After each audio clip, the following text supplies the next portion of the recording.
Hello, my loves. I want you guys to look over these cards, and in a few moments, we're going to be talking about how they play in with your soul's purpose in this lifetime.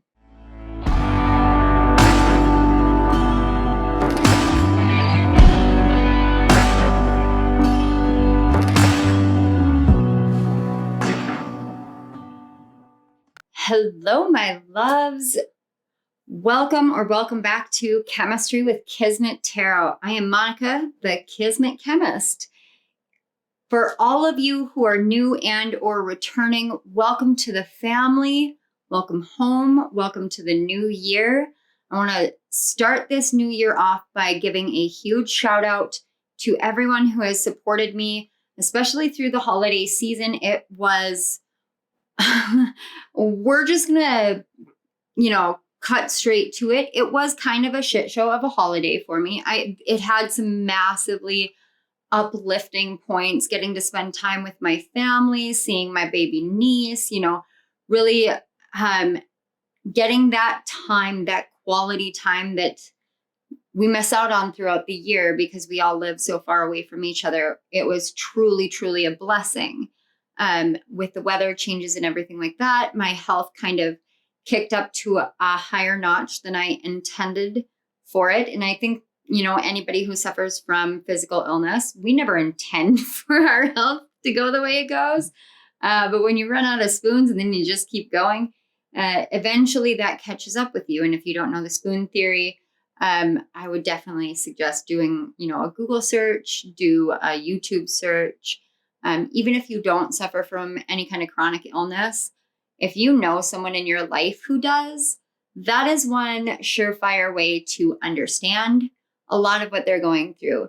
Many people who suffer from chronic illnesses, such as myself with my fibromyalgia, among other illnesses that my body has, we have very little resources. We work with spoons. And when anyone in our lives takes the time, the effort, and the energy to learn more about what we're going through, it really does make a massive difference to us, way more than we might ever verbalize, but it's still there. That being said, and I just saw 2:22 on the clock, guys, I got to tell you, I filmed this introduction and one of the piles, and I don't want to tell you which pile, but I filmed the introduction and one of the piles already. And then I went into a full fibromyalgia flare directly after filming those two. And I was knocked down and out for several days. And as these things happen, the introduction that I filmed and that pile that I filmed was not workable, not usable. The audio was completely gone. I tried everything I could. I couldn't download it with audio. The audio had just mysteriously disappeared. So one of these, it's kind of like one of these piles is not like the other one. One of these things is not like the other one, because I have to refilm it. And I have not done that yet, but I will be doing that. Be that as it may, I do have the other ones filmed, so I can tell you this is a very lengthy reading. And by the time you guys see it, you're actually going to know that. I just realized that. Like, you guys are going to see the timestamp. So, yeah. I wanted to be incredibly thorough when I did this reading. So this is all about your soul's purpose. Now, something that I mention throughout all of the reading, all of the piles, is that throughout every incarnation, our souls do contract for specific things. However, the purpose that our soul is embodying at any given point in time is utterly changeable. It's the same as our life purpose is utterly changeable. Our careers.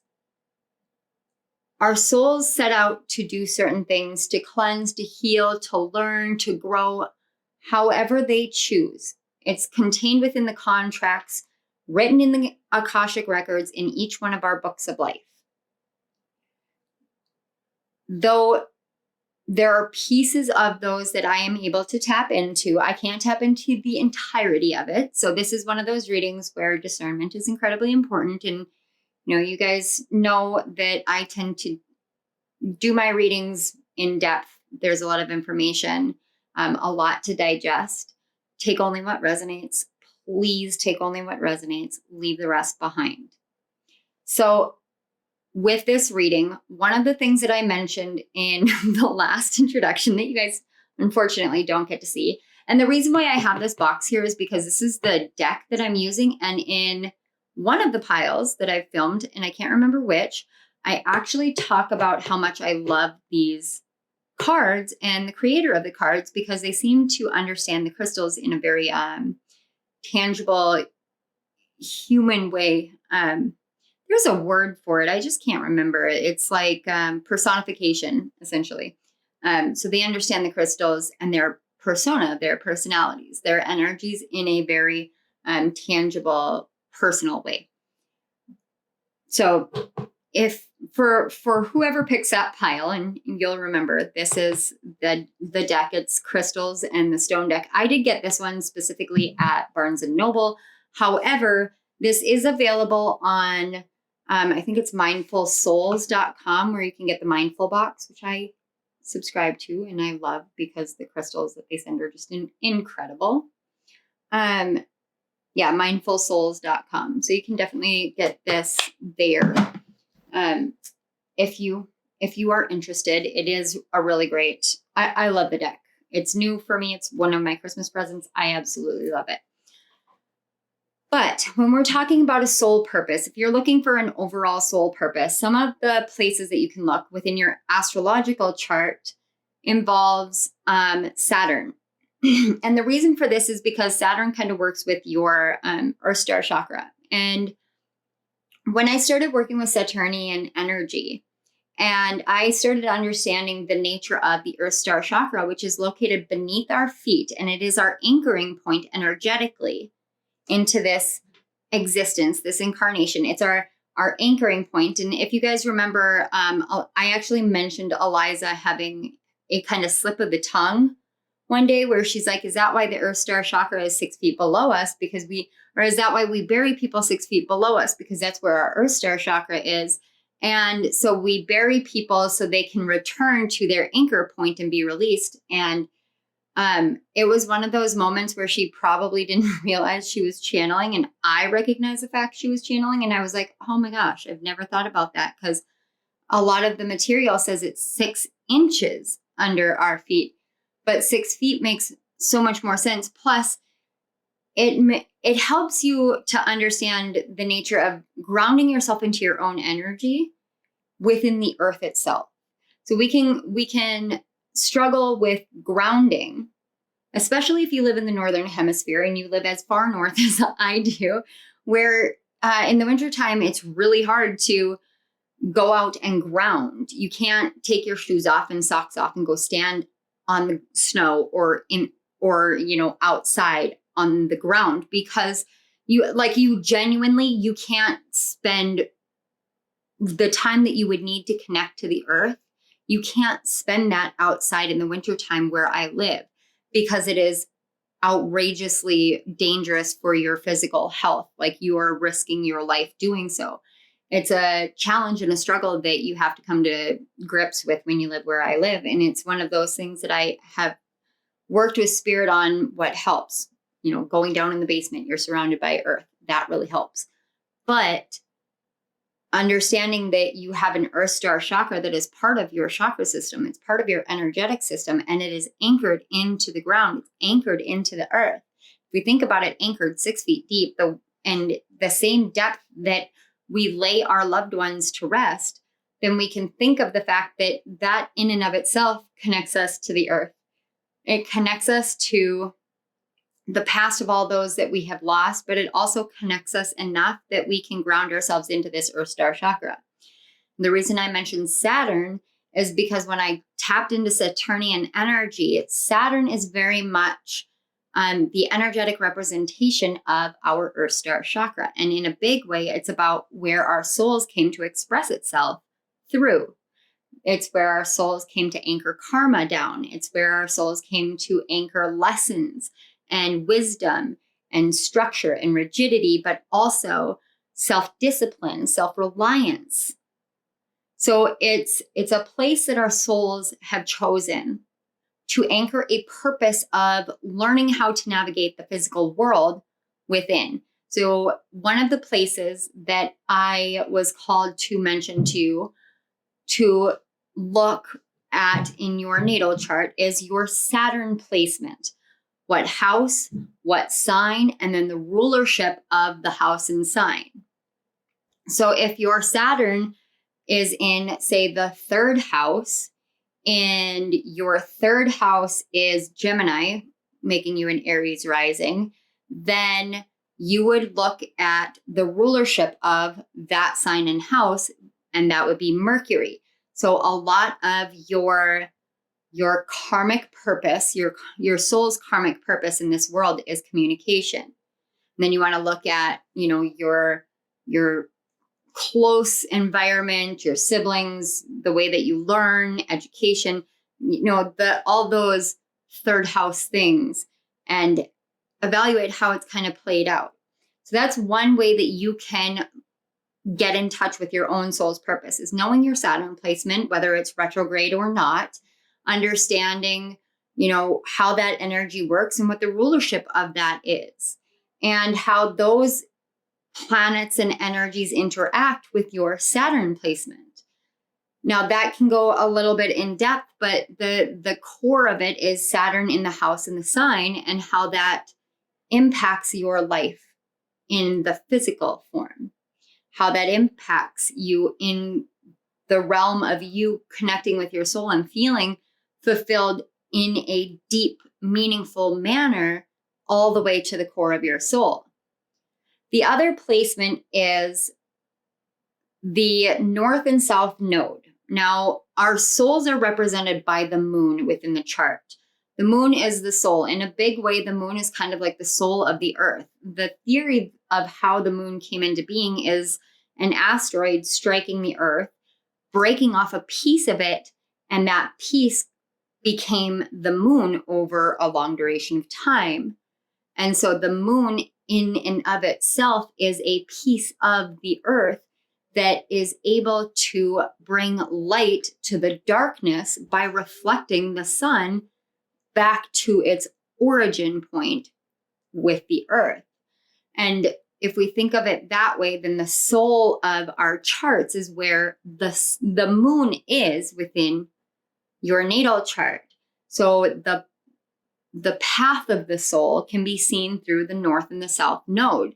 You look at the south node to see how you express your soul naturally, but it's so easy that it actually feels like you're being held back. It feels like you can't get anywhere. And then you look at your north node to see where it is that your soul is asking you to move towards. So when you have that understanding and awareness, another level that you can add to it, if you are well-versed in astrology, or you're studying astrology, or you just want to go more in depth, is you can look at what's called the draconic chart. Now you can have a draconic chart drafted by an astrologer, or you can do it yourself. I know one website that does it that I love is astro-seek.com. And shout out to Chloe Taylor for that suggestion, because she suggested that a couple of years back when I was watching one of her videos. And I have not used I've used a couple other sites, but not nearly as often as regular as I use astro-seek.com, just because it's such a useful, user-friendly astrology site. But you can get your own draconic chart. Now, what the draconic chart is it places the north and the south node at 0 degrees, 0 minutes of Aries for the north node and Libra for the south node, and it represents the entirety of the collective.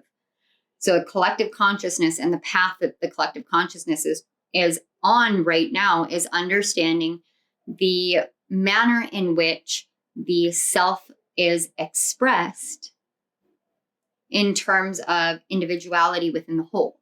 because we're all aiming at that 0 degrees, 0 minutes in Aries. When you pull up a draconic chart, it shifts your north node into that 0 degrees, 0 minutes of Aries. And then it shows you the difference of that shift by the planets shifting the degree and minute that it takes for your north node to go from wherever it's at to that point in Aries. Some people will have their north node in Aries. Some people will have their north node in Libra. Some people will have their north node in Pisces and have to do an entire swing around because you have to do it a specific way. But that is a good way of seeing where your energy is expressed, and especially with the Saturn placement within that, where your soul's energy is expressed within the whole of the collective as well. Those are some really great things, tools and techniques for you to look into if you feel so called. I wanted to share them because you guys, if you are not new to my channel, you guys know I'm a huge astrology nerd. I live and breathe the planets for most of my life and love them. And I definitely wanted to share, some of the ways that I have learned myself and my soul's expression in the world and soul's purpose in the world with you all, because, sharing is caring and I love you guys. Moving on. All right. So we have 4 piles here. We have pile 1 with bismuth, and it is this beautiful, I almost think of this as like a Mayan pyramid, like a rainbow pyramid, because that's just what it looks like to me, like Mayan or Peruvian. And then we have pile 2 with jasper. We've got this one here. Pile 3 with apophyllite. I've got my apophyllite here. And pile 4 with Larimar. That's what Larimar looks like. So, without further ado, I am going to give you guys about 60 seconds, get some music going for you guys, allow you to, kind of get in the zone, ask your guides, ask your soul here to really speak with you and lead you to whatever pile is calling to you. And these are really long readings. They're very in depth, and the messages really have flowed through so beautifully. So I do want you guys to be aware that I would not suggest picking more than one pile. If you feel called, by all means, there's always those people that feel really called to, but make sure that you guys, take your time with these. And yeah, that's about it. Before I turn the music on, I did want to say a big shout out, a big thank you to you all one more time. I can't tell you how much your words of encouragement, of support, of love has really impacted me moving forward. Knowing that, I can explain what's going on and I don't have to feel shame and I don't have to keep it quiet. And I do have a lot of love and support, and that you guys really just do understand that I am a human being, because I've been saying that a lot. I'm a human being. I said that to my nephew. He thought it was just hilarious. But I do truly appreciate everything, all the love, all the support that you guys give to me, my channel, my family, my life, everything. You guys, I can't tell you how much you have touched my heart and my soul. So a huge thank you goes out to each and every one of you. Please know that this is the most genuine, authentic gratitude that I can throw out there for you guys. That is the core theme of 2023 for me, is embracing my utter authenticity, no questions asked, no apologies made, being me and sharing that with the world, sharing my gifts and moving from that place. So I am really excited for this new leg of the journey with you guys. I am truly, truly honored to be spending it with you. And let's get you guys some music.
Hello, pile one.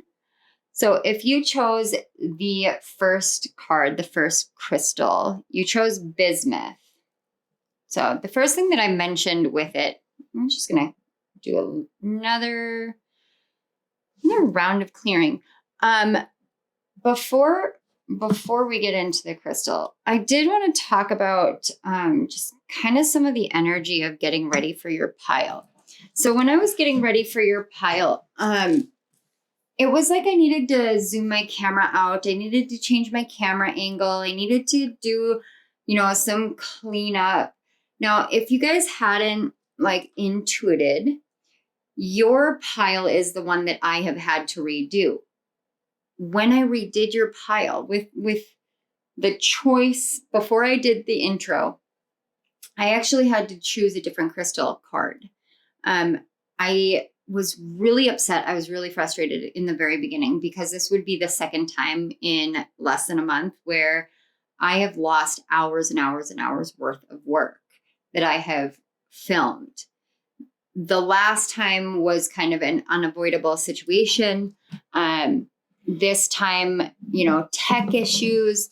It kind of was one of those moments where I had to go through all of the emotions and to make a firm decision about what it was that I wanted to feel, how I wanted to proceed. Did I want to scrap the whole reading when I felt the purpose of it, or did I want to just,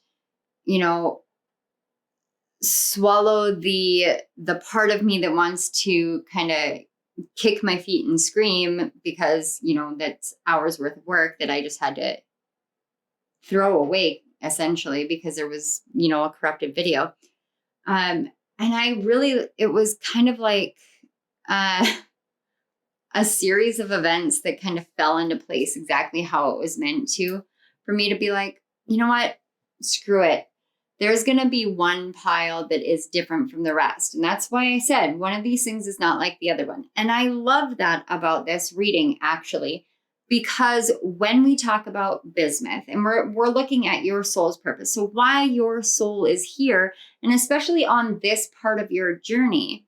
And bismuth is this beautiful rainbow kind of creation here that it's like a labyrinth, but it always makes me think of pyramids. Every time I look at one of these, tap into them, touch them, I always think of the pyramids. And it's like this pyramid of iridescent coloring because it's not quite rainbow. It's more iridescent. It changes depending on how you angle it, how it has grown, how it has come together.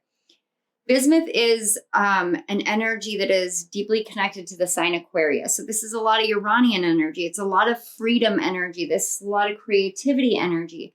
You guys could be an Aquarius rising, an Aquarius 10th house, 11th house, or possibly 5th house. That energy is not, well, it's more 5th and 11th house axes that are there. So you could have it in the 5th house with Leo in the 11th house. But with this Aquarian energy, and this is the funniest thing about it, is the first time I filmed this, even with a different crystal, Aquarius energy still came through.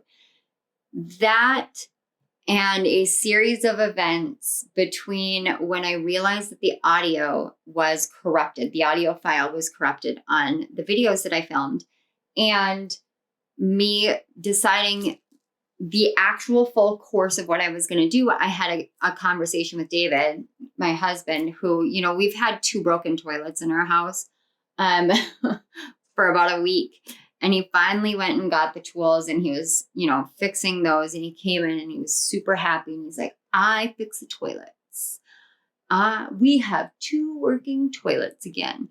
And I was like, that is phenomenal. And it was that lightness of the energy that reminded me of what it was like to tap into this energy to begin with. And it was very light. It was very airy. It was very free and flowy and creative.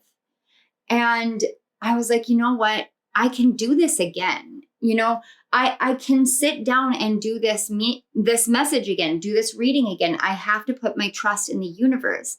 Maybe the original message was not to the fullness it could have been, because I was in the middle of a fibromyalgia flare. I was in a lot of pain, and I was essentially trying to push myself to work in a time where I shouldn't have. I wasn't listening to my body. I wasn't listening to my guides. And so I needed to step back. And it took a lot of time between filming pile 1 the first time and being able to sit down and film pile 2. It took nearly a week in between doing those two piles themselves, just because of the ways that my body was just needing rest, needing time off, needing this distance and separation from exterior energies and everything that had gone on. And so sometimes we don't realize, because we get so wrapped up in the ways that everything is working in the world, that we don't realize we're actually kind of in our own labyrinth, our own maze that we've created. Now, the reason why I'm bringing this up is because once I made a firm decision about how I was going to move forward in my readings, I decided this reading just felt like it needs to be out there. And so if the messages are meant to come through, they're going to come through. Now, I also had an issue with one of my rising sign messages where it glitched out and it didn't want to work. And that was for an Aries rising. Now, again, you guys could be Aries rising. If you are, that would put Aquarius in your 11th house. And the reason why those energies are so strong is because it's about that freedom to really allow yourself to dream, and dream big, and dream excessive. You know, The Labyrinth, when I watched that movie, I mean, it was suggested to me, but when I watched it for the first time, I was an adult. And it was like this elaborate dream that had everything to do with working through subconscious fears surrounding the power of another person or another mindset over someone else's freedom. You know, we can get a lot of different messages from that movie. We get a lot of messages from pop culture, you know, from even books, you know, spiritual teachings. We get a lot of messages and wisdom from a variety of things. But when we're looking at something like The Labyrinth, we're looking at this energy of, you know, being very forgiving. We're looking at the energy of being very accepting, no matter the situation or the circumstance, being very loving and accepting of those who have not received that very often. And at the same time, you're looking at someone who's beautiful, like the Goblin King, and they're very haughty and very, you know, full of themselves, and they act like they're doing things from a good place and they're trying to help Sarah. And in reality, I think it's Sarah. I think. I've only seen it once. But in reality, he puts on the persona and the energy of, I'm helping you, I'm aiding you, I'm giving you what you want. But is he really? And when you have this Aquarian energy, you have this free spirit, sometimes you don't realize you can get wrapped up in a labyrinth energy of someone else's design. Now, the alternative energy that I'm feeling here, because it feels like there's kind of a split with you guys. I almost feel this energy of Mayan energy. And what I talked about in my Mayan ancestor video was about how modern day we perceive ancient civilizations like that as being very rudimentary, very basic, very simplistic. And we don't give them the credit that they deserve for having built the systems that they have, for the nature of the civilization itself. And when Spirit asked me if I thought that humanity as a whole now could recreate that, I don't know that I can answer a yes to that. I don't know that many of us who have become so kind of dependent on the modern technological world and the way that the world works would understand how to, you know, create a kind of water cavern under the ground in order to catch water so that in the dry season there was always a source of water when you weren't close to one. It's that kind of energy. It's kind of like you guys are starting to understand within yourself a lot deeper wisdom of things that the modern world would see as very rudimentary. You see as incredibly advanced, technologically advanced. You guys may identify strongly or feel very resonant with people who are doing homesteading, who are making their own foods, who are very naturalistic or naturopathic. I actually have my best friend who was just home, and I spent a lot of time with her while she was here, was talking about how she all the way down to her own flour and sugar, she creates that herself. She grinds it all down. She makes her own powdered sugar. She makes like all of that from raw natural ingredients because she is listening to her body. And this labyrinth energy that I get from you guys, and I get that especially here, that I'm feeling that your soul is letting you know is you're starting to understand that the ways in which other people really love your free-flowing energy. They love the way that you come forth into the world with this kind of like, you guys are likely like rainbow children or indigo children, crystal children. You come forth in a very free-flowing, open energy. And very, people would call you naive. It's that Fool card energy. People would call you naive. I would not call you naive. I think that there's a lot more going on underneath the surface than people realize with you.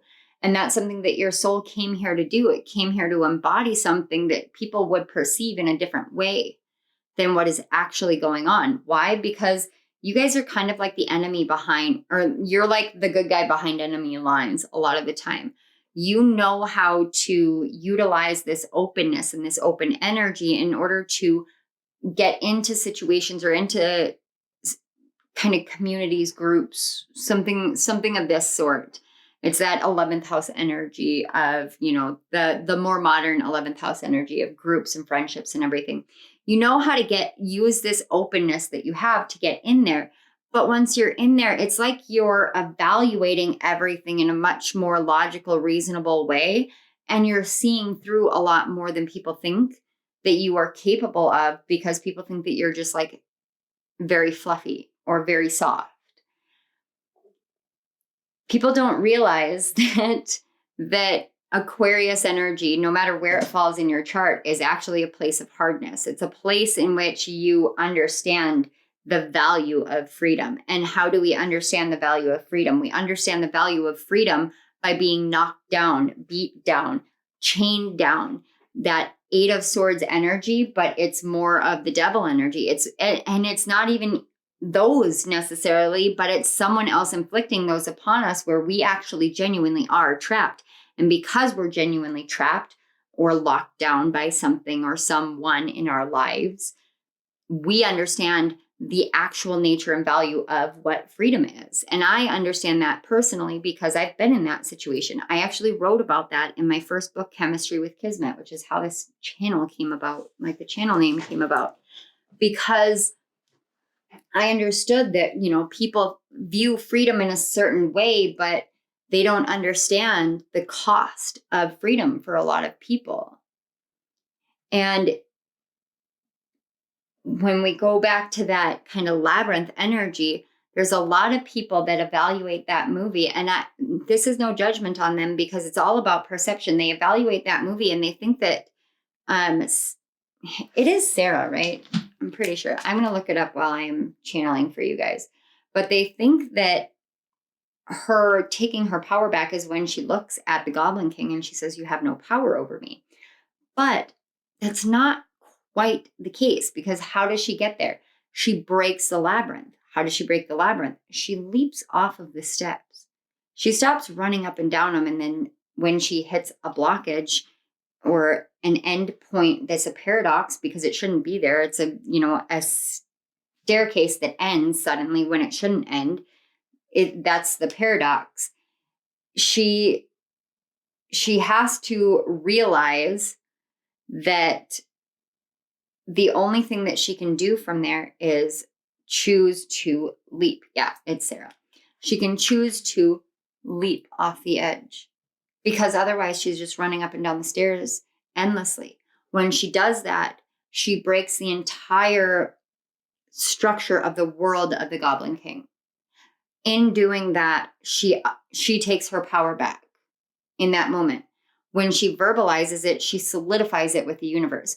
So this is about you understanding the nature of when you take your power back in truth, because you've been in these labyrinth situations where there are people who present themselves to be helpers. They present themselves to be kind, caring, thinking of you, wanting to help you, when in reality, it's a ploy so that they can use you, take you for whatever it is, like whatever it is. You guys use your discernment. And if that's not a situation, then you guys know this isn't your reading.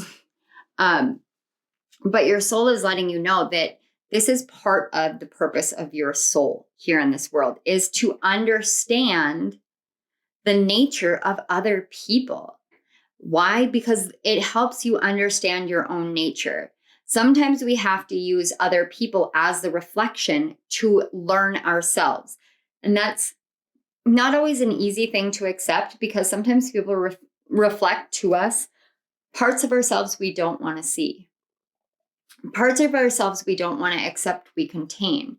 But what is the purpose of not accepting? The purpose of not accepting is repression. When we repress, we create a shadow. And then we create an unhealthy, imbalanced shadow that we're going to have to heal. And if you have been on a healing journey for long enough, you know that it's really not worth creating another shadow that you're going to have to heal at some point in time in order to avoid dealing with it at that point in time. You just create a bigger mess. It's creating another labyrinth. You put yourself into another labyrinth again. This is about you guys learning new techniques. It's like modernizing your ideas and kind of allowing a more joyful, the best word that I have is a more joyful way of moving forward. You guys have really, I feel like with pile one, and this is a newer kind of energy. So this is telling me that this is a completely shifted energy now. I actually feel like you guys have closed down a cycle recently. And when you close down a cycle, there's this interim phase. And it's a lot like what mediums talk about with the review phase. When a spirit passes on, there's a review phase where they have to look at everything that they've been through in their life, everything that they've done in their life. They experience the pains on a soul level that they have inflicted upon another in their physical form. It's a hard process. And there's no like absolute pure spirit that goes through this process, because we all live a human existence. We're all subject to the human experience. So we all have to really review what we've done. No matter how much we review in our lives, like there are pieces that we have to review as on a soul level and be like, okay, did I learn my lesson from this? And you can't be anything but honest. So when you go through a transition in this world, in this journey, when you're incarnated, there are moments where you have to go through a review phase. It's an interim phase, a liminal space, an in-between. And sometimes we can get really frustrated with being in this space because we're like, well, what do I need to do? How do I get out of this? Where do I go next? Or I have all these ideas and I'm raring to go. But you get this big, huge stop energy from the universe. Why? Because it's time to review, but not just review. Give yourself time, heal, rest, reflect. And I'm a person where I'm a perfectionist.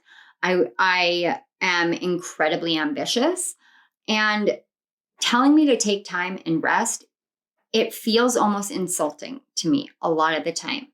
So I don't want it to come off that way. However, I'm coming off of having learned that very hard lesson for myself, that you do have to, when you push yourself to heal and you really do the due diligence, you do the shadow work, and I feel this way with your pile, you really do that work. There is that phase where you should really nurture yourself. Why? Because who nurtured you when you were a kid and when you were sick? If you get sick as an adult, Do you have this urge to go home, to call your parents? If you have that urge, or if you have a complete oppositional, like, I never want to do that, I would never do that, both of those reactions are pretty much the same. If you're like, yeah, I could, but you know what? I know how to take care of myself. I can handle this. And you're not coming from a place of bravado. You're coming from a place of like genuine authenticity. Then the likelihood is that you learned how to nurture yourself by being nurtured in your childhood. For those who have the urge to go back to their youth or have a complete push off against any notion of connecting to that time frame, there's a need to continually teach yourself that you're safe to nurture yourself. You're safe to take care of yourself. Self-love isn't just about, taking salt baths and going and getting a massage or whatever, or like me going and getting my nails done. It's not just about that. It's about giving yourself the love and the care and the consideration that you would expect from a parent, or that you would give as a parent. I have a tendency to nurture my kids far more than I will nurture myself. And in doing so, I have had to learn along my journey to really start giving back to myself, because I set this negative loop for my kids of giving to others and giving to others and giving to others and never giving to myself. And so your soul is here saying, okay, it's time for you to learn this lesson of you're safe to love yourself. You're safe to nurture yourself. You're in this interim. You're going through a transition. And bismuth is a really great stone for going through a transition. It helps keep you calm, cool, collected. It helps keep your spirits high, keep your energy high. And it helps with that alignment with all your energies. Now, any kind of healing journey and transition means that you have to go through all of your chakra centers, all of your energy centers, and really work on them, really align them. And as you guys can see, I literally have chakra stones aligned right now. I have them all over the place. Why? Because I went through an incredibly big healing journey, and I did this with you all. I did this right alongside you guys. I walked with you through your healing journeys in 2022.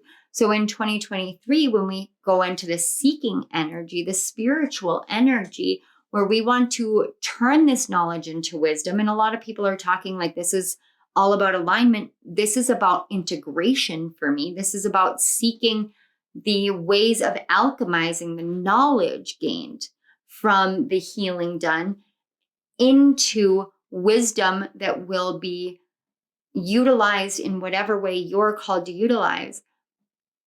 It comes down to working through all of these centers, working through all of these energies within yourself and making sure they are pristine. And how do you do that? You nurture them. You love on them. You listen to them. It's listening to your body, listening to your physical form. And for you to choose this iridescent bismuth energy, your soul is saying you really need to tap into this energy here. Tap into yourself, allow yourself to really get more expansive here, and to remember your own innate freedom, especially if you've gone through a huge healing portion of your journey and you're finding yourself in pain, like emotional pain. It could manifest as physical pain or mental pain, where you're really working through these wound patterns that have been so resistant for so long. You have finally given yourself that free-flowing energy that you've been giving to others for so often.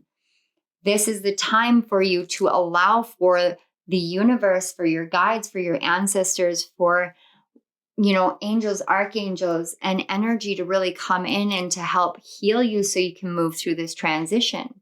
So let's take a look at the card and see what more information we can get.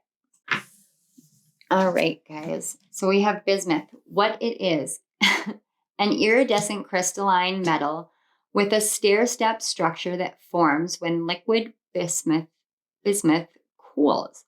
Bismuth's energy is focusing, conductive, and awakening. Who needs it? The easily distracted, burners, or people who are very bored. Where to put it? On your desk in Silicon Valley and in your utility belt in Black Rock City. I gotta tell you, I have no idea what those references are. If you do, let me know in the comment section below. I'm curious. And when to use it. For those looking for some psychedelic influence without swallowing the red pill, lie on your back and take 10 or 100 or 1,000,000 powerful breaths through your mouth with bismuth placed on your forehead. Then break out of tired gray thought patterns and get en route to a more colorful, energized life. And it says, rewrite your code with rainbows. See, this is why I said you guys are like indigo children or rainbow children or crystal children.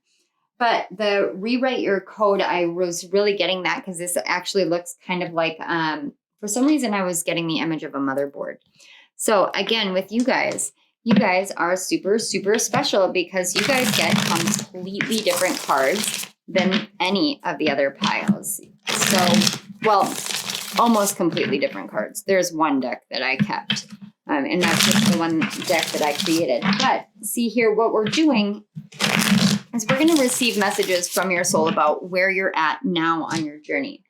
The energy that the card talks about, the thing is it's very flippant. It's very like California surfer energy that I pick up from the words on the back of the card.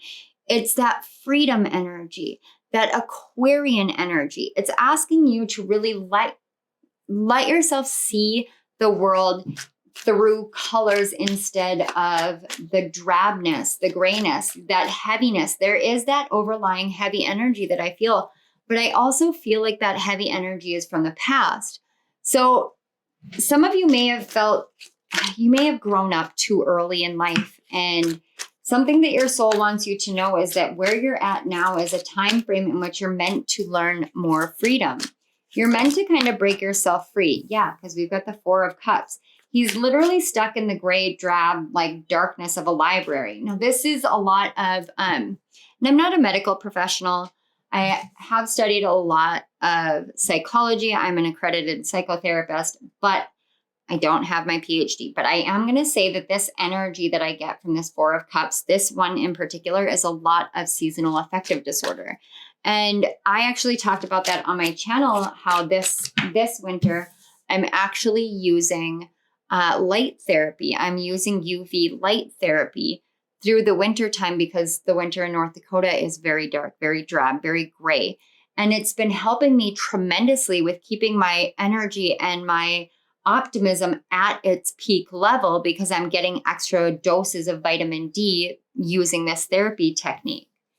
So yeah, when you get into this state, it really does block your ability to understand, to see clearly, to hear and feel clearly.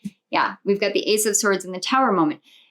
If you can't understand why a Tower moment has fallen, if you can't understand why it has come to be, if you can't gain that clarity about, or even like gain clarity about what Tower needs to fall in your life, you can feel like you're stuck in this perpetual cycle. Now, your soul also wants you to know that where it's at right now on this journey, I'm going to give you two layers. This is something that your soul is talking about right now.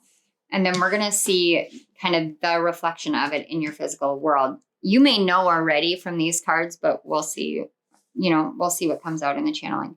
But what your soul is saying is, you kind of got yourself bogged down in something. With all these cobwebs, it's kind of like you may have found that your third eye got blocked. When I look at this Four of Cups, I think about the pineal gland. And the pineal gland to me is like an inner library inside of your brain. And when that library doesn't get enough attention, so if you're not spending enough time meditating or clearing your mind of the cluttered thought processes and mentalities of others and mentalities of this life, you really aren't able to see this Ace of Swords energy. And it's kind of like your soul has been trying to continually get you to understand that part of this journey was to find clarity it's like using some sort of light source. This is interesting. It's like using some sort of light source in order to blast away the cobwebs, which creates a kind of internal tower moment, because you're taking away all of those cluttered thoughts, all of those cluttered notions that have been there for so long in your mind. So at this point in your journey, you're kind of creating these internal tower moments. This is why that liminal space and resting is so important, because when you change a mindset and you try and go at it too soon, you actually are more weakened mentally than you would be otherwise. And so vampire energy can get in there and can really take hold more than you realize. And sometimes it just takes that one last look, one last lesson. It's like, let me go look at that book one more time. Yeah, because you realize now that when you have all those cobwebs, all those negative mentalities, and somebody comes into your life, you end up trapped. And I mentioned the Eight of Swords earlier too. You know, it's that energy of you want freedom, but you're trapped, and you're actually trapped by your own mind, but you don't see it that way. You can't see it that way because the cobwebs inside your mind from those clogged up thought processes, and they may not even be yours. They may be things that you have intercepted from other people. Like, you know, when you come to these tarot readings, if you watch a lot of tarot readings and you consume a lot of readings, you're consuming a lot of collective energy. Not all the readings are meant to be for everyone, and not everything within a collective reading is meant for each person. There are many points that are meant to resonate in order to help you understand that you're seen, you're heard, your path is what it is, to help you feel that confirmation and that love from spirit.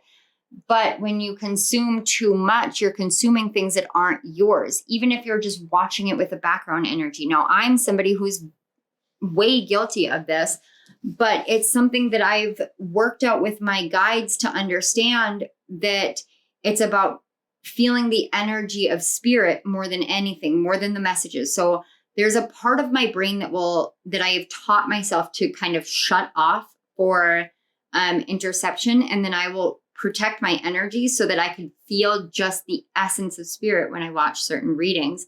And those are the readings that I can fall asleep to, because I know that they're not actually getting into my subconscious mind, because I have done all the protective methods that I need to do. But if you don't know what your protective steps are, you can't gain that clarity. And then every moment that you try to cut those cobwebs away because you feel stuck, you feel trapped, you feel locked down, when all you want is freedom, all your soul wants is freedom, every notion of freedom becomes nothing more or less than a tower moment for you. And at this point in your journey, your soul is like, you are too tired to keep doing this. You're too exhausted to keep going through this cycle. This interim space, this interim energy that I keep feeling, this liminal energy, it's very much the energy of, it's time for you to really rest, because this last round of feeling trapped, locked down, was like being a caged animal. It was like being a cornered feral cat. And when a feral cat is cornered, it has the propensity to literally climb a brick wall to get away from what it is cornered by. The level of fear that you have experienced recently, and by recently, within the last year is what I'm picking up. In order to gain the clarity of your own power here, the ways that you had to initiate tower moments in ways that you probably wouldn't normally, because you were behind enemy lines for a lot of it. It took its toll, and it's okay for you to admit that. It's okay for you to be like, yeah, I'm worn down. Yes, I'm tired. Yes, I see that I have the propensity to return back to this cycle where I'm trapped. And your soul wants you to realize that right now, the only trapped energy that you have is what's trapped inside your mind, these cobwebs that don't belong there, these cobwebs that are not yours, these cobwebs that belong to somebody else because of their actions, not your actions, their actions. Sometimes the actions others take aren't a projection, but rather taken out of fear. And it's fear of whatever pains and wounds they have, of course. And that's why we think of everything as a projection. But they take these actions and they're being malicious. And it's okay to admit when someone has been malicious towards you. It's okay to admit that. Don't hold on to it. Don't keep going over it. Those cobwebs are, I was talking to a friend of mine just the other day about a situation I was going through. And what she said to me brought me to tears because I didn't realize I was putting myself very much like this energy. I was putting myself in my own kind of version of an Eight of Swords energy. She said, you can delete messages. It's safe for you to delete messages. Well, I didn't think that it was safe for me to delete anything. I'm an INFJ. I need my evidence. I need my proof. I need to be able to back up whatever anything is out there. Why? Because I've had people who have cornered me trying to use words against me, trying to twist the way that words are. And if you look at something and you say it's to the letter and to the period that is on the page, there's no room for misinterpretation. You go based off of the definition of the words. It's like you can't, like when you go through something like narcissistic abuse, when you go through something like extreme mental manipulation, one of the ways in which you protect yourself is you have proof of it. Whether you ever plan on using that proof or not, it makes you feel safe. But what I didn't realize is how stuck it would make me. I didn't realize that until I had a friend come in and tell me, no, you were 100% right for how you interpreted it. I see the exact same thing. I've seen the same pattern. I see it in the words. And it's safe for you to do this because you're freeing yourself. It's leaping off the edge of the staircase, like Sarah did in the labyrinth. You're leaping off the edge of the staircase and breaking the structure of the Goblin King's world. You're creating a tower moment in a fallacy, in an illusion that's been created, not by yourself, but by somebody else, but you've accepted it as your illusion. That's why there are cobwebs.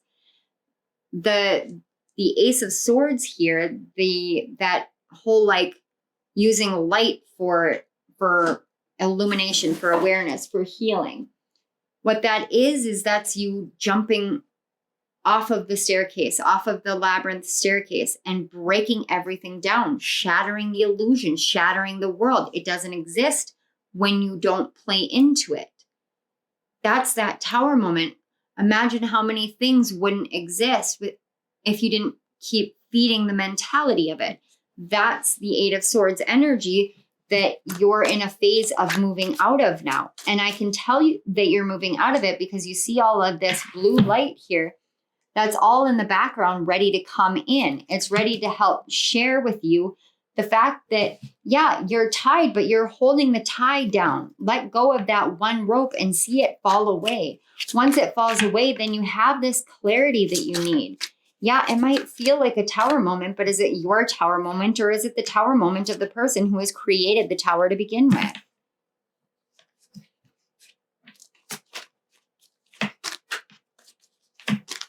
No. Okay. So we've got the Eight of Swords. I'm pulling to the souls of pile one.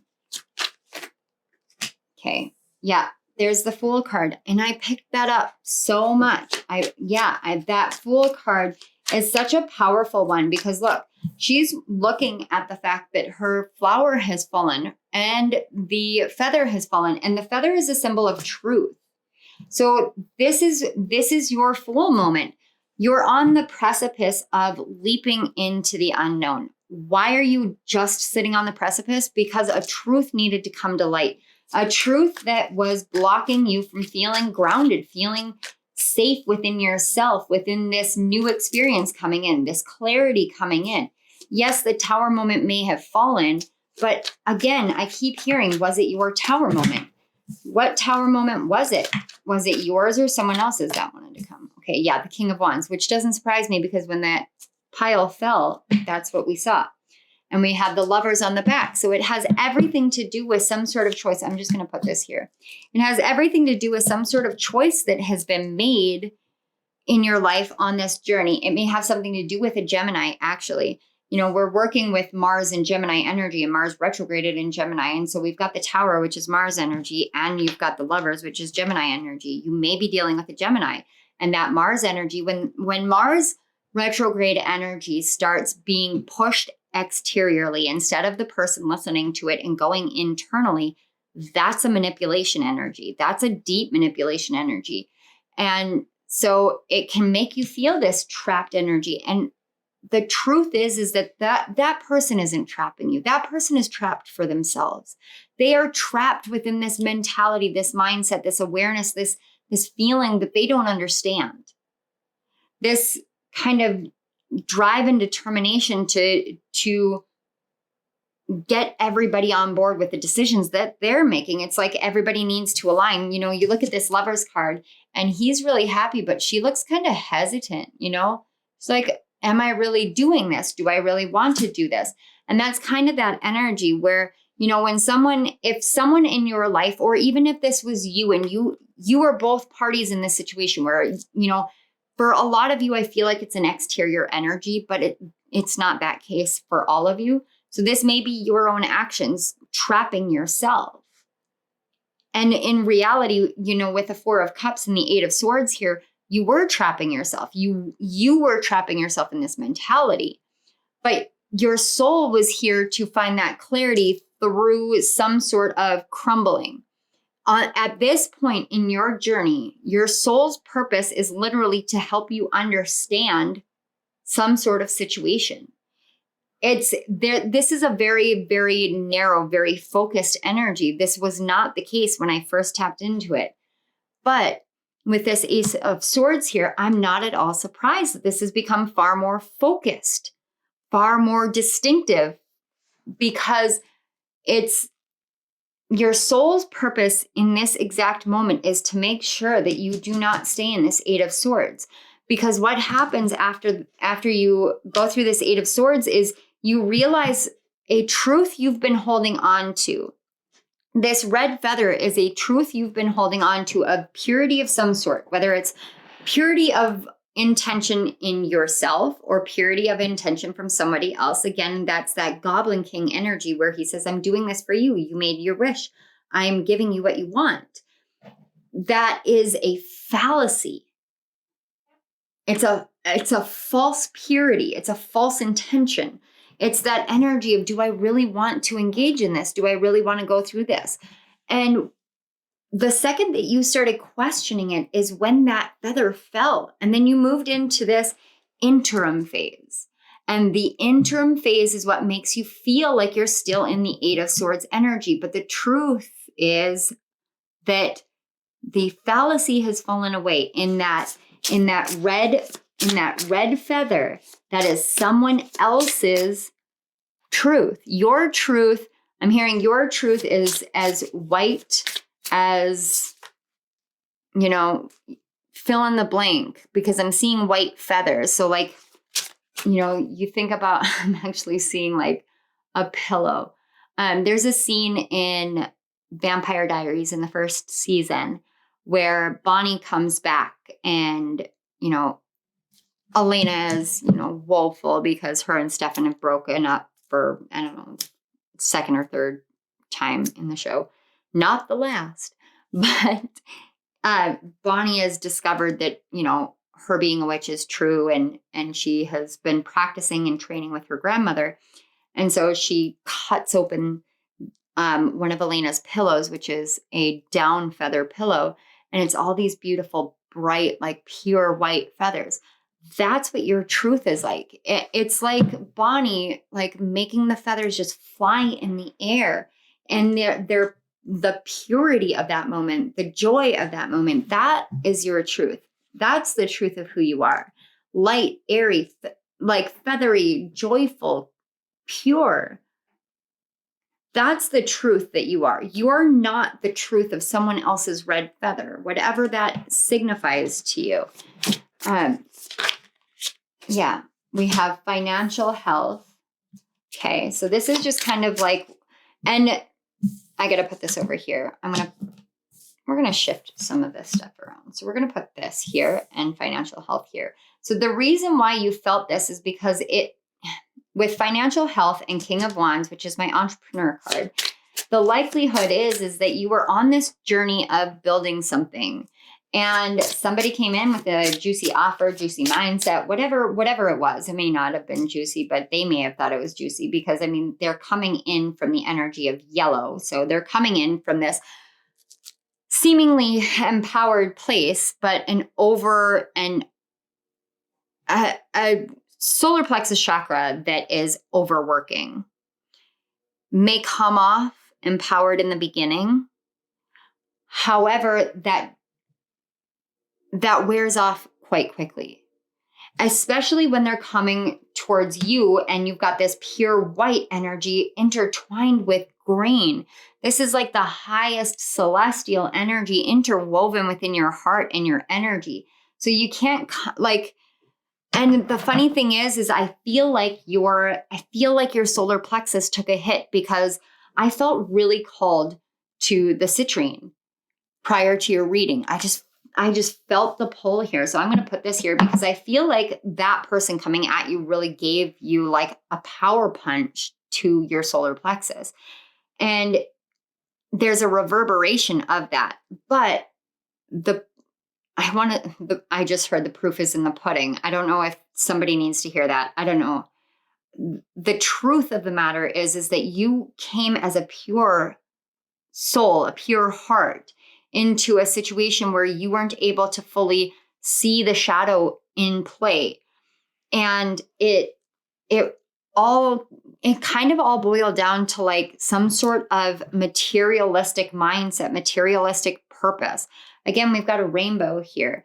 So, with the business, that iridescent rainbow energy, this is saying like, yeah, it may have felt very materialistic. Yes, it may have felt as though you were out on a limb, like you were trying to build in nothingness, but there's hope on the horizon for you. This is why you had to go through it. Why you had to go through it is because it was time for you to realize your own personal power outside of somebody else's.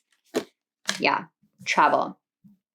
And on the back, we have closure. I love that because this closure card wanted to come out in another reading, but that reading didn't record either. And so there's that synchronicity again happening here where there was a closure energy with these cards that wanted to come out, but it needed to come out in the right reading, this reading. So this is about you understanding that the journey that you're on is a healing one. I know with financial health, this could indicate that this situation that your soul wants right now, like this, I love it. The soul purpose of your soul, so SOLE, purpose of your SOUL, is to help you understand your worthiness because your financial health is tied to your worthiness. And this journey, this situation, whatever it was, whether it was your own mentality, whether you were consuming too much information from too many places, or whether it was someone in that, that Mars retrograded Gemini energy, making it seem like they're super empowered when really they were moving from a shadow place. It was like an illusion of an illusion of an illusion. It was inceptionary illusions. They came at you so that they could set you on a new course. And this course may look the same, but it's definitely different because this course involves you closing a certain door within your mind, a door of allowing other people power over you, a door of allowing other people to take from you, to shake your foundations, to intertwine their energies with yours. It came with a tower moment for you, a trapped energy within you, but it came with you realizing what your truth is, the purity of yourself and your truth in your heart and your soul and your energy, and the power of that purity moving forward so that you could start going on a new journey. And with this figure on the travel card, she always looks very pregnant to me. Granted, her dress is kind of billowing, so it's not necessarily that, but that's always the energy I get from it. So this could be about an actual pregnancy coming into your life, But more than that, what I'm feeling for a lot of you is this is about a creative fertility reawakening within you. There's a lot of kind of Empress energy here, but in a more pure way, in a way in which there's a kind of healthy detachment to creativity now. And I can tell you guys, when you hit that point of healthy detachment of creativity, it's really one of the most relieving things that happens on this journey. Because I know for me, when I was super attached to my creations and they didn't go anywhere, it impacted me on an individual level. It doesn't impact me anymore. Like if one of my readings, if I perceive it to flop, whatever, my own mindset. But if it doesn't go as far as I want it to go, it still reached at least one person. And that's really all that matters, is reaching that one person and reaching into their heart, reaching into their soul, reaching into their mind, and helping them feel the truth of themselves, helping them see themselves as whole, helping them understand that. Whether you guys are a creator like me or not, whatever it is that you do, your worth is tied into this, but your creativity felt like it was gestating, germinating, like waiting, stuck in that Eight of Swords energy. You couldn't see it. It's because of a truth that needed to fall away so that you could come into this more mature, aware, determined divine masculine energy. So you could start moving from a more healthy, healed Mars energy. Yeah, we have the card 4 with emotion and cucumber, and we've got earth energy and Cancerian energy here. So this is about grounding your emotions. And, as I'm filming this, we are working up to the full moon in Cancer. And with that, a lot of emotions are coming up. And the funny thing is the same friend I was talking to you guys about, I was actually talking about cucumbers with just the other day. But with this energy, this is, again, it's coming back to how you ground into the nurturing of yourself. How do you take care of yourself? How do you nurture yourself? How do you love yourself? And how do you purify and cleanse your own energy? And cucumbers are correlated with the sacral chakra as well as the heart chakra. And the reason why they're correlated with the sacral chakra is because they are a water-based vegetable. Some people will call it a fruit because it has seeds. So whichever one you prefer. But it is water-based. And because of that, it energizes and helps connect your sacral chakra and your heart chakra together. So it's a very healing, aligning food for people. And if you are seeking to have more emotional clarity, the cucumber, using like cucumber salad, cucumber balsamic vinaigrette, it really does help with that. And you can put intention into the food that you eat to help balance and purify those two chakras. And then we have the card 9 with protection. Again, another air sign, and then onion. And here, look, we've got Aries, or earth sign, and fire. So this is about grounding your spirit in and your emotions here into this world. And remember, I said that you guys were protected. That Ace of Swords is like that protection. And when you think about an onion, this is literally your guides and your soul saying, you have layers upon layers of protection around you right now because you're in that interim phase, because you're in that liminal space, because you're going through this transition. And again, you're doing some sort of traveling, whether that is traveling through your memories, traveling through your mind. I mean, if you think about the labyrinth, and again, this is so powerful with you guys. If you think about the labyrinth, she traveled very, very far when she didn't actually leave her house at all. It was all a dream. She was traveling in order to learn a huge lesson about how she perceives her own personal power. How do you perceive your own personal power? And do you allow other people to dictate what you need in your life because you've said something off the cuff and they think that they can solve that for you? It really is about how that person impacts you. On the back, I love this. On the back of the deck, we have the card 22, which is a master builder number. We have bay or bay leaves and wisdom. We have the fire energy and Leo energy. And this is really powerful. And I was actually thinking about Lexi the Leo, for the sake that I know that she's a huge fan of the Labyrinth. And she talks about it a lot. But bay leaves are traditionally used in cooking. You know, I use them in stews. I use them in soups.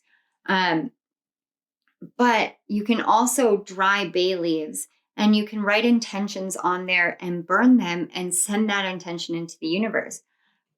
Burning bay leaves is also very good, very healing for any kind of anxiety, stress, migraines, but they also help with divination and connecting with higher realms.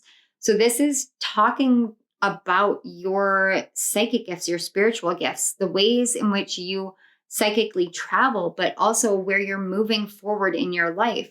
This is about the wisdom that you have gained on this journey, building yourself up from that tower moment with a sort of wisdom about how to utilize fire energy in this world and how to ground that energy by using emotions, by understanding the nature of needing to protect yourself, by understanding that even though you are this free loving person, free spirited person, open and just beautiful, like angelic, celestial, you still live this human existence. And so when we go through a closure, a closing of a chapter, this liminal space makes you a little bit vulnerable. You're learning a lot of wisdom in this liminal space this time.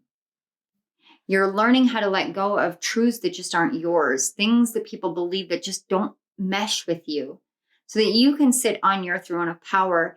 But you're sitting there, and the energy that I get from this King of Wands, where I used to get a kind of like go-getter energy, very Aries energy, honestly. I don't get that anymore. It's calm. It's very collected. It's almost like King of Cups and King of Wands have somehow become alive within your energy. And it doesn't matter which one appears because you embody both of them. Wow. You guys have really been through the mill, but you were learning. Yeah. Look, Earth, descending roots to the south, anchoring the soul to life, giving form to purpose with the Earth energy. The Earth energy is really strong. So you may not have a lot of Earth energy in your natal chart.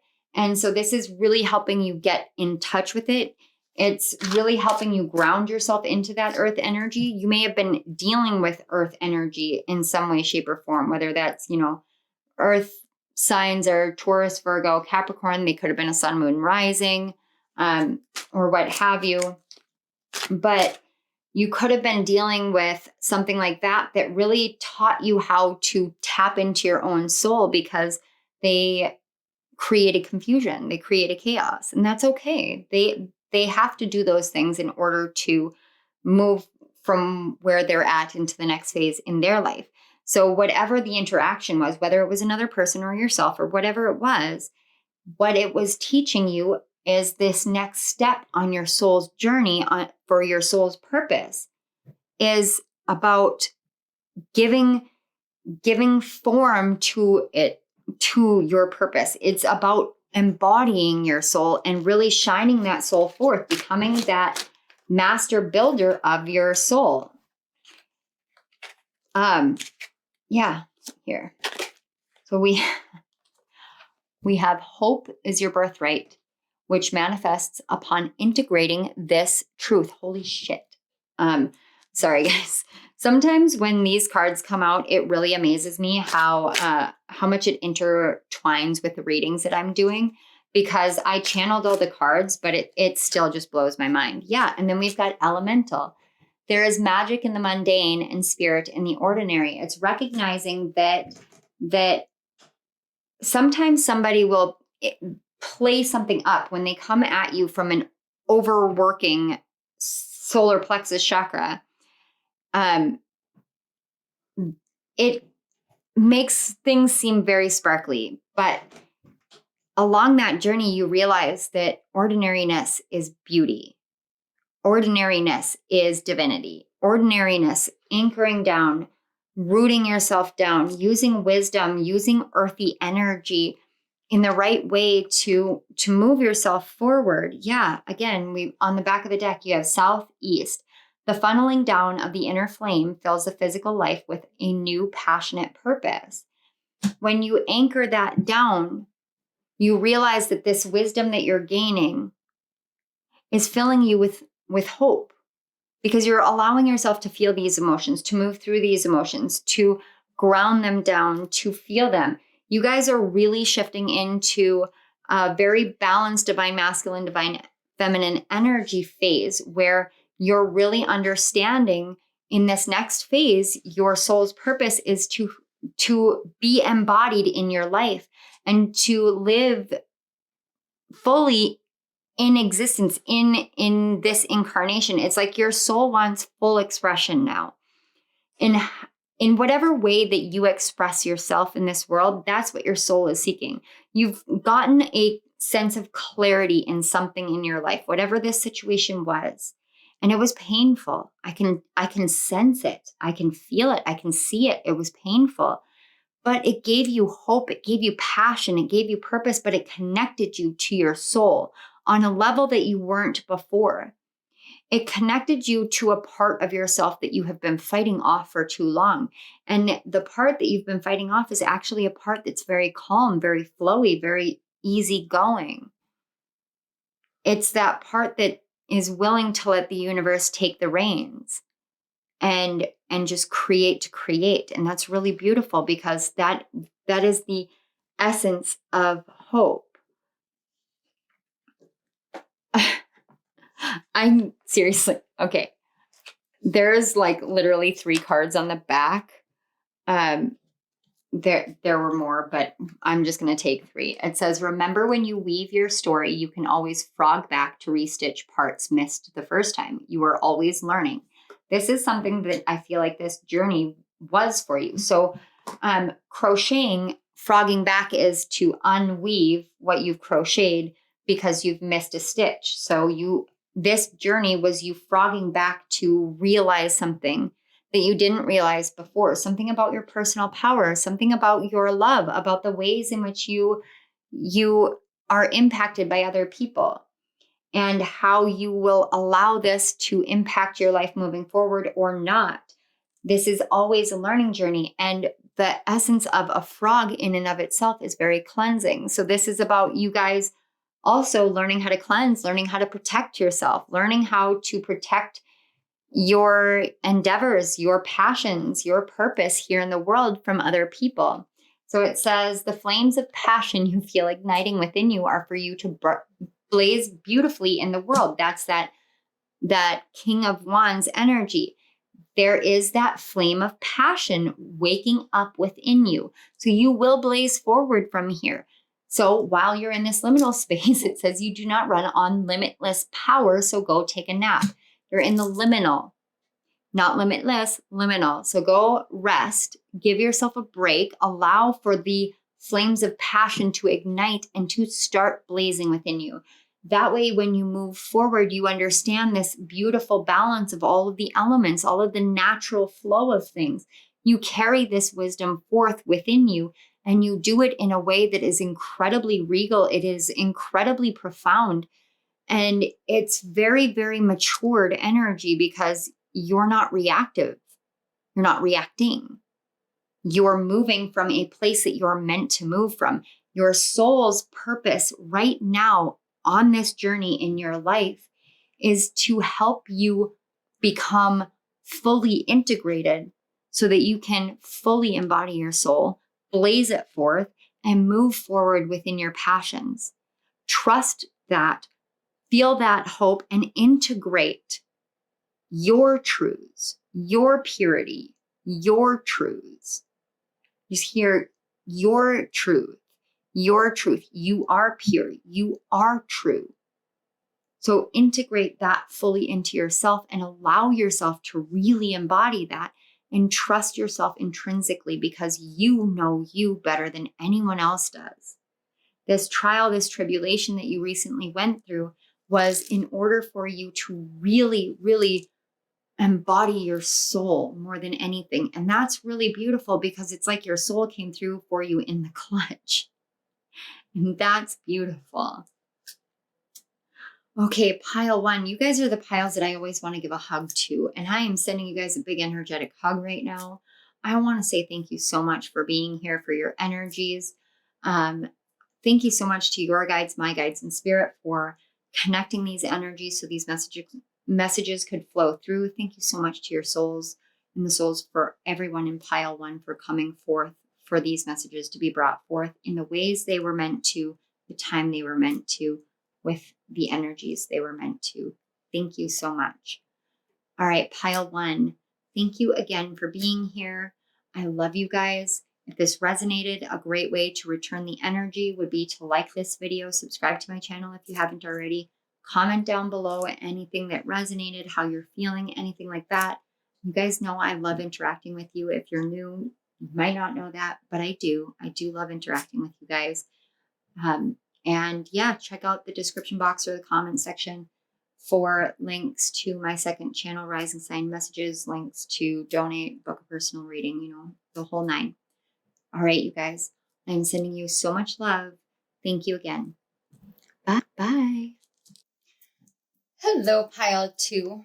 So I'm just clearing the space here. You know, after I finished filming pile one, I actually needed a few days between the readings. And so I'm kind of understanding like the nature of tapping into the energy in the depth that I'm doing with this reading, because it is so deeply in depth. It definitely requires a lot more rest time, a lot more meditation time, a lot more me time. However, the energy between pile one and pile two is dramatically different. And the experiences that I have gone through, tapping into your energy on and off, working with your energy on and off. For you, pile two, because you chose this jasper, and this is an actual physical jasper stone for you guys to kind of look at, feel into whether it calls to you, but jasper comes in a variety of different ways. I actually, right now, I am wearing these jasper bracelets that I have made, and these are mookaite jasper, and it's just kind of broken up into all their different coloring, but I interwove citrine and, what was the other one? I interwove, let's see, citrine and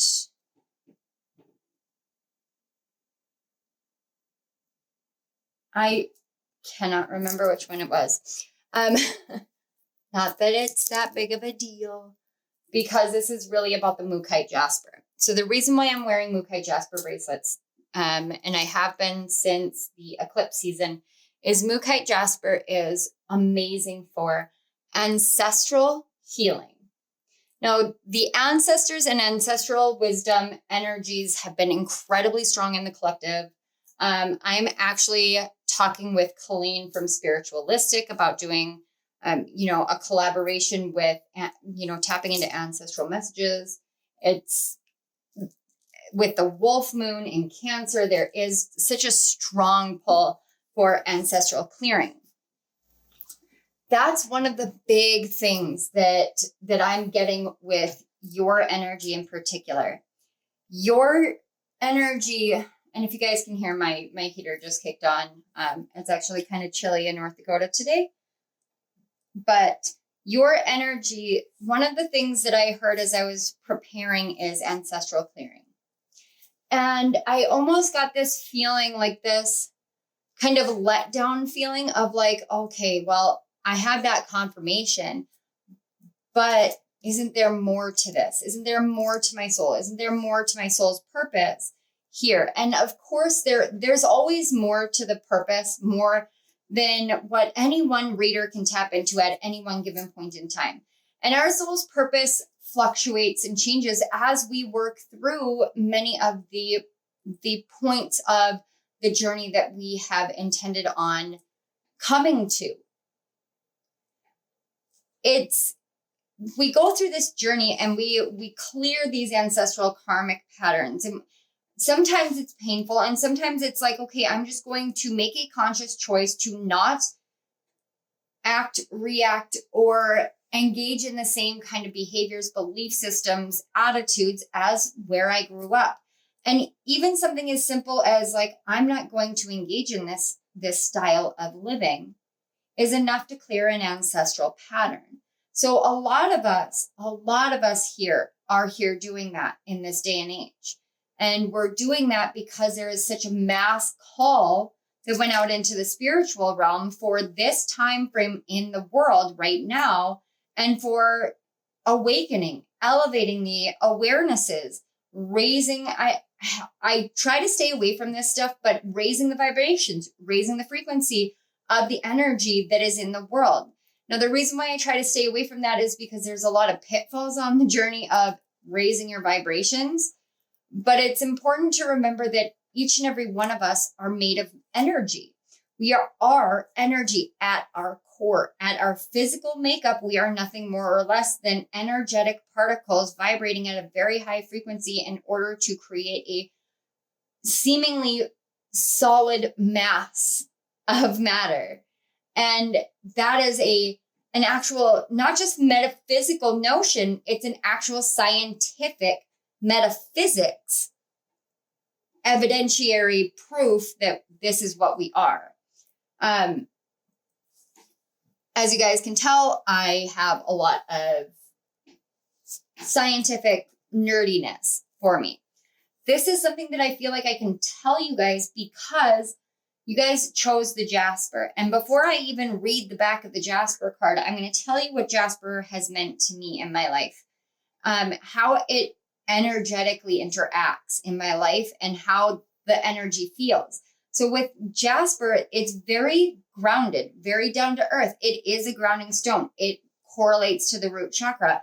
That's one of those big reasons why you may feel very much like you're the black sheep, or you're the one in the family who just doesn't think the same way, believe the same way, and perceive the world in the same way. And with you guys, it almost comes down to a feeling of it being utterly logical. So it's like, well, what is the logic behind hatred? The logic behind hatred is that we feel fear surrounding something that is different from us. But what is different between the people is nothing more or less than a pigmentation issue. You know, like we look at skin color and it's a pigmentation issue. We look at, different genders, and it's literally just a physical makeup where there was, a genetic change. So you can look at it in that way, and you can look at things in an incredibly logical standpoint and come to extremely high levels of spiritual awareness conclusions. And whether you realize it or not, I get a lot of Capricorn and Virgo energy here, but whether you guys realize it or not, what you're doing is actually becoming a natural alchemist of the intuition and the logic. And that's something that a lot of us here in the world have to work really hard at, because we are either naturally inclined towards logic or naturally inclined towards intuition. And we have to learn how to incorporate the other one. And it's a balancing act for much of the world versus this energy that I feel, which is so natural to your soul. If I were to label you guys as a starseed correlation, I would say you guys have a lot of Orion starseed energy, but also a lot of Pleiadian starseed energy, almost in equality, so that when you tap into your natural soul's essence, you actually end up embodying this beautiful balance naturally. Now, I apologize if you guys can hear the barking. I've got Jade and Willow outside because, they're big, like, outside dogs in the wintertime. And our neighbors, like, out back this direction, have this big, huge dog. And they like to talk to each other, but it sounds like they're, like, really barking.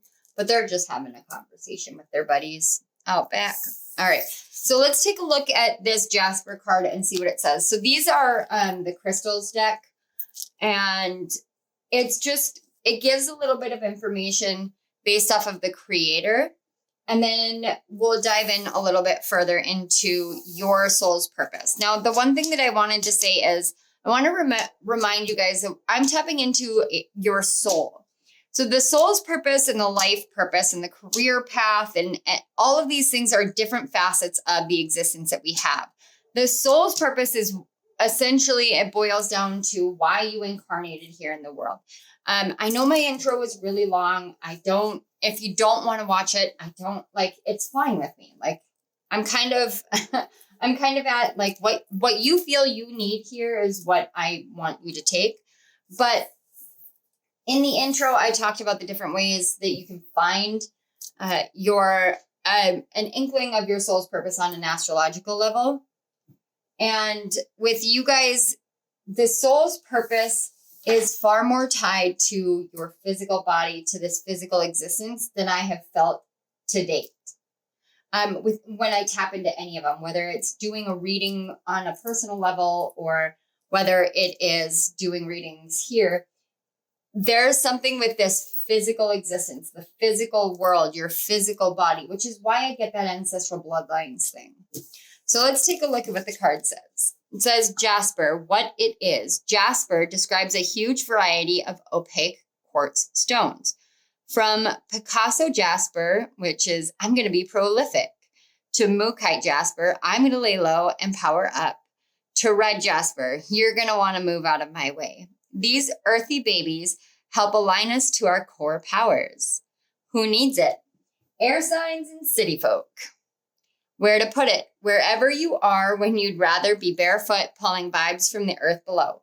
Think white sand, green grass, and yoga mat.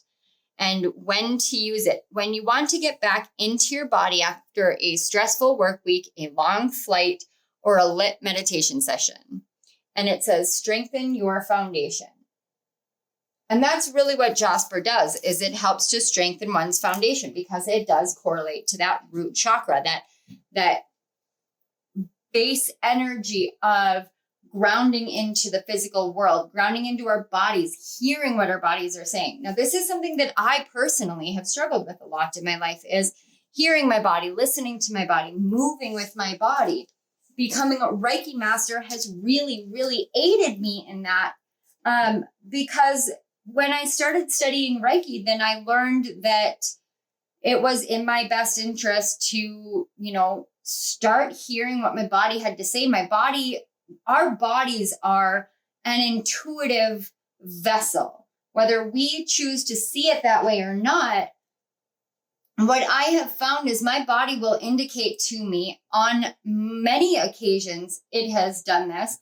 It will indicate to me if I am in the wrong situation, if I am in the wrong environment, if I am interacting with the wrong people. And it doesn't mean that the people or the environment or the situation itself is inherently bad or wrong. It means that it is a wrong energetic match for me. It means that me and this person or me and this situation or me and this place don't match. And how do I know that? I feel it in my gut.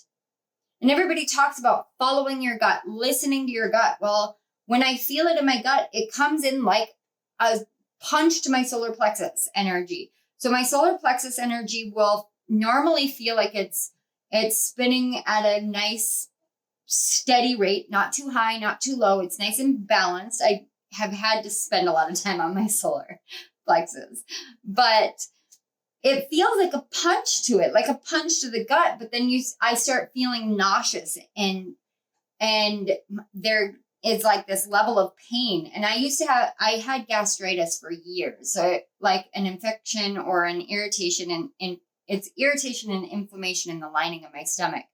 They came from me having a really bad stomach flu once. And it just kind of devolved from there. But that's a lot of what I call spiritual alarm system feels like. Is like I'm going back down the route of gastritis. And these are things, when we realize that when we're going through medical situations, our bodies are telling us something about the situation that we're in. When we're going through physical symptoms and we can't find a source, a cause, like we go to the doctor and the doctor can't find it.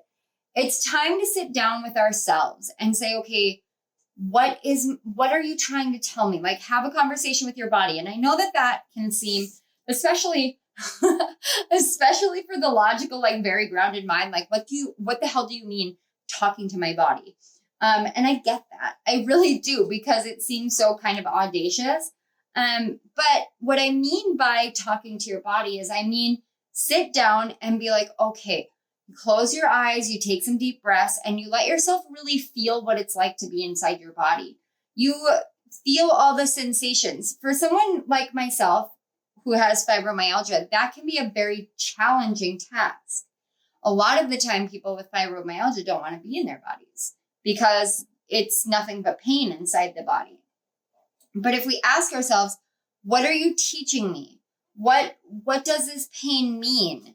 We can learn and we can grow. So for me, if you guys didn't catch, I put up a community post recently about me dealing with fibromyalgia, about the months between December and February, sometimes March, where the temperature swings in North Dakota so severely that we can go for a 100-degree temperature swing in 24 to 48 hours. We have seen negative 60-degree temperatures and gone up to 50s, 55, almost 60 degrees. I mean, that's a nearly 120 temperature swing. And we've done that in 48 to 72 hours. And it is painful, horrendously painful, but the pain doesn't start right when the temperature swings. It takes about a week before your body goes, wait, all of that was so overwhelming and all I could do was work. And it's essentially working in fight or flight mode. Is work in fight or flight mode. And now I need to crash. So I put up a post about how I needed to take time to kind of spend more time with myself. That's because my body was saying, I need rest. I need to be nurtured. I need to be loved. I need to be given a break. The holiday season was really rough on me. I did a lot of traveling. But when you want to tap into your body, even if you suffer from some sort of chronic illness, it's important for you to allow your body to tell you what it needs and then to listen. So if you're eating a lot of candy and your body says, no, I don't like this, we need to stop this, and you don't listen, your body's going to start showing more symptoms of how it doesn't like that. And that, again, is another lesson that I have learned. Candy is my current weakness, my current vice that I am working on overcoming because I quit drinking, and then I quit smoking, and then I quit vaping. So I gave up all my vices. My biggest vice now is sugar, processed sugar. And it's a journey to learn how to hear what the body needs and listen to it and follow that.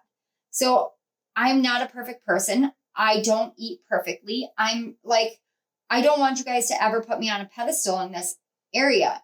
With you in particular, Pile, too. Whoa. Did you guys see the light orb? It was like up here. That was really cool. I love when I know that your guides are like, hey, let's focus on this. Because your guides will tell me via the light orbs that I see, because I'll sit and stare at the computer screen and just kind of zone out and channel instead of looking. I don't look here.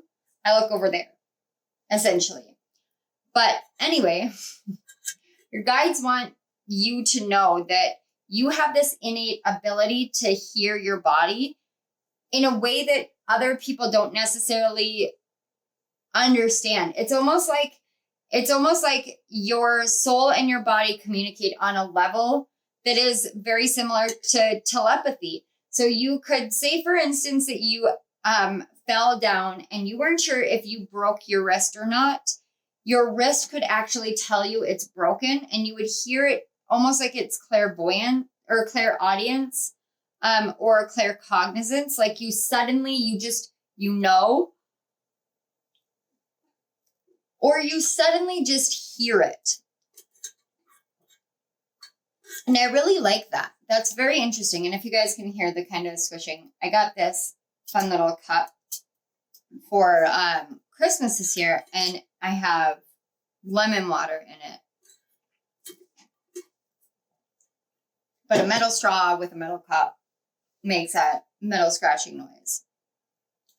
So I know this says it's for air signs, but I do get a lot of like incredibly earthy energy. You may be double or triple earth signs. So sun, moon, rising in earth signs. And that coming into a spiritual community with that much earth energy can be difficult. Because so many people talk about how, you know, water signs are so psychic and air signs are so intelligent and wise and psychic, and then earth signs are really hard workers. And we play off those stereotypes a lot. But I have found some of the most intuitive people in my life are earth signs and triple earth signs. So there's this call to understand that no matter what your makeup is, no matter what your blueprint is, your soul came here for a reason. If you are earth energy, does that mean that you're not psychic or clairvoyant or clairaudient, or that that isn't a part of your soul's purpose? No. It means that you're here to connect more with Mother Earth. It means that you're here to connect more with your physical body, with your bloodlines, with your ancestry.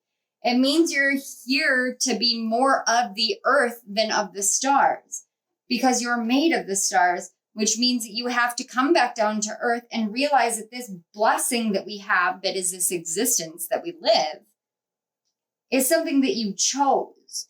And you chose it for a very particular reason. Each one of your very particular reasons is very unique to each one of you. You're the one that's going to know that. I won't know that on a definitive level. But overall, the collective for pile 2, you have a lot to do with this earthly plane. So with you guys having a lot to do with the earthly plane, this could translate into you being really interested in the medical field, interested in animals. Veterinarian is coming through. Interested, even owning a pet shop or a boarding something or other. But more than anything, you guys are here to experience the fullness that is the human existence. And that can be hard. That can be really hard, because especially when you're spiritually awakened and you realize, well, I'm here to experience the human experience. Well, how do I experience the human experience while being spiritual? Because the more spiritual you become, the less human you feel. And it's a conundrum, really, because we're all here and we're spiritual beings in this physical existence. And the conundrum is we're all here to actually experience the human experience. But you're here to do it in a very, very tangible way.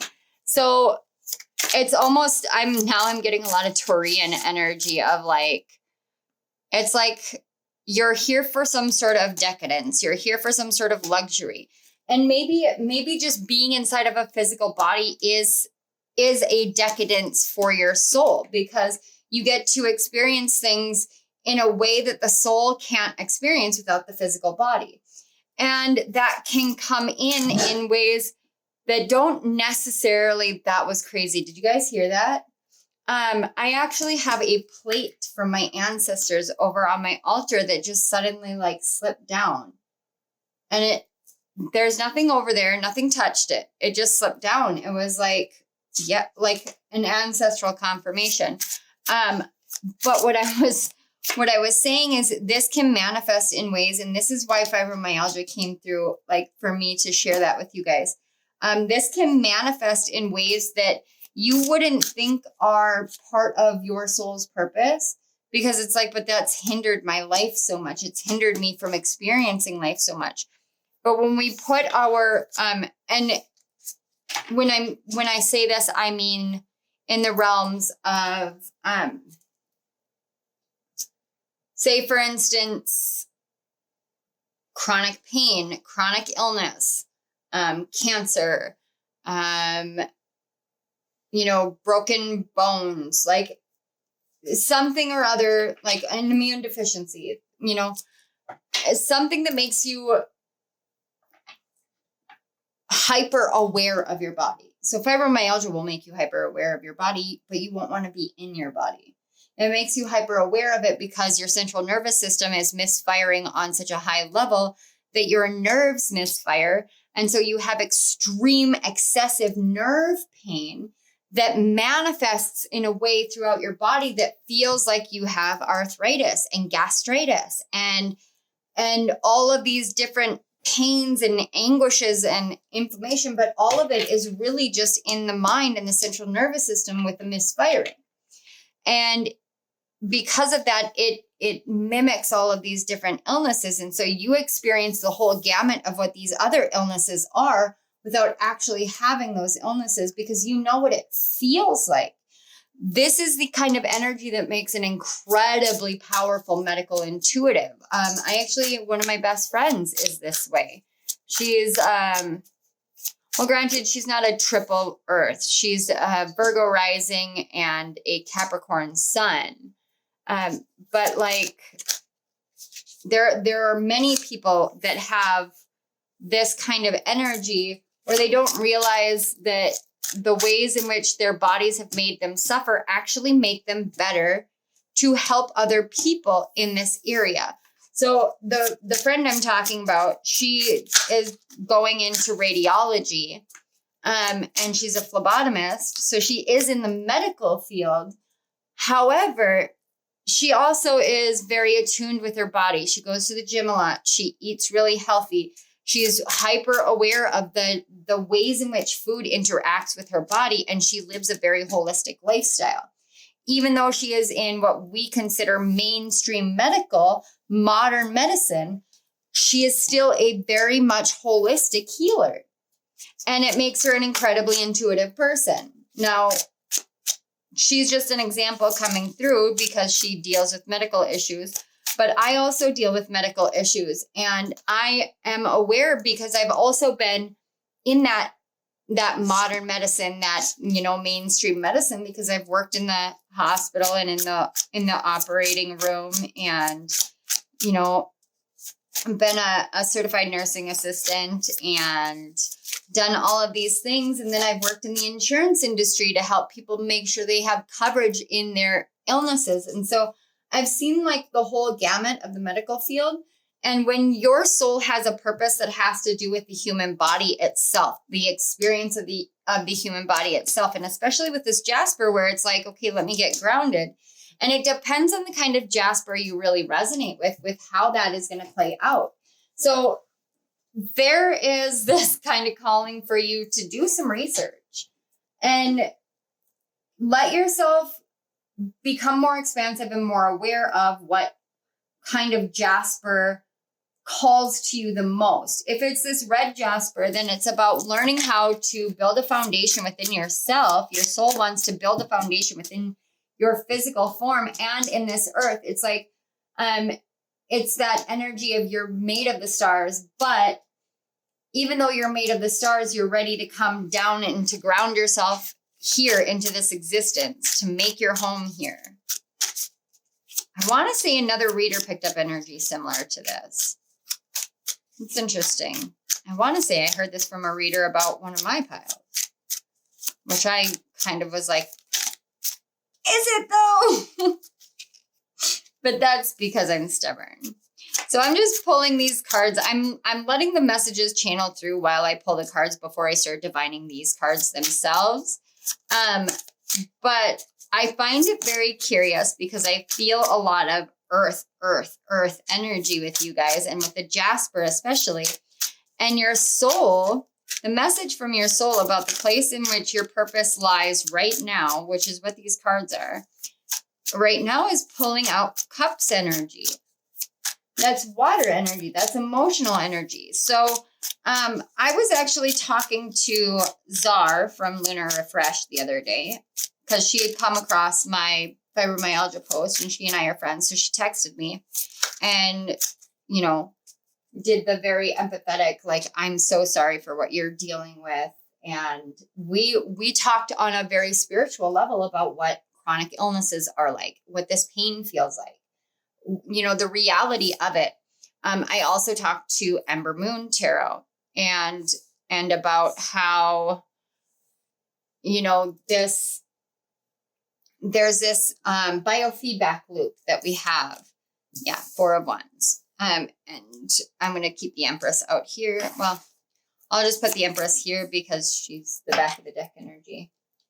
But we talked about how there's this biofeedback loop with our emotions, and our emotions can create a either positive or negative biofeedback loop with our bodies.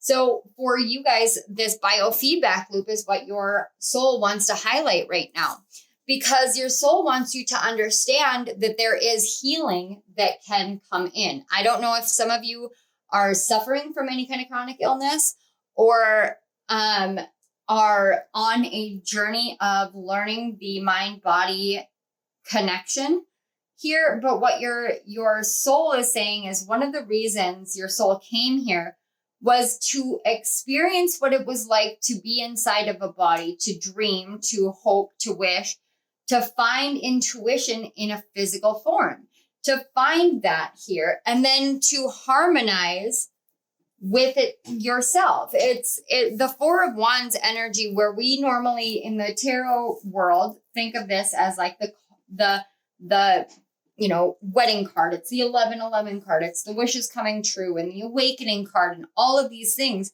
But this particular Four of Wands has two women underneath what looks like maypoles to me. So that like Beltane energy, which again is Taurian energy to me. And they're both celebrating. They both have bouquets of flowers. One's, I don't know if she's catching it and the other one's just holding one, but they're both standing there with flowers. They are embodying this energy of celebration, of victory, of joy, of happiness. There's nothing conflicting about this energy, but the number 4 is about your foundation. Wands are fire energy. So it's like your soul came here with a soul purpose. I wanted to say soul like SOLE, but then it changed in my brain. So like I saw the letters change as it was spelled out in my clairvoyance. It came here with a soul, SOUL, purpose to learn how all the other different energetic systems, like the spiritual energy of the fire and the emotional energy of the water, and love, self-love, creativity, fertility, nurturing, divine mother, divine feminine energy plays out within a physical form. Some of you may be predominantly gender identified as male. This has happened on my channel before, where I get this really strong, or you could be a female who is very strong in her divine masculine energy. I myself am deeply in tune with my divine masculine energy. That's why I was go this past fall.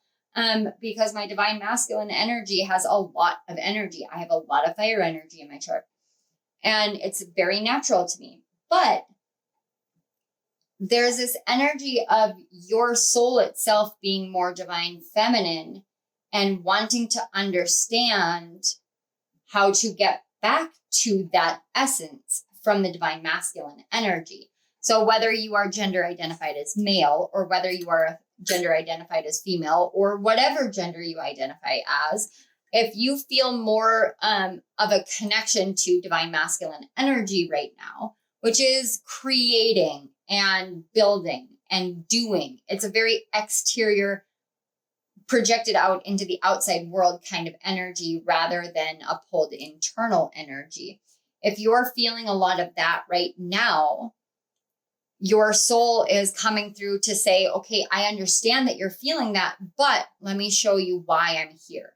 Let me show you why you're here, why you're in existence. This is about why your soul came here.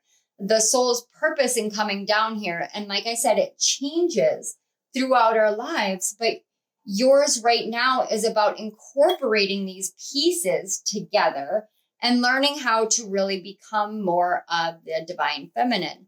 Now, the blessing of the Empress card being the back of the deck energy is that's the pull that you're feeling, the Empress. It's Venusian energy, and Venus is tied to, because she's the ruler of Taurus. And with the Four of Wands, and the Empress, and us talking about your soul, the energy between these is really about how you can learn to harness your inner child's emotions and hopes and dreams and wishes and notions and ideas and inspirations, and fuel that into an intuitive emotional awareness within your Queen of Cups energy, your divine feminine energy. And when you do that, and you allow that to come forth and dictate how you interact with your physical body and your physical surroundings and your physical environment, that's when you come into this Four of Wands and the Empress. It's like your soul knows victory and victory alone. Your soul knows joy, happiness, harmony, celebration, coming together, coming into union, coming into harmony. That's what your soul knows. On a soul level, this is what your soul has always known.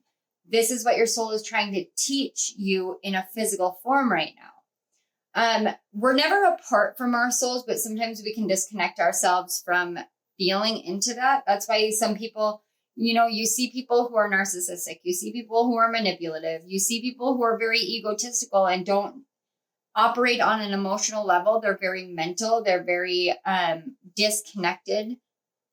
More often than not, those are the people that are the most disconnected from their souls. They're the people that need to be given as much empathy as we can muster without it harming ourselves.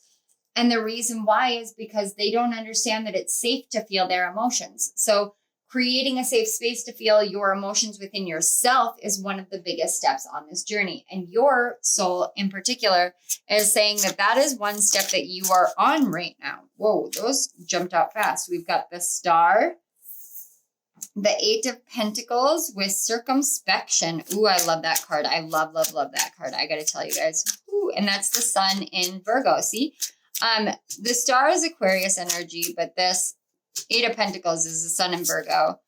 So that is, again, that earthy energy. So we've got Taurus on the board and Virgo on the board. I love that. That's too many. Can we get just a few more? Two more. Okay. So we've got 13 with Death. That's Scorpio. And we have the Queen of Swords. I want to say she's Libra energy for some reason. I don't actually see the insignia, and I don't know if she has one, but I can feel it from her. There's this energy of justice. Libra. Yeah. And then the Five of Swords with defeat. And again, that's Aquarius. And we have Jupiter and Venus in Aquarius on this one. Interesting. That's the back of the deck energy. So, oh man, guys. Okay, so what I'm getting here is right now the dissonance between your soul and where you're at on your path has everything to do with this feeling of the Star and the Page of Cups to me are very similar energies. It's this wish and this hope, but you've had this wish and this hope of finding where you belong. But with the circumspection card, the Eight of Pentacles card, in this particular deck, it's got the Deluminator on it. And with the Deluminator, when you click the Deluminator, it actually takes all of these light orbs and it sucks it into it. So it's kind of like you want to be free. You want to experience these things, but you're afraid that if you do that, then the light of who you are or what you want is going to go out. It's like, if I allow myself to hope for it, it's just going to go out anyway. Someone is just going to take it away from me. And then I'm going to, everything that I have worked at, everything that I have worked on is just going to die. I'm going to die. Like the Death card, and this Death card in particular is one of the most emotionally painful death cards to look at. I don't know if any of you guys have seen the Harry Potter movies, but in the fifth movie, and spoilers if you haven't, just if you want to skip forward a little bit. But in the fifth movie, Sirius falls through this veil and he dies. And he's the closest thing that Harry ever had to a father. Now, me growing up without my dad, that was a deeply impactful scene for me. And, Daniel Radcliffe was actually expressing true painful emotions in his own life in that scene. And it was incredibly painful for everybody to witness, to watch. Even the actors. Sometimes we go through something where it feels like our light has been sucked away. We feel like we're on this path to find where we belong. And we have this hope and this awareness that I'm on the right path. I'm going to find my place. You know, I'm going to find my home. And then it's like suddenly the lights go out and you fall through the veil. And why we go through that is because we have to endure something and you know what? I'm going to be really bold here. I believe in this life, the people that are here to elevate awarenesses and raise vibrations have suffered the most. And they're here to awaken those who don't go through the hardships. So if you haven't gone through a hardship, it doesn't mean that you're not meant to awaken or anything like that. I just feel like, and I feel like with my channel in particular, most of you guys struggle. And that's why you're here, because you resonate with my awareness of what the struggle looks like. I still struggle. Do I think that it's absolutely necessary for me to live my best life? No, not at all. I don't think I need to struggle. But do I see the value in what I learn from my struggles? Every fucking time. Every time. Every single time I struggle, I can tell that I'm learning something, that I'm growing through it. It's that death energy. You're crossing a threshold into a new form, into a new way of being. And yes, it can feel like all the lights have been taken from the world. But what does darkness force us to do? When we feel like we are living in darkness, it forces us to find our piece of clarity within. It forces us to be like, okay, this is what I need.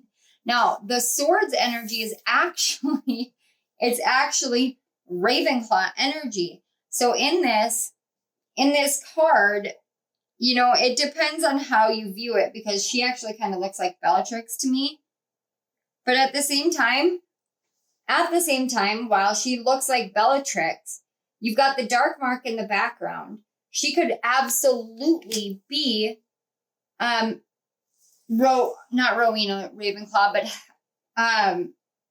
oh my gosh, what is Rowena Ravenclaw's daughter's name?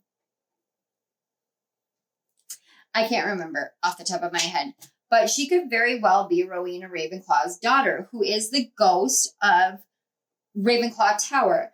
And why this would be here is because it's a moment of reckoning, essentially. When we go through this, and this is what your soul is saying, like if you feel like the light has been sucked out and you've been forced into this darkness and forced to really circumspect, you're asked to sit in a state of contemplation. You're asked to sit in a state of stillness. Now, as an earth sign, you want to work. You want to work and you want to work hard. You have a logical, reasonable expectation of the way that life is meant to go, and you are meant to do it this way, you know, X, Y, Z, whatever. Even if you're not an earth sign, that's the energy from this Jasper card and stone. So you have this expectation that that's how it's supposed to be. And you're working at feeling like you're building a place where you belong. You're building your Hogwarts in this life. When somebody comes in and takes a deluminator and makes it dark, when you're trying to find or build your Hogwarts, what do? Well, you bumble around in the dark and you find this veil. You find this portal. You go through the portal of death, and what do you become? You become the phoenix. You rise up. Now, why I say it's a moment of reckoning right now is for you to understand this Queen of Swords energy is not about you going through defeat like you think.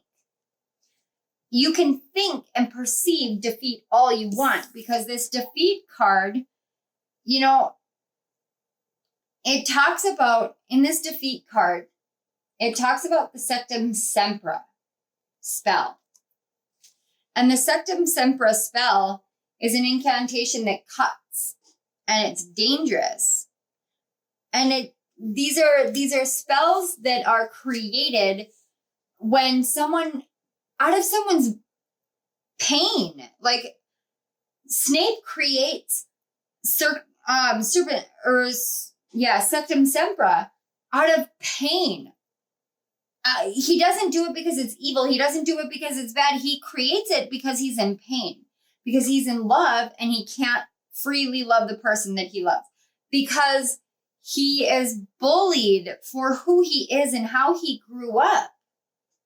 He's bullied and beaten and hurt consistently, continually, until he falls into the wrong mindset and the wrong crowd. So again, this Queen of Swords energy, the same as Snape had his own personal reckoning, so did Rowena Ravenclaw's daughter have her own reckoning, because she took Rowena Ravenclaw's diadem, she stole it, and then hid it, and then she was murdered by the Bloody Baron. But she did this because she felt inadequate. She felt insecure. She felt unworthy. And so she was angry with her mother because of how she felt about herself. The same way that Snape was angry at James and Lily, or James and Sirius, and created this horrible, awful spell that is dangerous and deadly. He creates this spell for your quote unquote enemies. It's so he won't be defeated again. But he's doing this out of a place of how he feels about himself. So this is a reckoning moment for you, for your soul, to make you aware that, yeah, you can suffer. Yeah, you can be in pain. Yeah, you can struggle with your physical body. But when you come to this feeling like all the darkness is set in, and you're at this point of reckoning along your soul's journey, your soul's purpose right now is to help you understand that you're meant to love yourself, nurture yourself. And this is not just your mind. This is not your ego. This is not your mentality. This is your physical body. And this world is filled with people with opinions about what the physical body needs and how it's supposed to be and how you're supposed to work with it and all of that. You're not meant to listen to anyone outside of yourself. And part of why it feels like you have this circumspection energy is because the outside world has now impacted you. Someone somewhere has said something about your body that has made you feel like you're in the darkness. There's this energy of with the eight of Pentacles and the sun in Virgo. I got to tell you guys, my husband is a Virgo sun, and I have interacted with a lot of Virgo suns as of late. A Virgo sun without any awareness of how they operate is likely to speak their lowest self and then have to deal with the consequences of it. So when I met my husband, when I met David, one of the first things he said to me is he said, I don't hear the things that come out of my mouth, and it gets me in trouble a lot of the time. I don't hear how bad it is. I don't hear how it sounds. And over time, he has learned really a lot to hear himself, to understand that when he speaks, he's speaking energy into his connections. And it's not an easy journey. Like, FYI, guys, if you guys are married, marriage is not an easy journey. It never is. It just isn't. It's not all, kitty cats and rainbows the way that it's painted in, Disney movies or whatever. It's hard work because you have two very oppositional people coming together in order to build something together. The sun in Virgo can either become incredibly perfectionist, and because they are such a huge perfectionist, anything that challenges that can really be cut down. And I've been cut down by a Virgo. And granted, guys, my rising sign is a Virgo. At this point in my life, my rising sign is a Virgo. So I understand. Even I can do this. But it's about conscious awareness. That's why this card is called circumspection. You want to belong, but you have to realize how you're coming into the world. But there's this understanding and circumspection calling for how you treat yourself and your physical body. Is the outside world impacting you in a way where you're actually being harder on your physical body than you should be? Part of what you're healing here is whatever came from your ancestral patterning surrounding your physicality. And that's not an easy thing either. There are a lot of people that are born into families where they are very different from their families, whether it's because of transgender or because of psychic gifts or because of sexuality preferences, or simply because they were born as one gender when their family, their parents wanted the other gender, and they get punished for simply existing. If you're one of those people, it's not, what happened was not because you're unworthy. It's not because you're not meant to be who you are. It's not because you're meant to embody all of these personas that everybody else wants you to be. This moment of circumspection where it feels like somebody has sucked all the light out of the world and you feel like you've fallen through the veil of death. And almost like a literal death, like you feel like something inside of you has died. You're not defeated. You're coming to your moment of reckoning. Sometimes we have to go through a reckoning within ourselves. I got to tell you guys, I'm 100% honest with you guys on this channel. I'm in a moment of personal reckoning in my own life right now. My moment of reckoning has come with my physical body because I was pushing myself too hard. I wasn't listening to myself. I wasn't eating right, and I wasn't doing my normal daily yoga, and I wasn't doing my breathing methods. And I was still sharing them with everybody, but I wasn't doing it for myself because I wasn't hearing myself. I got too much in the divine masculine, and I started not hearing my divine feminine when she needed me to take a break, when she was saying, no, you need to rest. You need to rest so I can receive. I can't fully receive if you don't rest. And I wouldn't let myself rest. So I had to take a step back. I had to do that. And that's why these readings have now changed for me, because it's time for me to move into a new phase. And in order to move into a new phase, we have to go through that reckoning. Now, when you go through the reckoning, you come to this clarity that you're not a terrible person. And most of what has happened to you as a result of other people's actions are not your fault. It doesn't mean that you're weak. It doesn't mean that you have to cave to defeat. And it definitely is a calling to make sure that you're operating out of the highest level that you are meant to. Now, please don't, I got to ask you guys to please give me some grace here because I'm the channeler and I don't want, it's like that don't shoot the messenger thing. But if some of you are viewing a situation that is meant to be an internal reckoning, if you're viewing this situation as though you have been defeated in some way, shape, or form, and so you're Snape in the situation where, we talked about the Sectum Sempra spell, I want you guys to ask yourself if that's really what you want for your life. I know that when you go through those experiences, when you go through abuse, you can become a reactive abuser.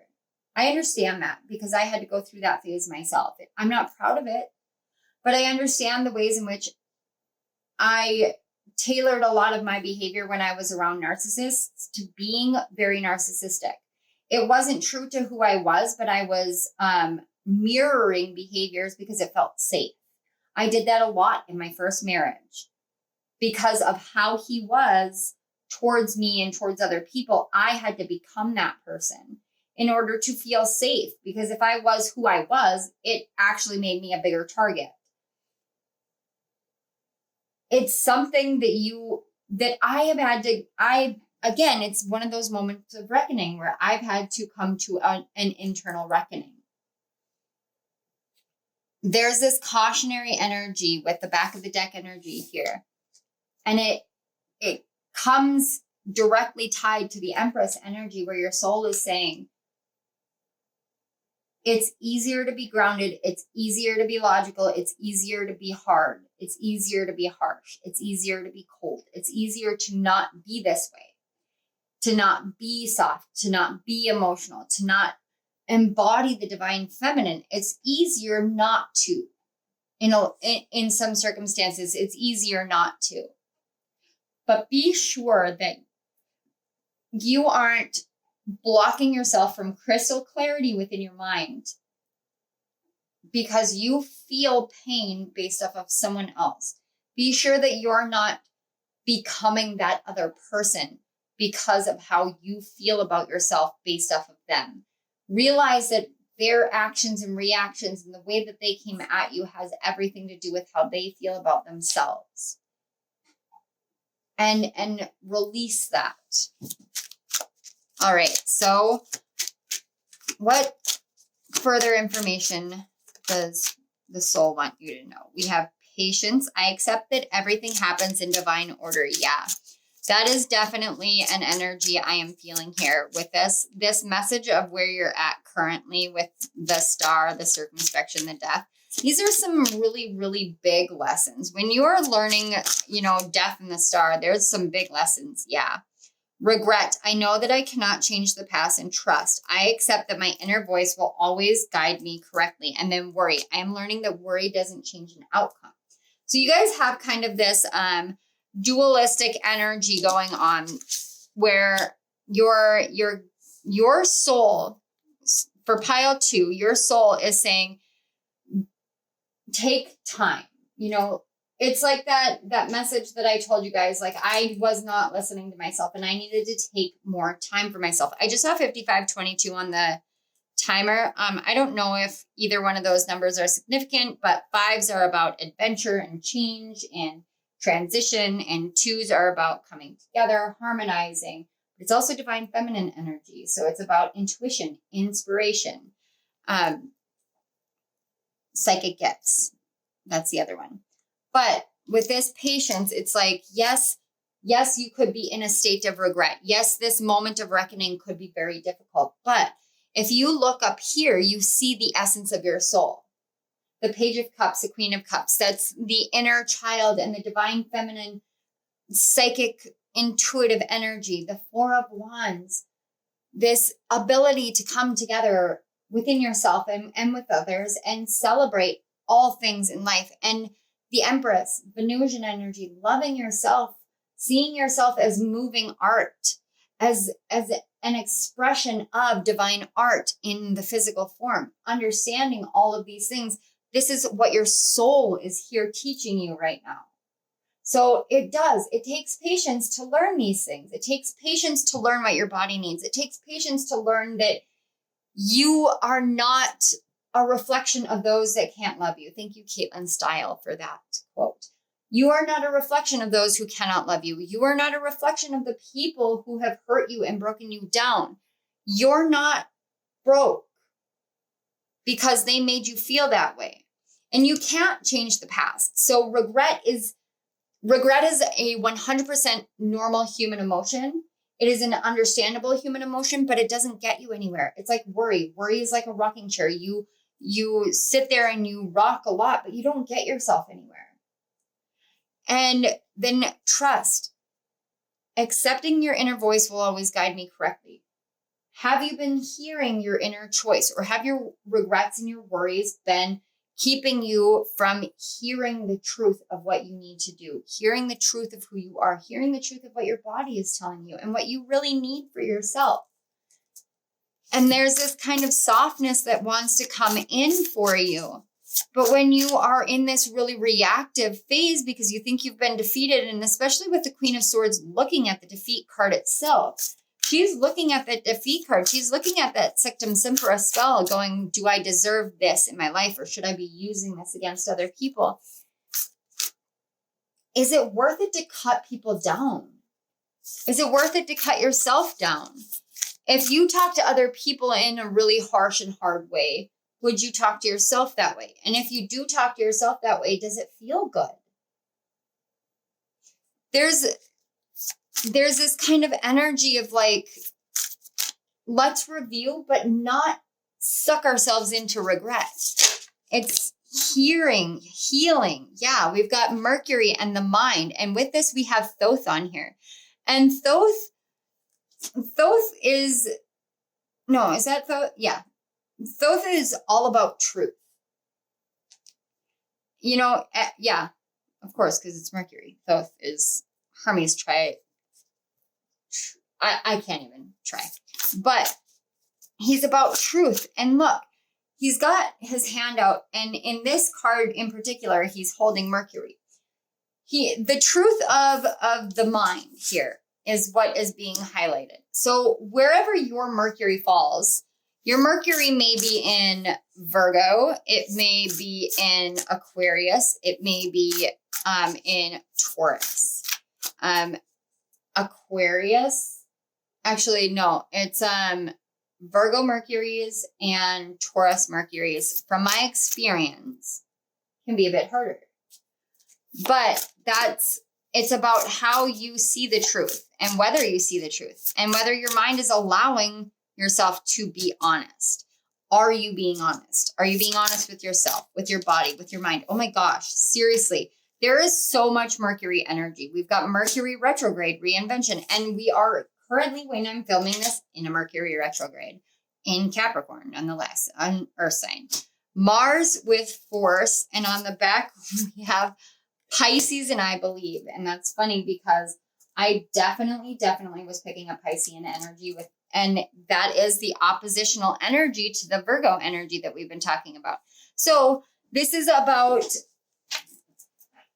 it's about asking yourself how you interact with your mind and your ambition. Do you believe in yourself so much that you force certain things in your life? Or are you there's this energy of kind of off-kilter divine masculine again with this Mars energy here. And I don't usually interact with Mars energy in that way, but that's what I'm feeling here with you guys. So this is asking you, do you believe that you're capable of changing your mindset? Can you change your mindset? Can you change your life? Can you believe in yourself in a higher way? Can you go through this evaluation phase?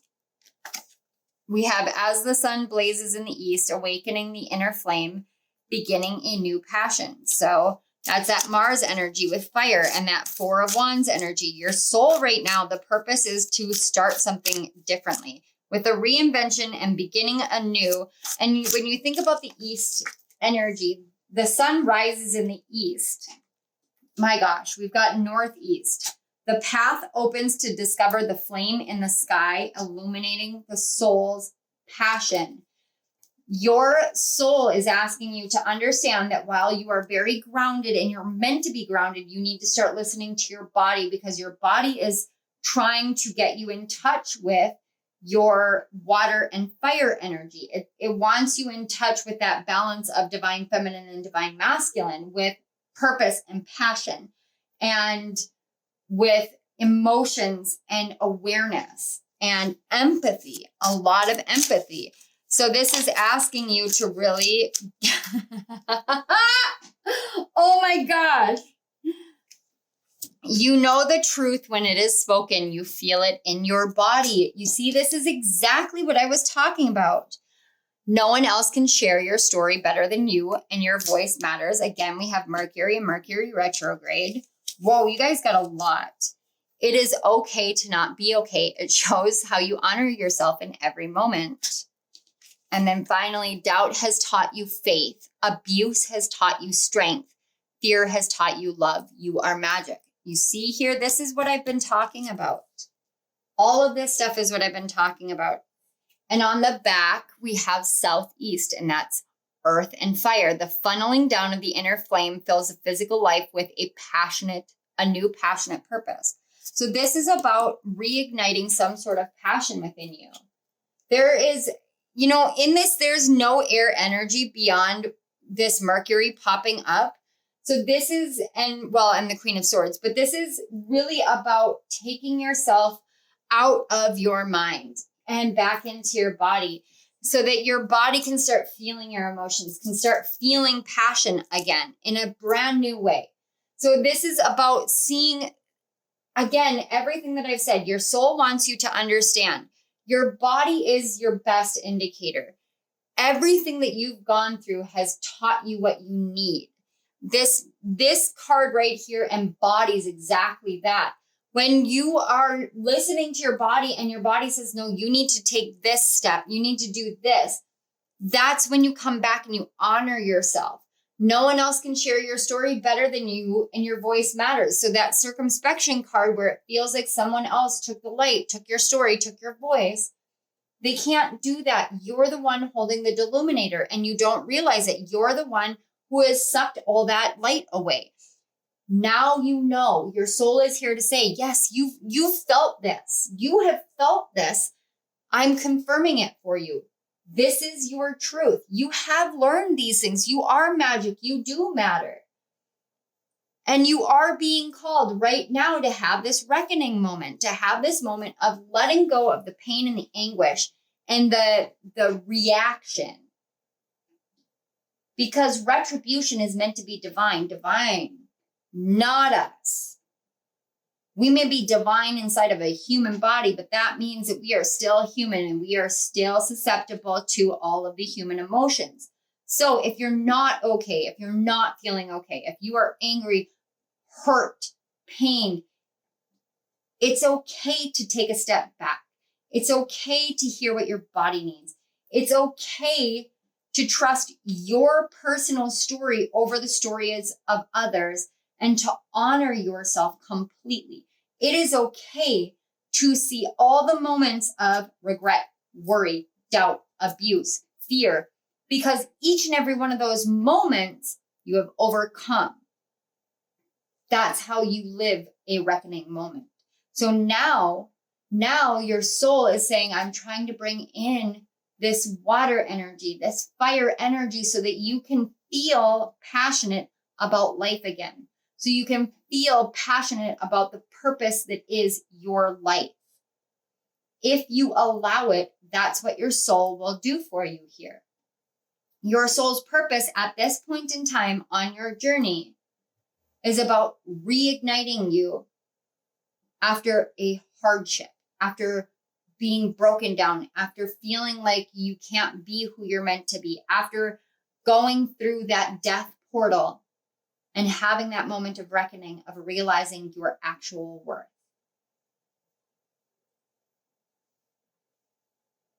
This is empower. I was going to say this is powerful, and then your guide was like, this is empowering. I love it. All right, pile 2.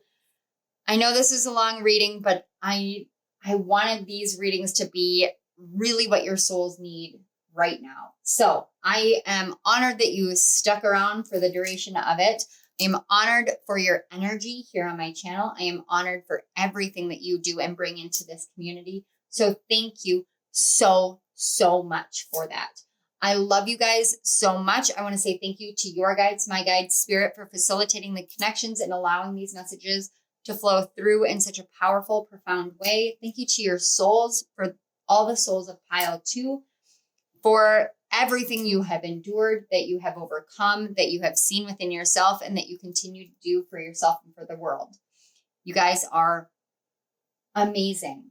Absolutely amazing. You are magic, and I am honored to read your energy. So thank you.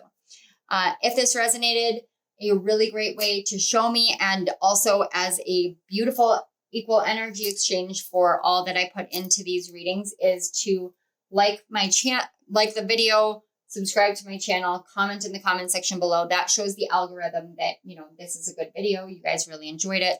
And I truly appreciate it, because it does show me that, all of the energy and the time and the effort that I put into this channel and these readings really does make a difference to you guys. So with all due respect, please love my channel. No, I'm slightly kidding, but no, I would really appreciate the equal energy exchange. And I do really appreciate you guys. If you guys are interested in my Rising Sign Messages channel, that is linked in the description box, as well as the comments section. The very top comment should have that link as well. and links to donate, book a personal reading, and my author page on Amazon. So if you guys feel inclined, check those out. If not, I will see you guys at my next reading. You guys are rock stars, pile 2, and I am honored beyond belief to have you on my channel. So thank you so much. I'll see you guys all later. Bye. Hello, pile 3. So there's going to be a little bit of an audio and visual delay, and I just want to preface this reading with that. Not because it's Mercury retrograde or anything, and you know, it is, but I've found that Mercury retrograde impacts us if we allow it to, but if we work with the energies rather than against the energies, it really isn't a huge negative thing. But the reason why there's going to be a delay is because I actually have pile 2's video uploading. I just finished filming it.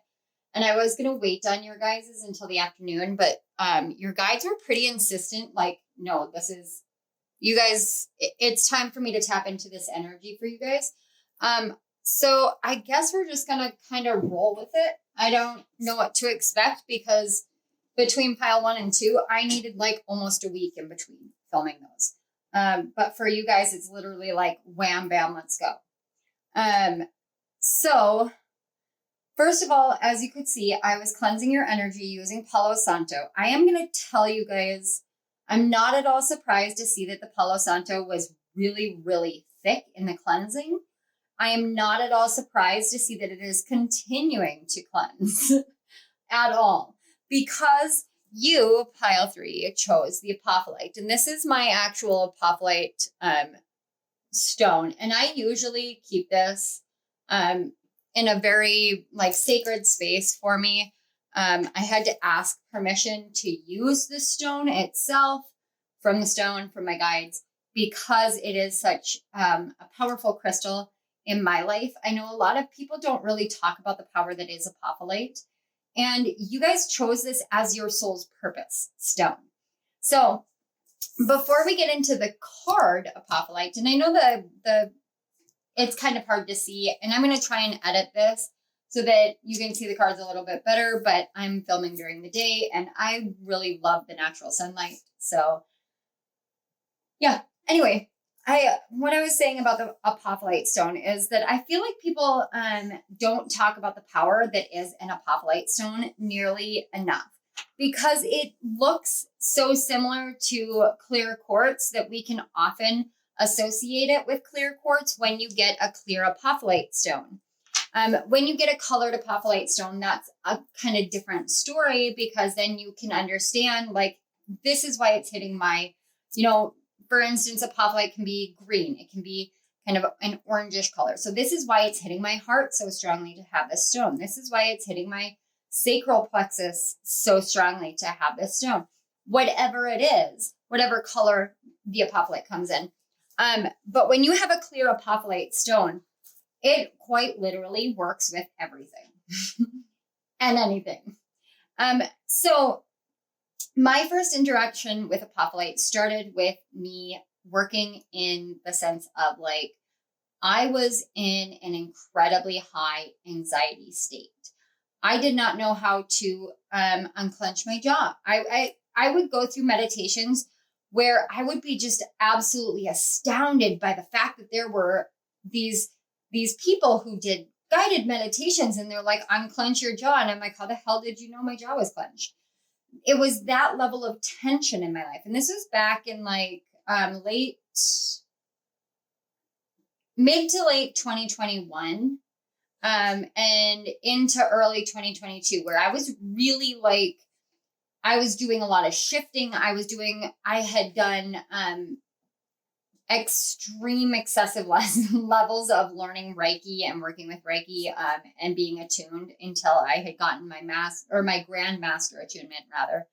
And so when you do a Reiki attunement, and you guys must be my Reiki pile, I haven't felt it in a really long time, but when you do a Reiki attunement, any attunement in Reiki, in any way, shape, or form, what happens here is that this attunement brings to the surface a lot of pains, wounds, shadows, doubts, fears, anxieties, worries.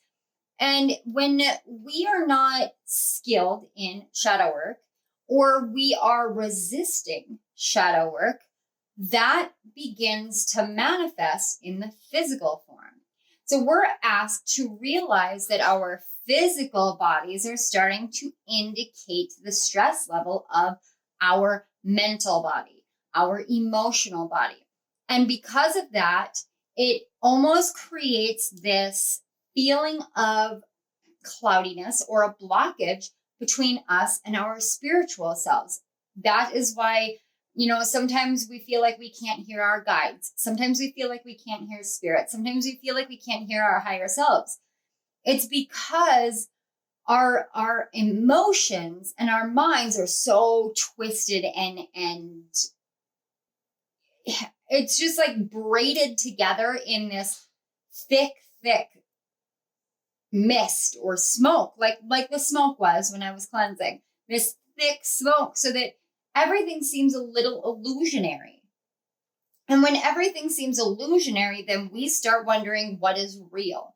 And when our reality is questioned, and particularly for those of you who, trigger warning here, trigger warning, for those of you who have suffered any kind of trauma, any kind of mental, emotional, psychological abuse, manipulation, or narcissism, when your reality gets triggered, when your reality starts feeling like it's a questionable thing, and especially when you're on this spiritual journey and you start questioning which part of your life is real, the down-to-earth, grounded reality, or the spiritual, higher realms reality, that can be very discombobulating. It can be very hard to ameliorate within yourself all of these different facets of who you are and how you exist within this existence, within this incarnation. And when that happens, the tension starts building, and it builds not just in our bodies, but then it starts expanding out into our energy field. And when it expands from our body into our energy field without our conscious awareness of it, our shadows get triggered, but then we become basically a walking shadow trigger. So when you interact with others, you start triggering their shadows in a negative way rather than becoming like a light working shadow trigger. So with you guys choosing this apophyllite stone, a clear apophyllite stone, if you can find one, which they're around, obviously, because I have my point here. But when you can find one, it really does help amplify the awareness of what area. Instead of narrowing it, it actually creates a limitless, boundless healing energy surrounding you. Now, with apophyllite, because of the power and the potency of it, it's important for you to spend time initially cleansing the stone and then connecting deeply to the stone so that you and the stone have your own personal relationship. This is something that I feel like when it comes to you, pile 3, you feel like me in a lot of ways. How I work energetically. I prefer, and some people get offended by this, but I prefer, if you want to be closer to me in my life, if you want me to talk to you on a regular basis, if you want to be involved in my life on any kind of personal scale, I want to energetically vet you, because I'm incredibly protective of my energy, and I make sure that if there's, for instance, I have a friend in the reading community, and she wanted to do a reading for me. She was playing with a new idea using shufflemancy with music, and she wanted to kind of have I would say have a practice dummy, but wanted someone she trusted. Now, when she asked me, I needed to step back and be like, okay, do I trust this scenario? How do I feel about the scenario? And then I said, okay, well, here's how it works. And I essentially asked my guides to be kind of a blockage system so that they could siphon through only what they deemed was what needed to be siphoned through in that reading. And she was incredibly respectful of that. But I also told her, I said, I would prefer having your natal chart information. And that way I could see how her energy actually works as a whole and how it works with me. Now, I said this to a former friend of mine a while back as well. And while the birth information wasn't given to me because of natal charts, I did get an image of the natal chart so I could, reverse create it. But that person was like, if you have to vet your friends, then you're not ready to make friends. Except that, yes, I am. It's that this is a boundary line that I have. This is my preference. This is because I work in energy. I can read your energy, but if you're cloaking, you're creating illusions with your energy. Now, Pile 3, I'm not saying that you're doing this. I am saying that it feels like this may be something you may want to be doing.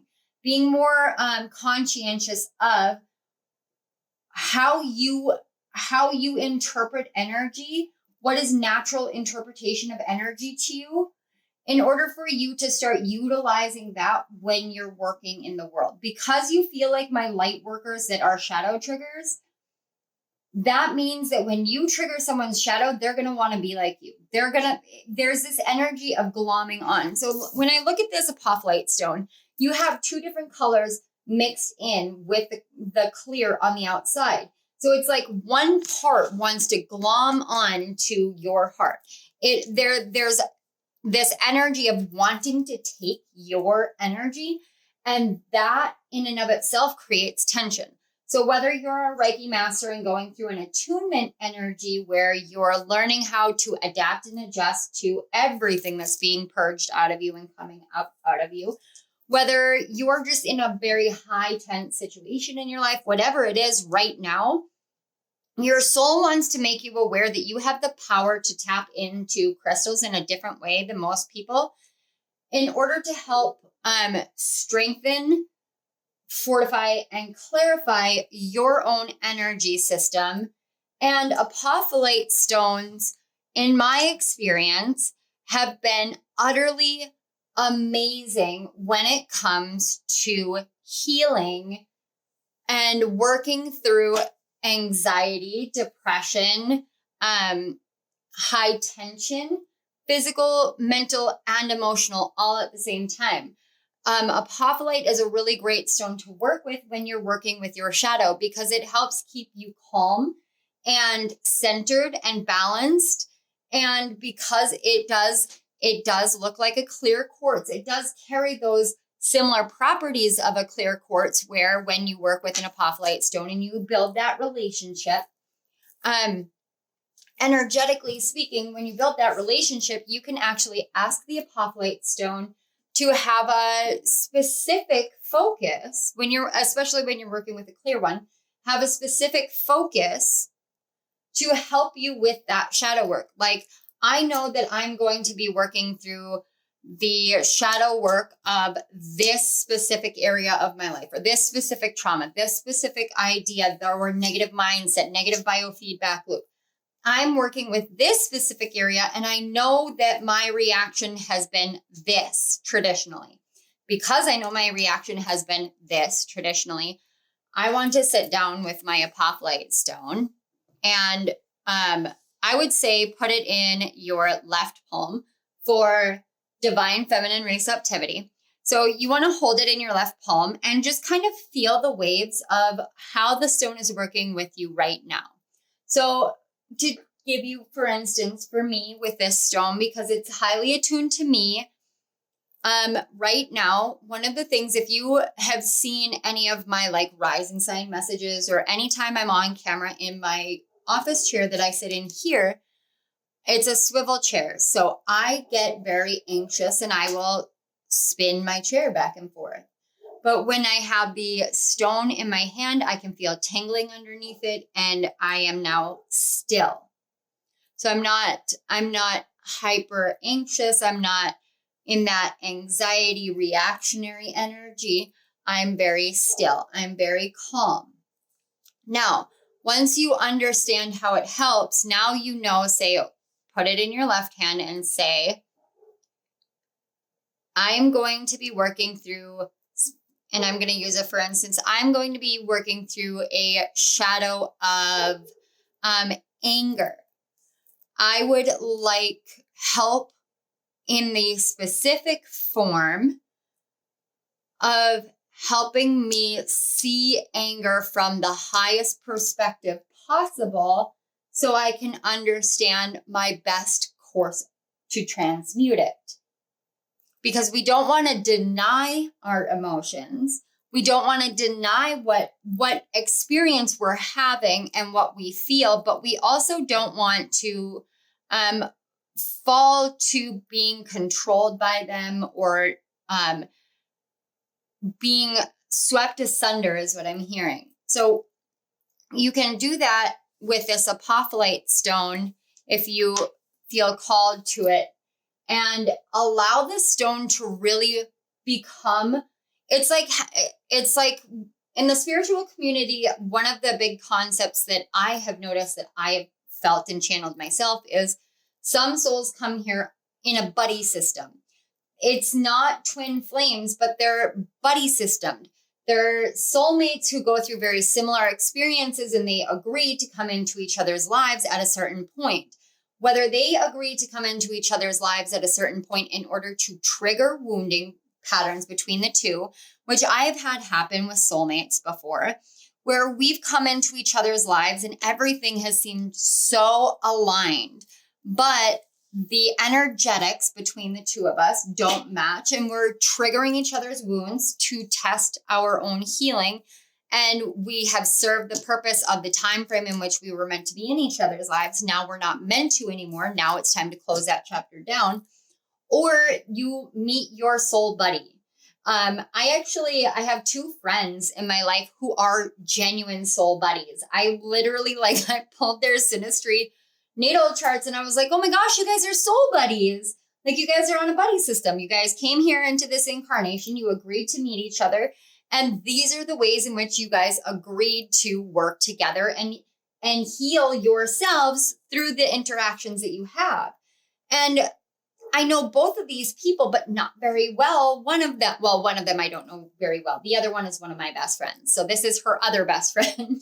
And, we're friends, but we're not best friends. We're not very close. So her and her other best friend are 100% soul buddies. And it's such a beautiful thing for me to sit there and be like, okay, guys, well, this is what I see here. And this is how this is. And they're like, oh my gosh, you're totally accurate. This is exactly how we do it. And it's being buddy systems. So in my belief system, and you guys don't have to subscribe to this, but this is what I believe. Everything has a spirit. Everything has a soul. It has an essence. It has an energy because we are all, at the end of the day, nothing more or less than energy. And with you guys, I think I'm saying things that you already know. You already feel. You already understand. So, okay, you know that we're nothing more or less than energy at the end of the day. And every energy manifests itself with different qualities, features.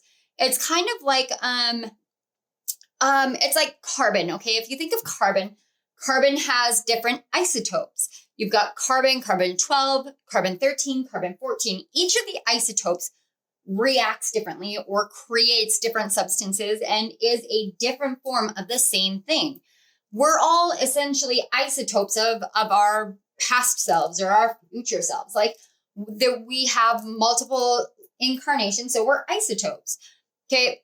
But we're also energy. And sometimes when you blend, say, carbon and hydrogen, you get an organic compound. That's the nature of organic compounds. Every organic compound, such as human beings, stones, crystals, anything, paper, plants, any organic substance is created from carbon and hydrogen.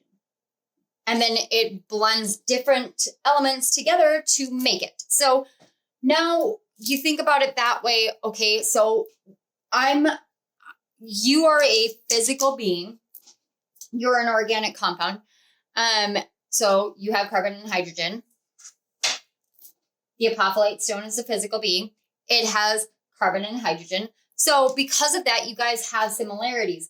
Now, because you have a respect and a mutual understanding between you and the crystal, now you and the crystal have become essentially soul buddies.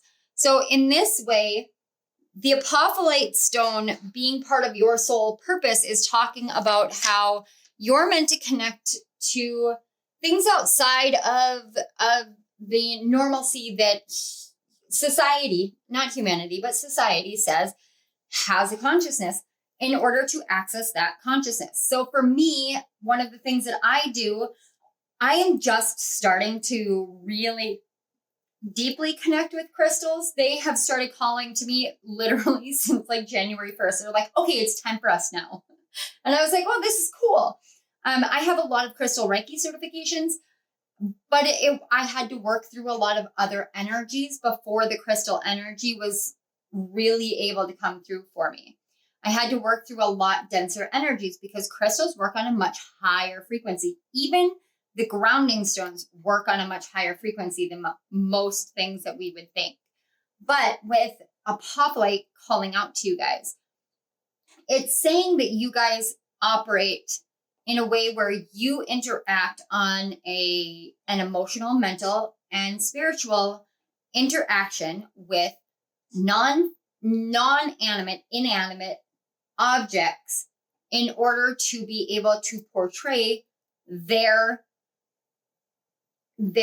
animate nature, their souls, their essence, their energy. For me, I can look at a natal chart and tell you things about yourself because I can see it in the lines, I can see it in the information.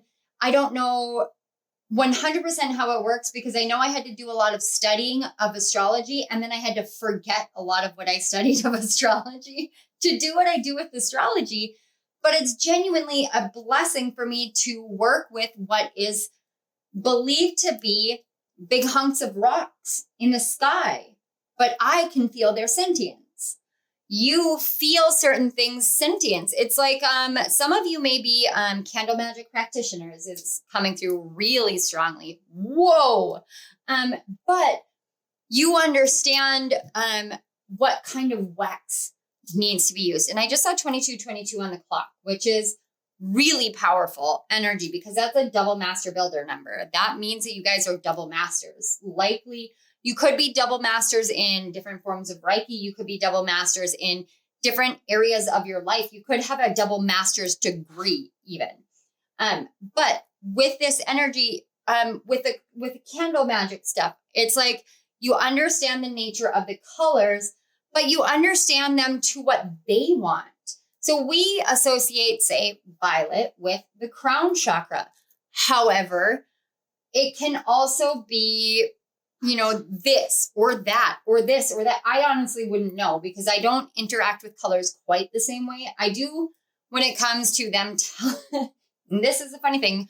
Colors will tell me about the chakras that are in need. Like when I feel drawn to a specific color, it's going to tell me about the chakras that I need to be working with. But when it comes to how you guys work, you see colors differently.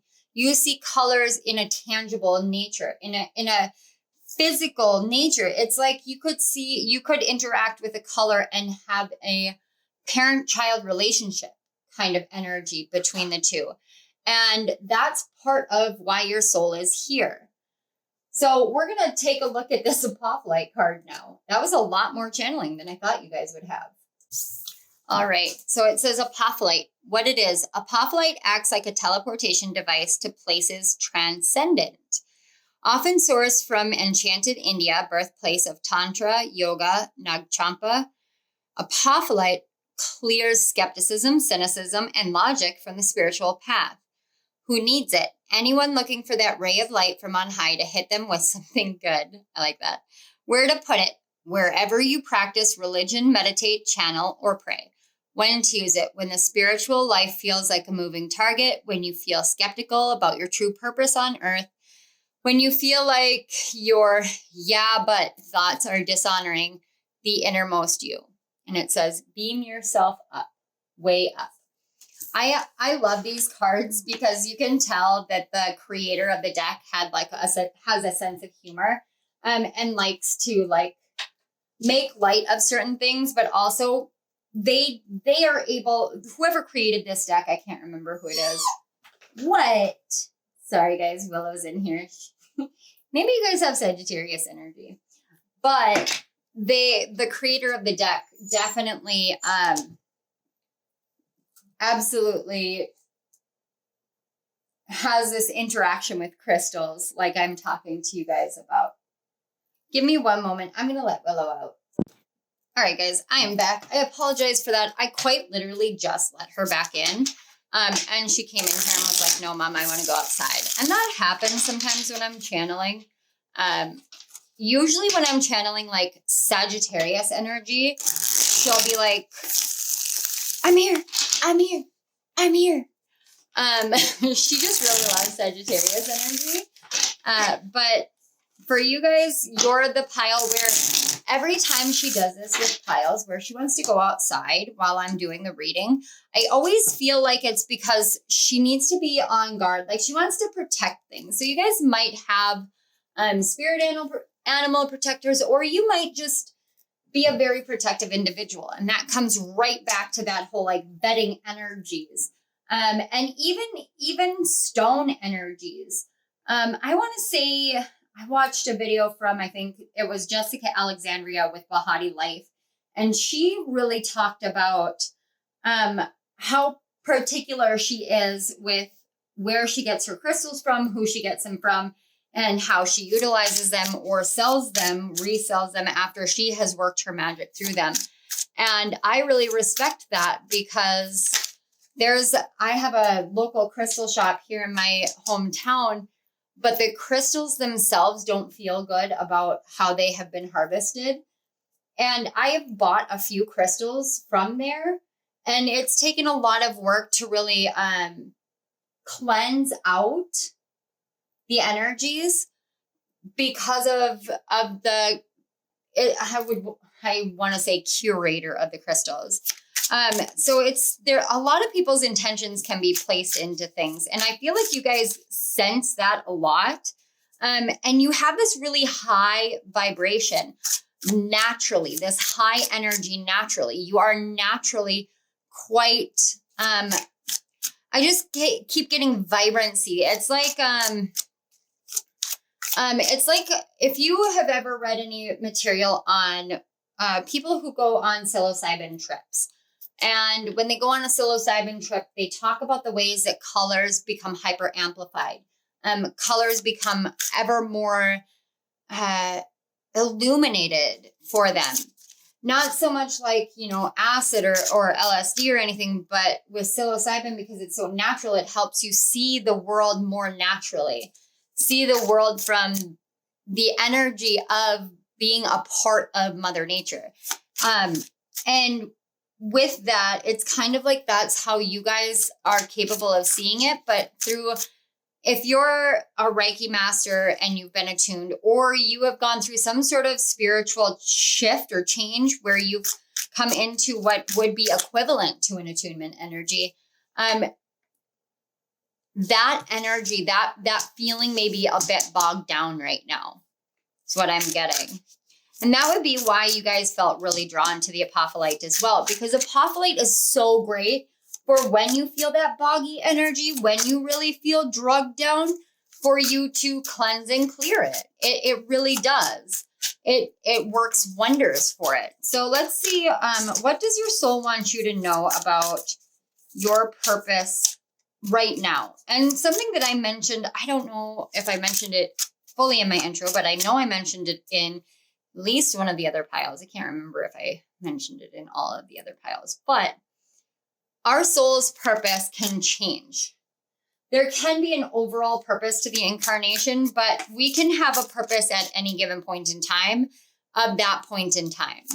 And especially with all the timeline shifting and everything that we're going through right now collectively, our soul's purposes change when we change. So we really are meant to work with our souls. For yours, I get this feeling that there might be a devil card energy coming up. Yeah, we've got the Chariot, which doesn't surprise me. I can actually see how the devil card energy might be incorporated in the Chariot, actually. The reason why is because the Chariot, he comes into this awareness that the choices that he has made is leading him on the path of victory. But in order to be on the path of victory, he has to have these two creatures. Like in this one, it's pharaohs and dogs. I would almost call them like pharaoh hellhounds, just because of supernatural.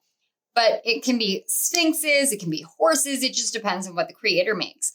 But traditionally, it's two sphinxes sitting there, one light, one dark. And his victory comes from knowing that he has harnessed both aspects of himself moving forward. So sometimes we can feel that devil energy pulling on us, and one side of the Chariot can become off kilter. And then the victory that we're seeking takes longer because we have to rebalance the scales.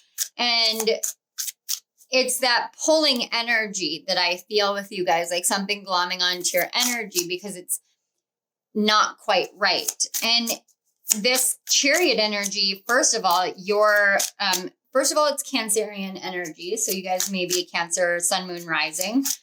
You don't have to be for that to resonate. You could also have Cancer in your 5th house, which would make you a Pisces rising. Yeah, Pisces rising. The High Priestess. Yeah, well, that's the moon energy.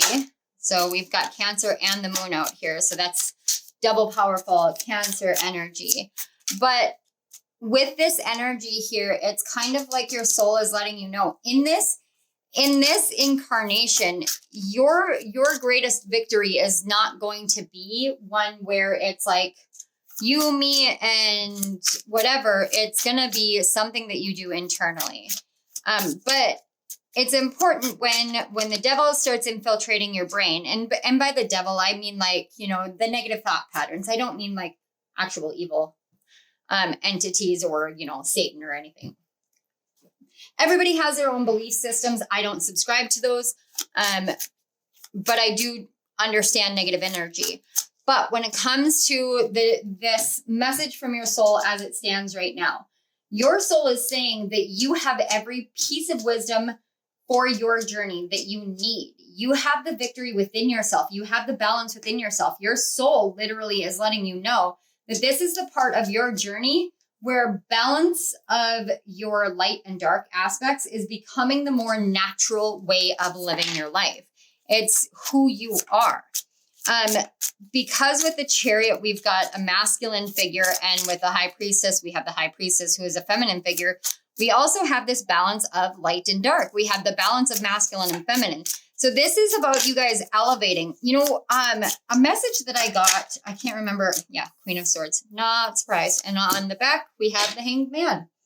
Okay. And that, again, Piscean energy because it's Neptune.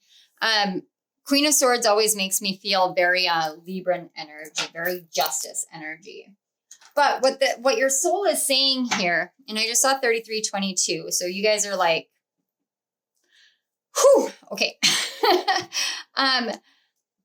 Your soul is letting you know that you have this within you. So the clarity that you need in moving forward, the perspective shift that you need in moving forward, it literally is contained within you. It's written in your soul. It's written in your soul contract. And I just saw 3344. So now we are progressing. 3s may be very significant to you this year. It is a 7-year collectively.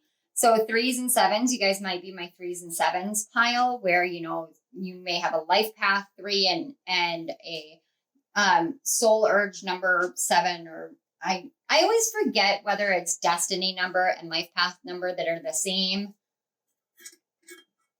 I think those are the two that are the same. But your soul is letting you know at this point on your soul's journey, the purpose that your soul has currently is nothing more or less than helping you to gain utter clarity within your divine feminine energy of your own personal power and personal truth and power of your own mind.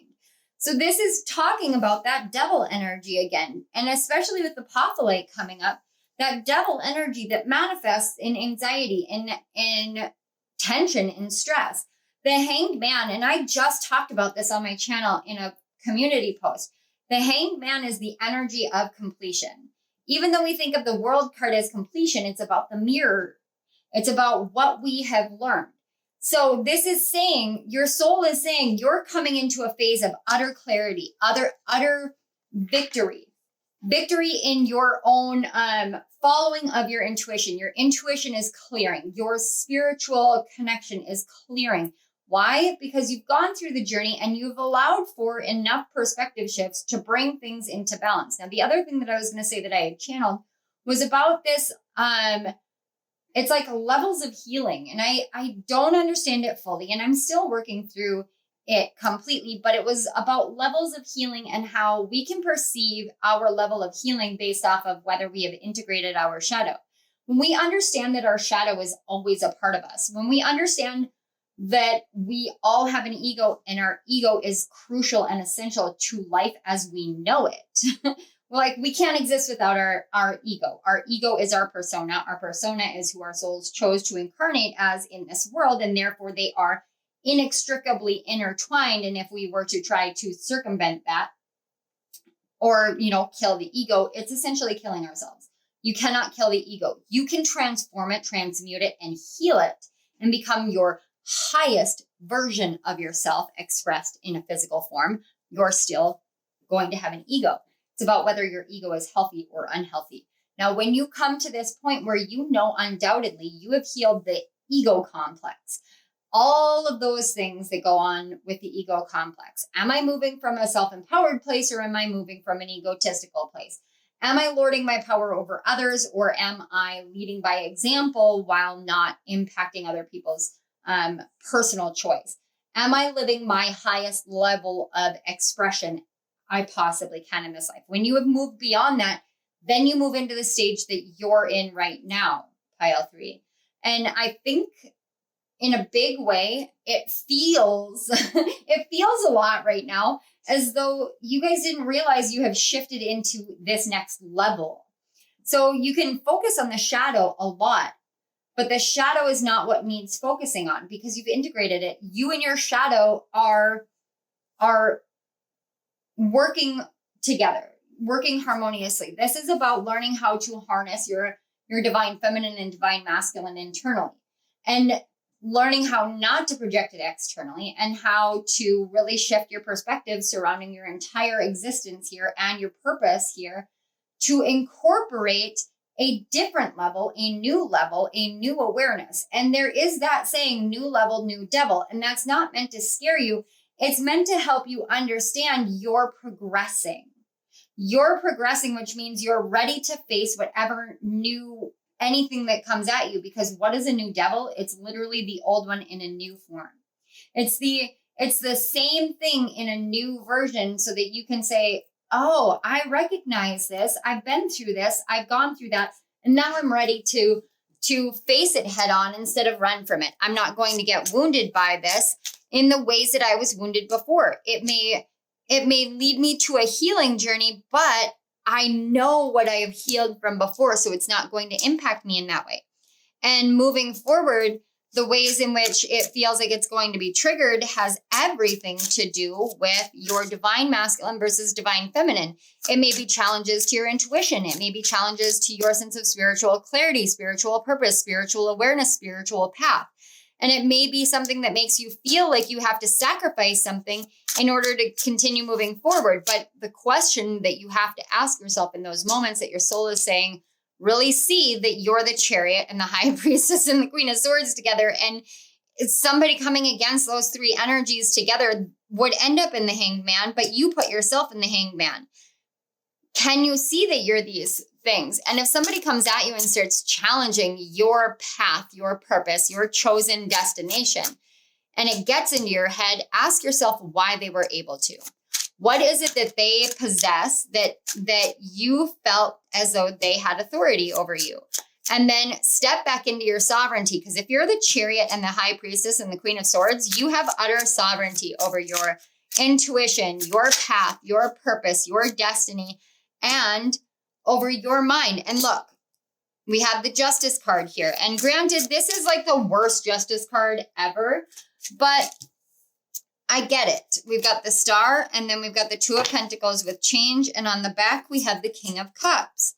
Okay, so here's the thing with the King of Cups, and I feel like I have to address that energy immediately. The King of Cups in its highest level is an incredibly emotionally aware, divine masculine energy, where we're coming into the world with such high levels of emotional awareness that we come off cold, we come off uncaring. It just depends. Otherwise, you can actually come off incredibly soft, and people think that, oh, well, you know what, they're soft, and I can take this and I can manipulate it. Now, the thing that you have to be conscientious about is if you have already reached this King of Cups upright energy, a King of Cups in reverse energy is not something you want. That's your manipulator. That is, and when we are in a King of Cups phase, we're learning how to incorporate our emotions into our divine masculine without being manipulative. And that can be difficult in the world, especially if you're facing someone who thinks that they have some sort of justice energy within them that is anywhere similar to Professor Umbridge. Because Professor Umbridge is point blank a bitch. Anyone who has read the books, seen the movies, knows she is one of the most frustrating characters. She is put as like the worst villain, worse than Voldemort was, because she tortured for the sake of torture. Voldemort had a purpose and a path and whatever, but I mean, like, the way that she was so frustrating and ugh. I gotta tell you guys, when I first read the 5th book, it was the only book that I literally got so angry at one of the characters, which was Professor Umbridge, that I literally threw my book across the room, like, and screamed. Like, I was so frustrated with the character. So this is telling me that in this phase, that you're facing this frustration, this anger, the apophyllite. That explains why the word and the emotion anger came through with me talking about the apophyllite energy. This is asking you here to realize when that energy comes up, when you're facing someone who embodies Professor Umbridge, who has a very sweet voice and is like, you know how Professor Umbridge is, and she thinks that she's wielding a sword of truth. Remember, your higher self, your soul, is the Queen of Swords. A Queen of Swords is like the centaurs that literally just grabbed Professor Umbridge and took her away, and she had no power over that.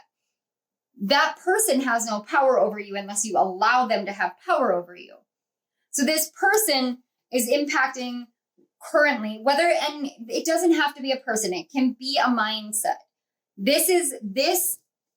The weird thing is it says justice on here. It's the card number 8 for this deck, but with Umbridge sitting here as justice, this is skewed justice. This is twisted justice. This is a perception of justice that one brings forth by themselves. She thought that she was going to wage justice in the world by trying to punish Harry Potter in ways that it was not for her to do. Okay, so she is trying to take his stability, his success, his ability to practice magic, all of that, because she doesn't like the undercurrent, whatever. She likes power. She abuses the power she has. So whether this is another person or whether this is something that you are energetically moving through, and it does, I got to tell you guys, it feels like another person. It does. Because I was picking that up with this apophyllite, where it's like somebody trying to suck your energy, to imitate you, to mimic you, to whatever. That's how it feels. So this sixth sense of justice that somebody else has, like, I know all and I'm going to dictate all. Your journey right now is for you to realize that you dictate your hope, your sense of belonging, your enlightenment, and your place in this world. You are the star. So this person can say all they want, but you have the power to change your perception. You have the power to change how you interpret that energy? Are you going to see it from the hangman perspective, which is, what am I learning from this? How can I grow from this? And how can I help others so they don't fall to this kind of energy? Or are you going to go through what Harry went through, where Harry tried to fight against her in the wrong way? And it just didn't go the way that it should have. You know, Harry had unnecessary pains put on him when he had to sit and write lines like, I must not tell lies, and have it written in his own blood, etched on his skin with, you know, scars left behind for her cruelty. And that's her sense of justice. So if somebody has a sense of justice that is actually making you hurt yourself in order to fall in line, your soul is letting you know that where you're at on your soul journey is you're ready to say, peace out, bros. I'm not doing this. I'm gone, because I understand the way that energy works. I understand that everything in this world has energy, has purpose, has meaning, has connection, has all of this power. And your power doesn't have power over me. And as you work through that, as you work through those emotions and you start building that hope back up, you start learning how to change your perception of that singular moment, that singular person who believed they were exercising their own justice. And you see the fact that we aren't the justice keepers in this world. We don't serve justice. Others do. And by others, I mean spirit. The guides. We're not here to serve anyone any kind of justice. We're here to live our highest selves. And that's the King of Cups wisdom that you're moving into from your soul's perspective right now. The King of Cups is moving into the wisdom of knowing that reactivity is only going to feed and fuel versus being centered, being calm, and knowing your truth. Your soul is telling you the truth of yourself. Nobody can impact you. You are literally meant for victory. It's like having the moon in Cancer. That gives you psychic and emotional sovereignty and autonomy. When you have those energies together, you have that beautiful balance together. And it's letting you know that on a soul level, you're tapped in that much that your emotions are here for clarity more than anything now. So we have acceptance. I'm learning to accept the things that I cannot change. Exactly. You can't change another person's path. You can't change the way another person operates, but you can change how you interact with that energy. So when you come into a phase of acceptance, now you're saying, I see it for what it is, and I accept it for what it is, but I do not accept it in my life. So this is like the serenity prayer. God grant me the serenity to accept the things I cannot change, the strength to change things I can, and the wisdom to know the difference. I want to say that it's the courage to change the things I can and the wisdom to know the difference. But I mean, you know, you guys get the gist. So this is about learning to find peace within yourself, that there are things that you just can't change that aren't for you to change. It's that wielding of justice. It's not for you to wield. You're not here to balance those scales. So what are you here to do? You're here to balance yourself and to move forward in clarity of where you're meant to be. The Hanged Man energy for you guys is a lot like what I was picking up on the January 2nd, which is portal energy. It's transition energy. It's that completion energy. You use the Hanged Man to move into your next phase. It's kind of like throwing caution to the wind and becoming the fool, but you go the fool to the Hanged Man to the world.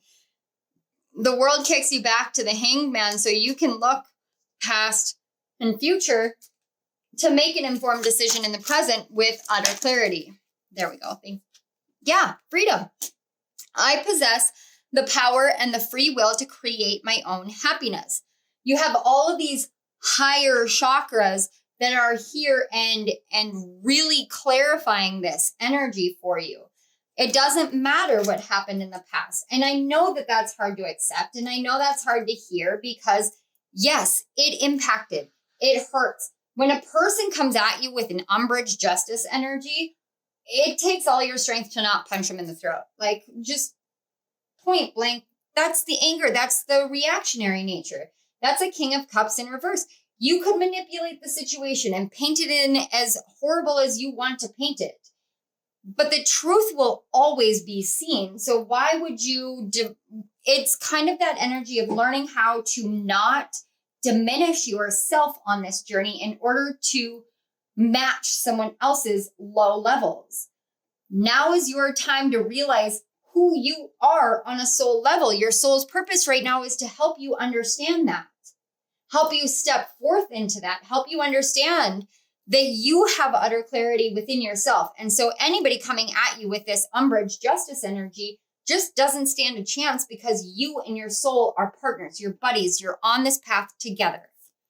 We have pride. I love myself and I see myself in everyone. This was, again, shadow energy. I pulled it from the back of the deck. So this pride is saying that, they say pride comes before the fall, but it's skewed pride. Pride in what you do, in who you are, and how you move in the world. When you are proud of the ways in which you handle yourself in certain situations that are challenging, are painful, are confusing, that isn't you being prideful, boastful, egotistical. That is you saying, I have accepted the things that I can't change in others. I have accepted the situation for what it was, and I choose to free myself. And for that, I am utterly proud of myself. I hold a high level of pride for the journey that I have been on and the ways in which I have grown. And this is something that you learn when you get attuned and you work with that energy. You do genuinely learn how to really feel into the truth of emotions and not let them control you, but also how to free yourself from other people. The further into Reiki that I got, the more I understood that we really use words in ways that we don't understand, because pride is like, it depends on the person. Pride becomes something that either someone is going to pick at, like, oh, you're just so proud. Pride is just all up in your business. Or it's somebody who is like, I am so proud of you. You should be so proud of yourself. You should really shine this forth. Pride is that energy of celebrating yourself, celebrating your wins, celebrating where you've come. And with it saying, I love myself and I see myself in everyone, this is saying that you can see how when you interact with somebody with the umbrage justice energy, you can see how you could have reacted that way, how you could have been in that energy, and you may have been in that energy in the past, and how far you have come. And you realize that you don't have to people please. And Apophyllite really cleanses through that energy and clarifies that for you as well. We have air element with communicating.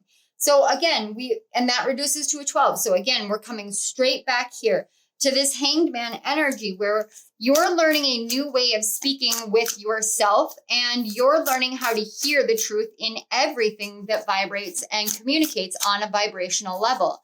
So for instance, you can sit here and listen to me talk, and you can hear how the truth or fallacies of what I say come through. Now, I'm not saying it's fallacies, but I hope you get my point. Then we've got the 4th house with root. So you may have an air sign in your 4th house, but this is, again, helping you understand that the root of everything, thank you. The root of every problem is a lack of communication, a lack of open communication. When people can't communicate openly, when they start being guarded, when they start taking advantage of communication and using their words to harm rather than to help, like Umbrage, she was not a gifted communicator in any way, shape, or form. That's when we have to realize it's time to walk away. So the root of all issues are communicating, but the root of building the foundation of who we are is also communicating. We've got moon and soul. So we've got the moon out here twice. Also the number 2 twice. And we saw 22 on the clock.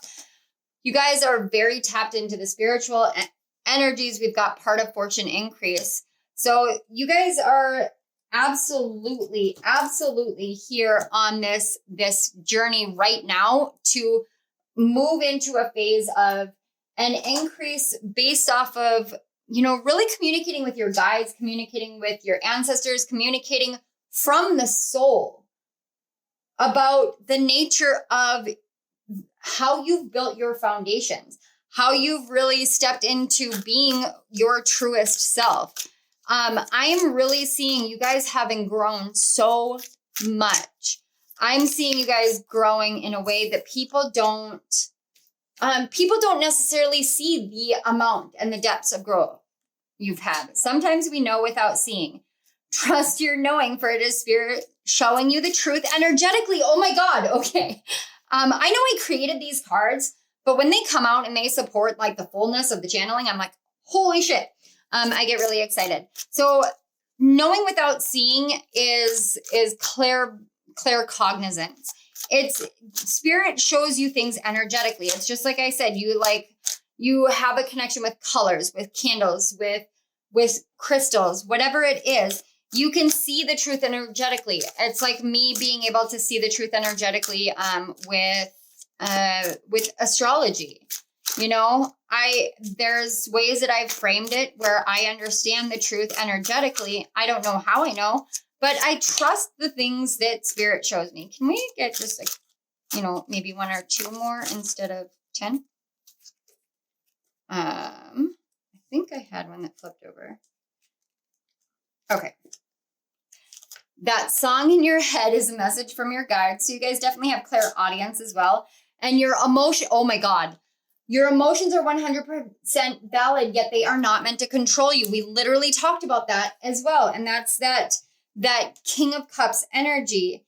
And yeah, here we have descending roots, again, roots to the south, anchoring the soul to life, giving form to purpose, and the earth energy. Or the earth element. So we have the air element and the earth element. And these are two opposites, divine masculine, divine feminine. Again, but this is about your roots. It's about your roots coming down from your soul. Your soul is rooting into your existence now. It's your entire being is finding purpose here. It's finding purpose in your gifts, in your knowing, in your path, in what you're doing, in the ways that you feel and the ways that you have grown. It's in seeing the truth and allowing for illumination and enlightenment to come in instead of trying to fight and force and balance. You're choosing to change yourself instead of trying to change others. You're changing the ways in which you perceive your sense of belonging and how you perceive justice, because you have enough clarity to know your path is your own and no one gets to dictate that.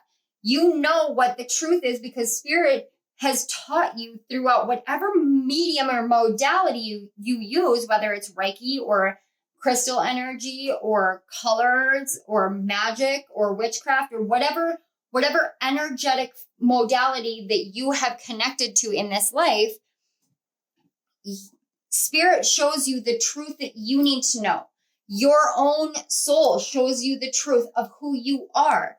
We fear sacrifice, but really it's just the hanged man is that energy of just pause and reflect and gain the wisdom from the knowledge you have.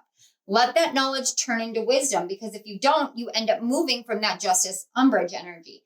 But when you move from a wise point, you see that you could be heading, like the star card showed them, heading towards Hogwarts. You could be heading towards where you truly belong, but you know that where you belong, there is this singular person, figure, energy that is embodying a cruelty energy of umbrage, because she thinks she needs to wield justice for herself in the ways that she believes.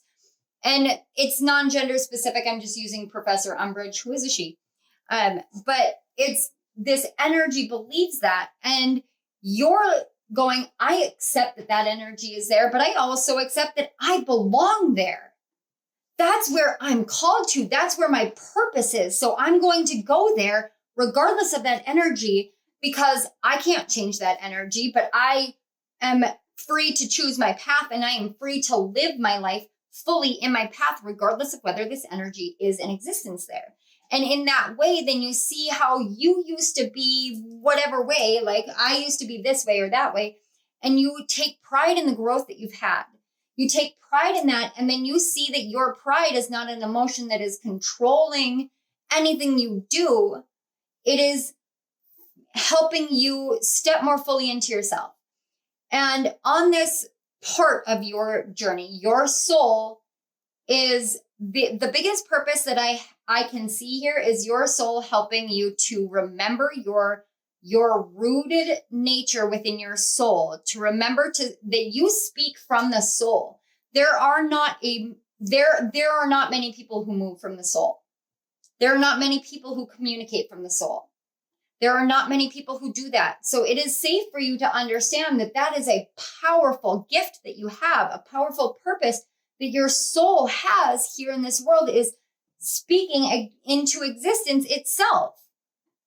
And that brings you this part of fortune increase. This brings you this increase in foundational truths, in being grounded and rooted into this life, in anchoring yourself here and communicating from your highest level and giving others this awareness of what freedom is without having to do anything, because it's not for you to control, it's for you to embody. You're here to embody the fullness of victory, of intuition, of clarity, of peace, of perspective, of seeing the world, experiencing the world completely differently than other people do in a completely physical form, and just sharing that in whatever way feels right to you. You're here to, your soul's purpose is here to really root itself into you. And that should feel like a huge blessing. I can sense how much of a blessing that is, because you may diminish yourself, but you're a blessing. And so your soul wants you to realize that where you're at on your journey, it's now time for an increase in fortune, in truth, in communication, in your soul really coming alive, really being rooted, and you really moving the way that you're meant to move, and trusting yourself and trusting your guides and going from there. So, all right, pile 3, this was incredible, amazing, inspiring. I love you guys, and I'm very, very grateful for you on my channel, for the energy and for all the work that you have done. I am so impressed, so proud of you guys. Thank you so much. I want to say thank you to your guides, my guides, and Spirit for facilitating the connection between our energies and for allowing these messages to flow forth so that you guys could receive them. Thank you for being open to receiving them. It really does make such a huge difference for how they flow through. It works amazingly. So thank you again, pile 3. If this resonated, a really great way to give an equal energy exchange is to like my video, subscribe to my channel if you haven't already, hit the notification bell if you feel inclined, and comment on the video. Let me know how it resonated, what pieces resonated, if it all resonated, how you guys are doing. If you knew this should serve as confirmation, and I'm really, really honored to be a confirmatory guide for you guys. So yeah, let me know in the comment section below. You guys can also check out all of the links in the description box. They're also linked in the comment section below. And those are links to, donate, book a personal reading, to my second channel, and to my author page on Amazon for, picking up any of my books. So without further ado, I'm going to leave you guys here. And I just saw a reflected 1-3, or I just saw 13-13. So that may be significant. 13 is that death energy, and that is what comes after the Hanged Man. So maybe this is your guides letting you know, hey, you're about to move into that next big transmutation phase where you will become the Phoenix Rising. And that's awesome, awesome energy. So without further ado, that's all I have for you. And I want to say thank you so much, pile 3. I love you guys so much. I am so honored again, and I will see you at my next reading. Bye. Pile 3. Hello, pile 4. My wonderful pile 4s. Every single time I do a reading with 4 piles, which I do prefer doing readings with 4 piles personally. I don't know why, just the number 4 was perfect for my readings. But every time I do it, your pile always carries that quote unquote different energy. Interesting. Now I'm watching my computer screen over here as I'm cleansing the area. And when I pull the smoke across, it almost looks like type or like calligraphy or writing of any sort.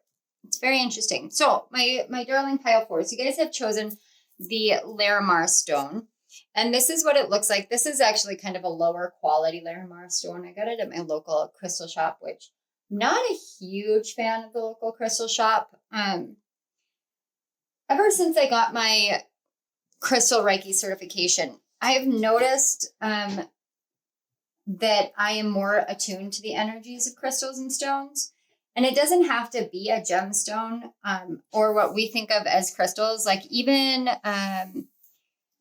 like the stones, like the common garden stones, like I feel them more. But when I am in a place that has a lot of crystal energy, the energy flow in that area really does impact me energetically. And I went in, and here's the weird thing. I went in and I want to say it was June. It had to have been June. Yeah, because it was for the Cancer new moon. I went into the local crystal shop because I did not have time to order online through, some of the more reputable crystal dealers. And I know that there is a crystal dealer here in town. And I was looking for a Larimar stone, this particular pendant.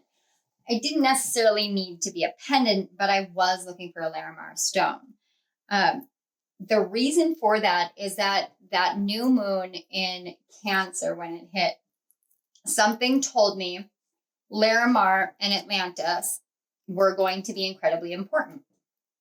Now, Larimar is known as the Atlantis stone. This is why I say that your guys' energy is just different.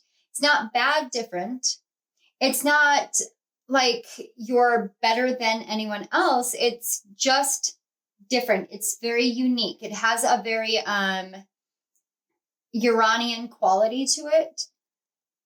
And more like Uranus in Pisces energy. Which some of you may have that placement. I'm not, for some reason, I want to look it up. Uranus in Pisces. Well, you'd have to be very young to have Uranus in Pisces and be watching my channel. When I say very young, I mean like my daughter's age. But March 10th of 2003 to September 14th of 2003, December 30th of 2003 to May 27th of 2010, and then it kind of toggled. It went back into Pisces from August 13th until March of 2011, when it finally left and went into Aries. So it may not be that you have Uranus in Pisces, but if you think back to those time frames, that makes a lot of sense. Think back to those time frames, and especially towards the later dates, like the 2011 dates, because when Uranus exited Pisces completely, Neptune entered Pisces. So there was that kind of, it's almost like a passing of the baton energy. So your life may have dramatically changed between the years 2010 and 2011. That would put it at, 12 years, a little less than 12 years from now. So the reason why I feel this Uranus and Pisces energy is because we've been talking a lot in the spiritual community about the age of Aquarius. And with the age of Aquarius, that is Uranus energy, because Uranus rules Aquarius. Even though, traditional rulership places Saturn there, I tend to always give respect to modern rulership for the sake that it's the day and age that we're living in. And those planets existed prior, and they would have had the application that they have had we advanced our technology far enough. So in my belief, your energy, because you chose the Larimar stone, which is strong Atlantean energy and Lemurian energy and origin energy and, Mintakan energy. A lot of water energy, a lot of ancient wisdom, a lot of spiritual gifts, psychic gifts, a lot of call to witchcraft, call to the esoteric, the occult, call to shamanism. The realms of the liminal is where your energy has the most comfort. And the liminal space is the space that's called the in-between. So you may have identified yourself as a bridge. I myself am a bridge. There are many bridges and they come in many forms. And each one of us is a very unique bridge. I am a spiritual bridge because I'm a medium and I have gifts of materialization. So a materializing medium, there are times where my voice will take a different cadence and tone and I'll pick up an accent. And if you guys know me personally, you know I don't do accents outside of my Norwegian accent. I just can't. My voice doesn't do it. I just can't. I was never that way. I'm not bilingual. I am unilingual. I have one language. That would be English. And sometimes it's a really bastardized version of it that I speak because it just depends on what situation and energy I'm in. But the energy that I pick up from you guys is very much polyglot energy. It's you speak many languages and you may not actually be a polyglot, but the way that you speak energy is like speaking different languages. You may identify as someone who speaks, writes, reads light language. You may feel as though you can look at ancient scripts and just suddenly understand them and then come and find later on that holy shit, you were right. And have that like that moment where it's like a lightning bolt of whoa coming into your awareness because you can do this. And you know, the human mind gets in the way. But for you guys to choose the Larimar stone for the foundation of your soul purpose, and that's what these cards really have been about. For you, there is so much esoteric, so much metaphysical, so much celestial, fairy. I'm feeling a lot of high realm, high vibration energy from you guys. And I've been feeling that in a multitude of different ways with the different piles. With yours, it's, gosh, I wish I had a word for it. It's so... The word that I use a lot when I tap into energy like this is ineffable. I could use as many words as we contain within the English language, and it still would not adequately describe the complexity, the depth, the layers to your energy, the ways in which you transmute and you transform and you elevate and you fall and then you rise and then you go through this whole cycle again.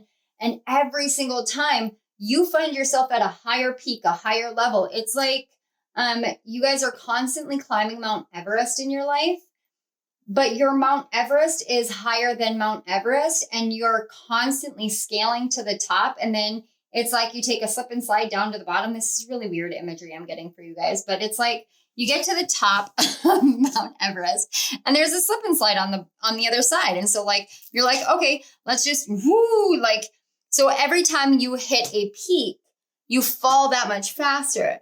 And then it's like you don't even hesitate. You know, sometimes when you get to the bottom, like anytime you climb any kind of mountain, anytime you really scale something in your life, whether that is shadow work, whether it's, you know, overcoming trauma, overcoming this, overcoming that, whether it is personal or professional success, and you hit this peak, it's like you find your glass ceiling, you break it immediately, and then you have to go to a specific like restart point. Now, the thing is every time you go to the bottom of the mountain, you guys actually go further down than you were before, but it doesn't feel like you guys ever hit the rock bottoms that you hit prior to starting. So it's very strange. I love it. I got to tell you, I love it. But the imagery that I'm getting is like you have this constant up and down that you go through, and every up gets higher, so every down gets lower. But the lower it gets, it's never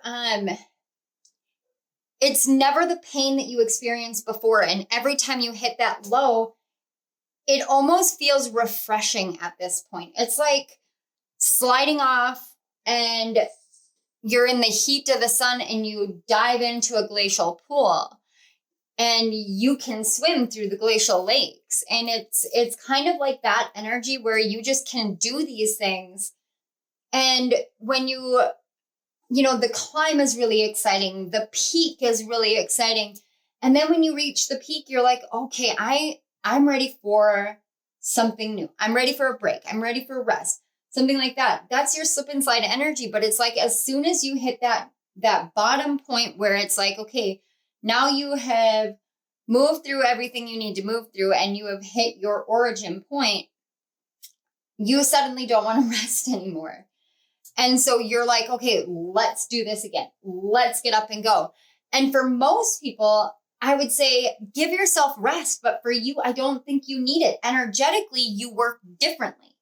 And that may be why some of the ways that even the spiritual life talks about energy and talks about flow and talks about these things doesn't work for you.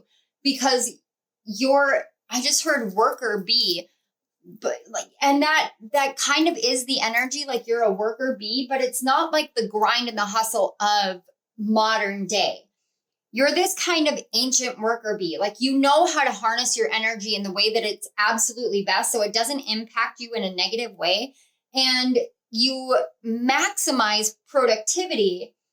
And then you let yourself rest, but your rest time is not what normal people need because your energy is different. You're my neurodivergence. I like, just point blank. If you're not neurodivergent, I'm sorry to tell you that this is not your pile. It may be a pile that you would love to understand. And so if you're cross-watching because this is a pile that applies to someone in your life so you can understand them, I highly encourage you to keep going because it will help you understand the person in your life that you're trying to. But if you're not a cross watcher and you don't identify as neurodivergent, I'm sorry, but I can't feel any energy outside of that. And now a lot of people believe we're all neurodivergent. That might be true. But when you know that your brain is wired differently, your energy flows differently, when you know that it just works different for you, and the different is ineffable, that's how you know that you're in this neurodivergency energy. So with this Atlantis, the Larimar stone, the first thing, I have already read the back just because I wanted to find out what they interpreted it as, because it helped me really understand. And especially, so when I was going through the intro, if you guys skipped it, when I was going through the intro, I was not going to bring my crystals out here because I'm very protective of the crystals, like the ones that I wear on myself. But I've taken this off and I haven't been wearing it much because it didn't want my energy attached to it at all when I did this reading. So I'm going to have to deep cleanse this crystal, but I don't feel the pull to wear it right now. But, before I forget, the reason why I said it was very ironic that the Cancer new moon is what I bought it for is because we're coming up to the Cancer full moon. And you'll be seeing this prior to the Cancer full moon, which is on January 6th. So full circle kind of energy. Anyway, I just saw the moon.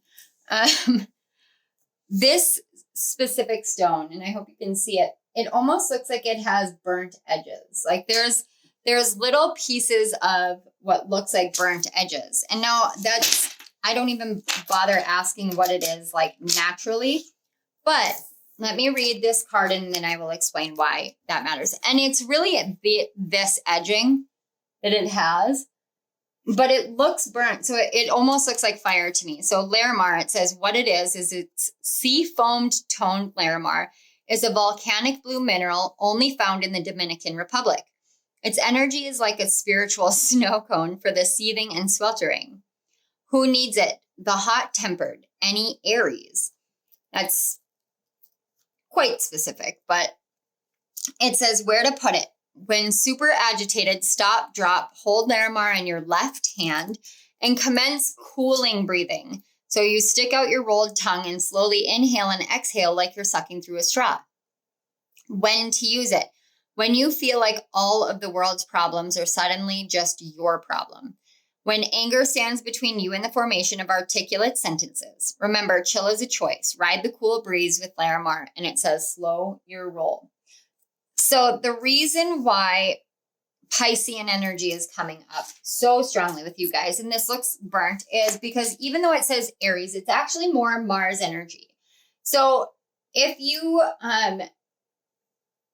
the water energy of Pisces is so strong here, it's outrageous. But that doesn't mean that you're a Pisces sun, moon, rising. It may mean that you have Mars in Pisces, Mars in the 12th house. Either one of those. Mars in a water sign as well is very strong here. And that is why you are so drawn to Larimar. Because you have a natural ability to transform, transmute any kind of brashness and anger into the highest energy that Mars carries. And the highest energy that Mars carries is an incredibly intelligent awareness of when ambition is getting out of control, what ambition is correct, what ambition is healthy, what ambition is based out of fear, based out of, that lower shadow energy, and which ambition is exactly right for what you're trying to do here in the world. So if you were born with Mars in any of the water houses or signs, but more particularly the water signs, and it's doubly powerful if you have Mars in your water sign and house. So if you have Mars in, say, Pisces in the 12th house, making you an Aries rising, this is doubly powerful energy, also doubly confirmatory for you that this is your pile. Larimar, because it's a volcanic stone, it works differently. It is much like that glacial lake.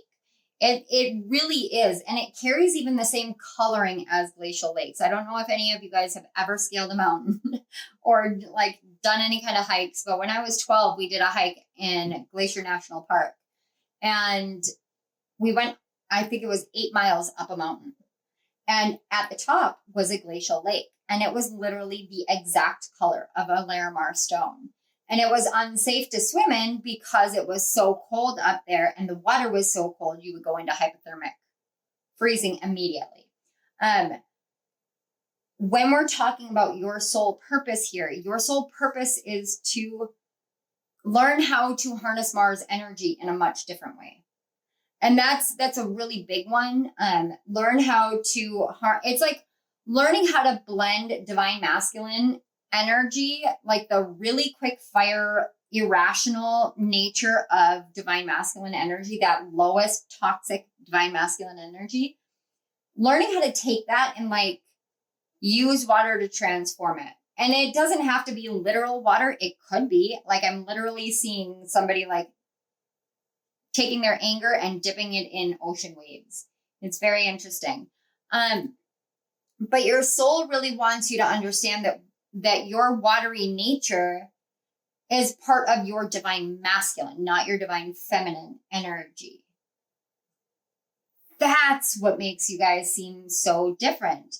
It's like your divine masculine and divine feminine energies are flip-flopped. So your divine masculine would be earth and water energy, and your divine feminine would be fire and air energy. And so because of that, and I don't even, they're showing me like everything looks like it should be exactly aligned, like the divine feminine should be divine feminine, the divine masculine should be divine masculine, but you're here to change the perception of what we have structured as divine masculine and divine feminine. And because of that, your soul chose to do a traditional blueprint in some way, shape, or form, whether that would make you it would make you a fire rising sign. Aries, Sagittarius, Leo. To do some sort of traditional blueprinting so that everything falls in the same houses, energies, everything like that. But all of your masculine energies fall in feminine placements, and all of your feminine energies fall in masculine placements. It's like a flip-flop.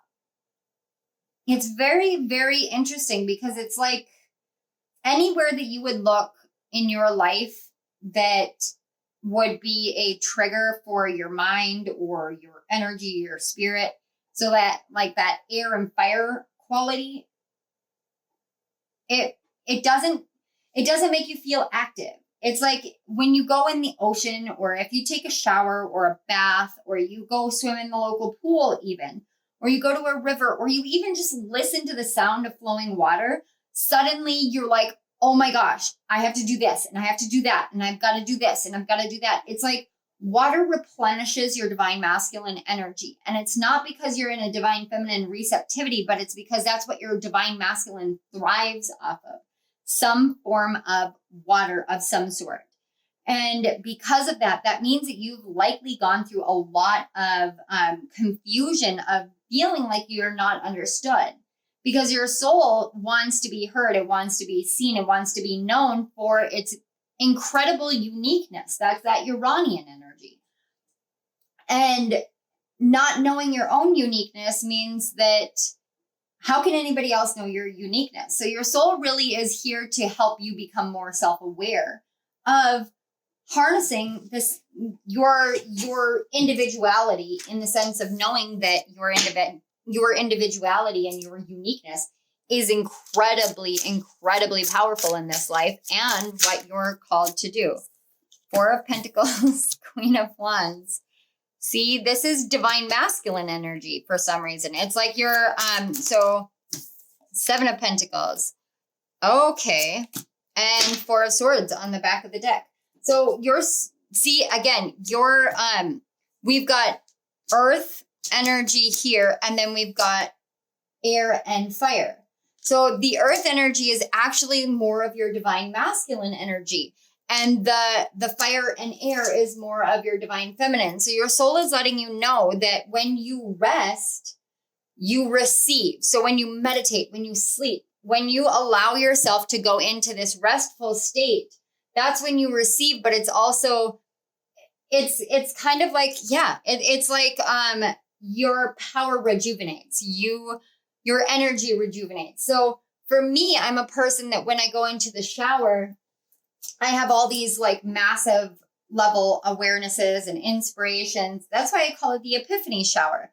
For you, you likely are a vivid dreamer, or you go to sleep, and when you wake up, you're like, I suddenly have crystal clarity. That's because when you go to sleep, you go into this state where you actually tap into the energy of your soul. And your soul in this life is learning how to be patient with yourself, how to be patient with other people, how to be patient with changing perspectives, and how to be very, very dedicated to making those changes. When we have the Four of Pentacles and the Seven of Pentacles like this, in this context, in this energy, this is talking a lot about how this world is built off of a foundational belief that these certain things have these specific attributes.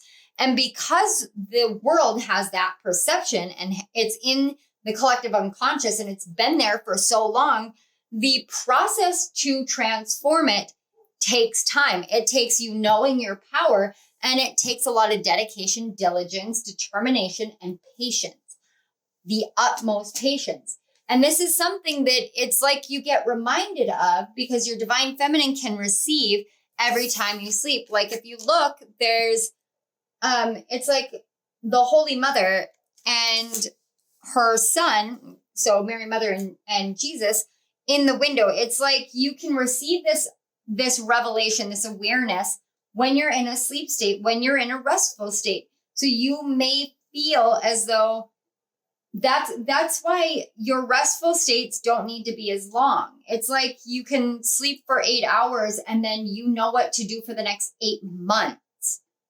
And because of that, then you see your next Everest and you climb that. And even the Seven of Pentacles feels like an Everest on the side for me.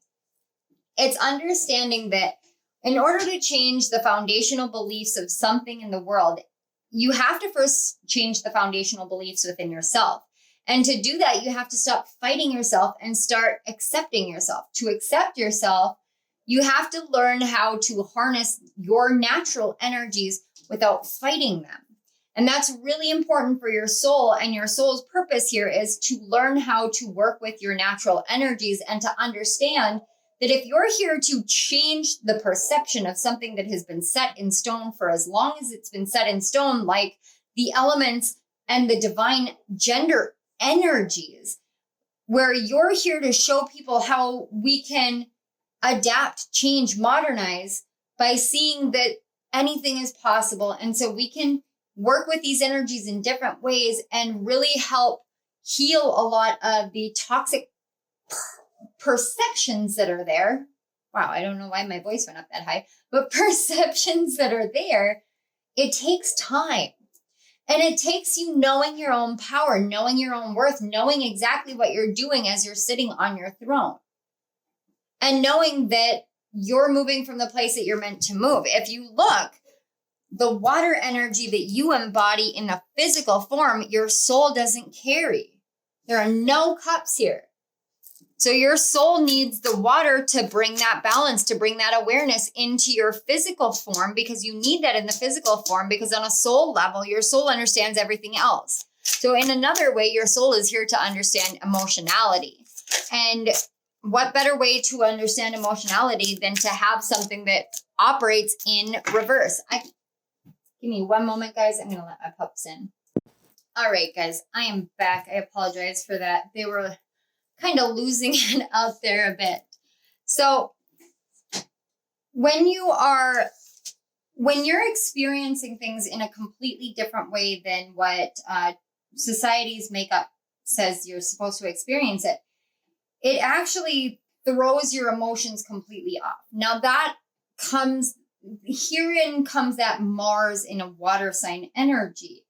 And even though I'm being brought to like Mars in Scorpio, where Mars used to rule Scorpio, but when Mars ruled Scorpio, we saw Scorpionic energy as very manipulative. It's like the reverse of the King of Cups energy.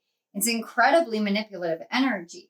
But it's because of the perception of Mars's energy combined with that lower level of Scorpionic energy of sting first, ask questions later, where you're dealing with this reactive, kind of immature energy. Pile forward, there's nothing reactive about your energy. It doesn't mean that you're not reactive in life, but your foundations are built upon stability, structure, clarity, peace. You are built upon the awareness and the knowing and the knowledge that you have on a spiritual level. You have a very calm energy.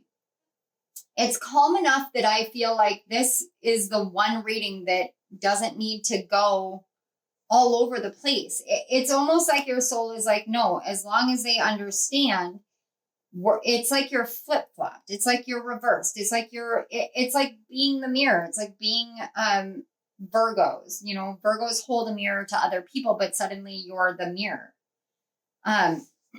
So that's what it feels like. Your soul right now on this journey at this point in time wants you to be aware that the foundations that are set for you, that blueprint energy, it's something that requires patience. And now I'm being brought back to the analogy of climbing the mountain and doing the slip and slide down to the bottom, the up and down and the up and down. And people don't perceive you as patient, but they don't understand the level of which you've been patient in every aspect of your life. It's like, and that's why you don't understand emotions, I think. Or like energetically, it feels like certain emotions are like, well, how do I know that? How does that actually feel? Like, how does joy actually feel in my life? How does happiness actually feel in my life? What does security actually feel like to me? And it may not be that you don't have these things. It's just you're asking yourself how it actually feels, as though your soul is asking you, how does it actually feel? It's like your soul is learning from you. This is interesting because the other piles were like, here in the physical form, learning from the soul. But you guys, it's like in your physical form, you're teaching your actual soul. You may feel like a new soul in this plane of existence. You may feel very young at heart, young, almost like a young soul. You may feel that this lifetime. We have, oh yeah, 5 of Swords, defeat. And that's Venus and or Jupiter in Aquarius. There's that Cups energy. See, this is why there's this huge shift. The difference between the two. Oh, okay, I get it. Okay, we've got the Queen of Cups. Physical and the Magician with the King of Cups on the back. See? Okay. This is incredible, you guys. Absolutely incredible. Because this is Mercury energy. And so when we have, you have your King of Cups is your, what you need to be aware of on a physical level of what your soul is learning right now. So for most of the other piles, it was what, like, this is a lesson that you're going through in life right now, but this is what you're teaching your soul. You're teaching your soul. The King of Cups upright is that high level of Mars in Scorpio. It's like having Mars as the you know, the king or the god of agriculture in Rome, and Mars as the founder, the father of Rome, the father of Romulus and Remus, the one who protected them instead of fought against them. It's that loving, understanding, aware energy. It's that the strategist who won't go to war unless it is absolutely necessary, and there is an absolute guarantee that at the end of it, there will be peace. That's the only time that Mars will ever engage in war or battle, because battle for the sake of battling is pointless. And he knows that, and he won't do that because he values his people, his land, his children. It's this incredibly high level of masculine energy. It's that loving, doting father who is not afraid to put down the rules, put down the dictates, and say this is what is and is not acceptable within whatever situation or guise or life, whatever. So you guys have this energy, and with that higher level of Scorpio, it's you've moved out of the Scorpion, you've moved out of the Eagle phase, even though everybody really loves the Eagle phase because it's like, oh my God, I have so much higher awareness finally. Oh my gosh, look, this is a place where I would have done this, or this is a place where this person would have impacted me in this way, and then I would have done this. And you have that awareness, and it gets really exciting and really hard to leave that, because in order to leave the eagle energy, you have to realize that you were never an eagle, you were a phoenix the whole time. And because of that, you have to go down and go through the fires. And when you realize that you're not the eagle, you're the phoenix, and you have to go through that fiery transformation, you can get scared. But you're teaching your soul how to welcome in change, how to welcome in transformation. I don't know if honestly, when it comes to this stuff, I don't know what I'm talking about 90% of the time. I know that it goes through my filters, so it's stuff that I've studied. But what I wanted to say is I don't know if this came from a past life, or if it is a contracted decision that your soul had because of some desire to learn from yourself. It's like we talk about in the spiritual community, there's a lot of talk about the teacher and the student relationship. When the teacher is ready, the student will appear. When the student is ready, the mentor will appear. There's a lot of talk like that. Or there's the student becoming the master and then teaching the teacher. That's kind of the energy here between you and your soul, where your soul sees you as the master in this life. And that was something that was either chosen on a soul contract level. And this is why I said, I don't know which one it is, because both energies are existent within the energy field of the collective that I'm touching.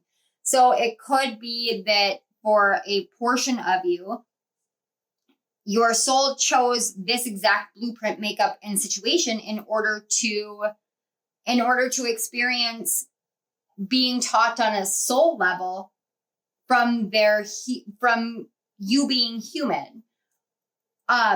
Or some of you may have gone through a situation in a past incarnation in which your soul, I'm hearing, bit off more than it could chew and stopped being willing to incarnate in the earthly plane. Like you would have incarnated, that would be why you feel like a new soul. For those of you who feel like a new soul, because your soul believed so inherently in you when you incarnated, and the mission didn't get fulfilled in whatever way it happened. The mission didn't get fulfilled. And so your soul has this kind of fear of coming down here. It's kind of like you would prefer to stay in the stars. And that's understandable. It's 100% understandable. I think it's actually more commendable for that, because that means that your soul on a soul level has found a purpose of, let me face this fear because it's time for me to elevate out of this fear. And the only way to face this fear is to come down here and learn from my physical self. And in this incarnation, you're doing everything above and beyond, because we live in a world where what was available at the prior incarnation was not the same as what's available now. It's almost like humanity had to devolve from Atlantis in order to evolve into what we are now, in order for your soul to be able to learn what needed to be learned from you. So a lot of the times we have to heal our egos in order for us to learn our soul, to learn from our soul, because our soul is so jam-packed with information, with wisdom, with experiences that we just don't have. Okay, our souls are jam-packed with that. And so we have to go through this awakening process and coming to terms and coming to grips and learning this and learning that. And it's a long, arduous process in the mind of a human. But for you, it's almost like you woke up with all three eyes utterly open, and you could feel this Five of Swords energy. It says defeat, and it talks about the spell Sectum Sempra.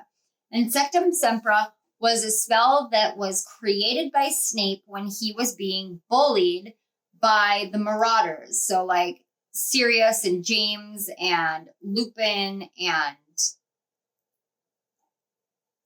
what's the guy who played Scabbers? Peter Pettigrew. There you go. Thank you, Spirit. All right. So what this is telling me is that when you don't allow yourself to fully rest and receive from your soul energy, there's this energy of defensiveness, of reactivity. You have the propensity within you to be the Five of Swords with the Sectum Sempra. And the Sectum Sempra, if you don't know Harry Potter, it is a spell that was, like I said, created by Snape when he was being bullied, but it's for enemies. And it's different than for bullies, because for bullies, the best way to stand up to them is to not let them impact you and to just ignore them and go about your business, because they will fade out of your life. But when it comes to enemies, it's a fine line, because how do you deal with enemies? In this case, your soul knew and with this Four of Pentacles, I almost feel like a fear from your soul knew that you would have this propensity to do things like create and use the Sectum Sempra spell. And you can adjust that and adapt it to whatever. But the Sectum Sempra spell, when it's used, it cuts. And the only person who knows how to reverse it is the person who created it. So in the 7th book in Harry Potter, the Sectum Sempra is used by Snape, and it hits one of the Weasley twins and cuts the ear off. It cuts one of George's ears off. And there's no putting his ear back on. There's no fix for that. Like even in the human form, when we amputate a digit, there is still a chance if the cut is clean and you have the digit, you can put the digit back. You can still have that sewn back on. It may not always work the same way, but there is always that possibility in situations. But not with the Sectum Sempra spell. There is no possibility of that. So you have to adjust to some sort of injury, mutation, or at worst case scenario, you die. And so your soul is saying it knew that you had this within you. And that's that really that's that reverse King of Cups energy, that manipulative, painful, hurtful energy. You do have this energy within you. There's a lot. It's like you have a lot. I wanted to say scorpionic energy, but it's more like Slytherin energy. So, you may identify as a Slytherin. You may be a Scorpio in some way, shape, or form, whether that's sun, moon, or rising. I mean, I know I picked up fire signs for rising, but this is a big collective of energy. But you could have that there. And so because of that, when you see like the Queen of Cups, the Queen of Wands, those are your divine masculine energies wanting to understand how this world structures femininity. So you may have been a masculine in another life and been persecuted for being a masculine who had more feminine traits. And because of that, you know that you carry some sort of wound pattern surrounding gender identity, or just a don't tell me what to do, don't tell me what I can do kind of energy. And that kind of energy can turn into a struggle for power and really manipulative, really like, let me take over this or that. But when you look here, we have Harry holding the diary. It's like if you journal or you write or anything like that, even if it's just creativity in some way, shape, or form, it's like your soul will teach you what the past was like. Your soul will show you what you have experienced and how to move forward. You can communicate with your soul. In this watery energy, you can communicate with your soul. And your soul wants you to learn how to elevate out of that completely. So in the place that you're at right now on your soul journey, there's a lot of patience that is being called for, because you're learning how to communicate with your soul and learning how to communicate with the world, a completely different perspective, a completely different energy, a different take on the world, because you've been to the depths of hell. And that's why I said, every time you go back down, it's never as bad as it was before, because that very first time was what you needed to never hit it again. So when you go down, it's like you're willingly going down into the depths. It's like going down into the chamber of secrets. Like, you know that you don't want to go down there, but you need to. Yes, I'm not surprised. We have freedom. I possess the power and free will to create my own happiness. And this is why. Because you understand in this life, in the way that you're living, you finally have the freedom that you would have had you, incarnated back in the ancient times. It's like, I want to say that you guys have likely been, like, you likely will resonate with Atlantis, Lemuria, like I said, Mintaka, but you may not resonate with help me out, Spirit. With say like more modern energies, Christianity, you may not resonate with that. Like, it's almost like there's a gap of time. So your soul incarnated during the ancient times. And then I feel like there was one incarnation in between this one and that one. Like, I'm using this one like Atlantis time. And it was that one in between where you didn't have freedom. You didn't, like, it wasn't there. And it wasn't there because of, I'm hearing the same thing as now, only different. You guys really, like, you guys are my challenge energies. I really love it. I love it because you guys challenge me to be as esoteric and to open my mind as much as I can for the channeling that wants to come through. But man alive. So we have death. Yes. See, again, that is that Scorpio energy. I am learning that endings are merely beginnings. And then happiness. Again, we've got happiness twice. I am aware that being happy means that I am on the right path. And on the back, it's trust. And that trust is what we talked about when it came to, when it comes to changing the perspective of the collective. When you're changing the perspective of the collective about some sort of energetic makeup, the way that it came through, you really, really, really have to be willing to be free to be yourself, to go through all the cycles continually, to trust in the cycles that you're going through, and to be happy being who you are. Accept the fact that your life is what it is, and learn how to communicate that fully from your heart and your soul. You're teaching your soul about what joy there is in this existence, what joy there is in this life. I wanted to say this is about your soul purpose, and it is in a way, but it's like your life, just being here is your soul purpose, because as you are you, the more you become. Okay, so the more you that you become, the more you become you.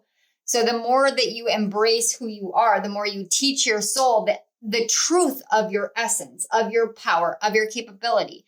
It's like there's a blockage on a soul level. I've never experienced a blockage on a soul level. It's always been something that, like, even if we say past lives, it's something that's like written in the DNA or in the mentality, but not always in the soul. Holy cow, we've got lunar eclipse and change. The lunar eclipse in Scorpio would have been in October 25th, I believe, is when the lunar eclipse in Scorpio hit. That may have changed a lot for you. It was either in May or October. I can't remember. Yeah, we have void, of course, moon, and missing. And both of these are sevens.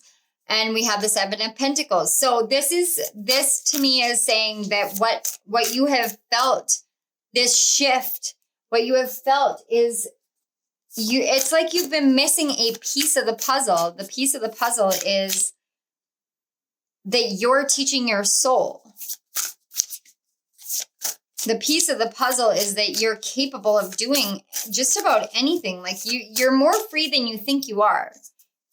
On a soul level, you're more free than you think you are, because you're afraid of losing something on a soul level. There's too many. This one. Okay, we've got 4th house and roots. Okay, sense of self is what I just heard. Oh my God, look, water element and sensing. Whoa, sense of self. I literally just said sense of self. Wow. Okay, so this is talking to me, and because we've got the lunar eclipse and it was a Scorpio, whatever happened throughout the year of 2022 between May and October, early November, changed the entire course of your life. It made you realize that the only thing that you felt like you were missing when going on these constant up and down journeys is something within yourself. It's something that's located within your roots. So that may mean that you guys have Scorpio in your 4th house. If you have Scorpio in your 4th house, that would make you a Leo rising. And it's about that sense of self, that awareness of who you are outside of starseeds, outside of your soul. Like your soul understands all of these higher realms so well. It wants to understand physicality. It wants to understand this life, but it's afraid to because of something that happened in the past. Wow. Respect is earned through being respectable. Okay. And this brings me right back to that defeat energy, that 5 of Swords energy, where it feels a lot like it's your soul being like, okay, but if I'm not respected, I'm going to react. You're learning that you, when you project energy, that's the energy you get back. And if other people are not giving you that energy back, are you giving that energy to yourself? And if you are giving that energy to yourself and they're showing you energy that is different, then they may not be your people. So it's, yeah, there's a lot. Okay. So we've got Northeast, which is, again, It's water and fire, which would be divine feminine and divine masculine. But for you guys, it's flip-flopped. It's the path opens to discover the flame in the sky, illuminating the soul's passion. So your soul needed you to understand that its passion is literally learning through you. It's whatever you choose to do in this life. It wants you to experience everything that this life has to offer. Why? Because your soul wants clarity on this life. It says, have you laughed today? Let laughter lighten your soul. There's so much here about your soul. And then we've got blowing upon the pathway west, renewed awareness of wisdom, arising through mental clarity with the element of air. So we don't have earth energy, and that's because your soul is trying to learn earth energy. It's trying to learn what it's like to be here, what it's like to trust this place, what it's like to respect this place, but you have to act in the way that you want to be. And it says, I love that one. Screw conformity, be the damn unicorn butterfly. See, this is what I said. You guys are so unique. You're so different. Don't hesitate from embracing your different. That's what your soul wants to learn from you, what it's like to fully embrace who you are and how you can feel safe and grounded and secure and stable and be respected by embodying who you are, by just being free to be yourself. Your biggest soul purpose here is to learn from freedom, to learn from expression, to learn from the clarity that comes from being yourself.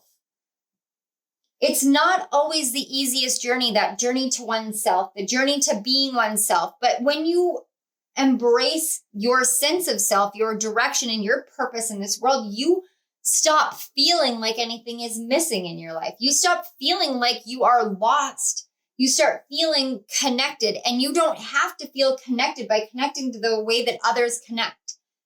This is about how you connect. This is about how you work with energy. This is about how your soul calls to you. So if your soul calls to you and you call to this life in a completely different way than the rest of the world, then do it. These element cards that I made, they're not what everyone else believes the elements should be as far as directionality, because I understand the elements and directions in a different way. The way that it works within these cards is how it works in my mind, in my heart, in my soul. When you learn how to embrace your uniqueness, your uniform or your unicorn butterfly nature, you stop conforming to what everyone else says and you start embodying who you truly are.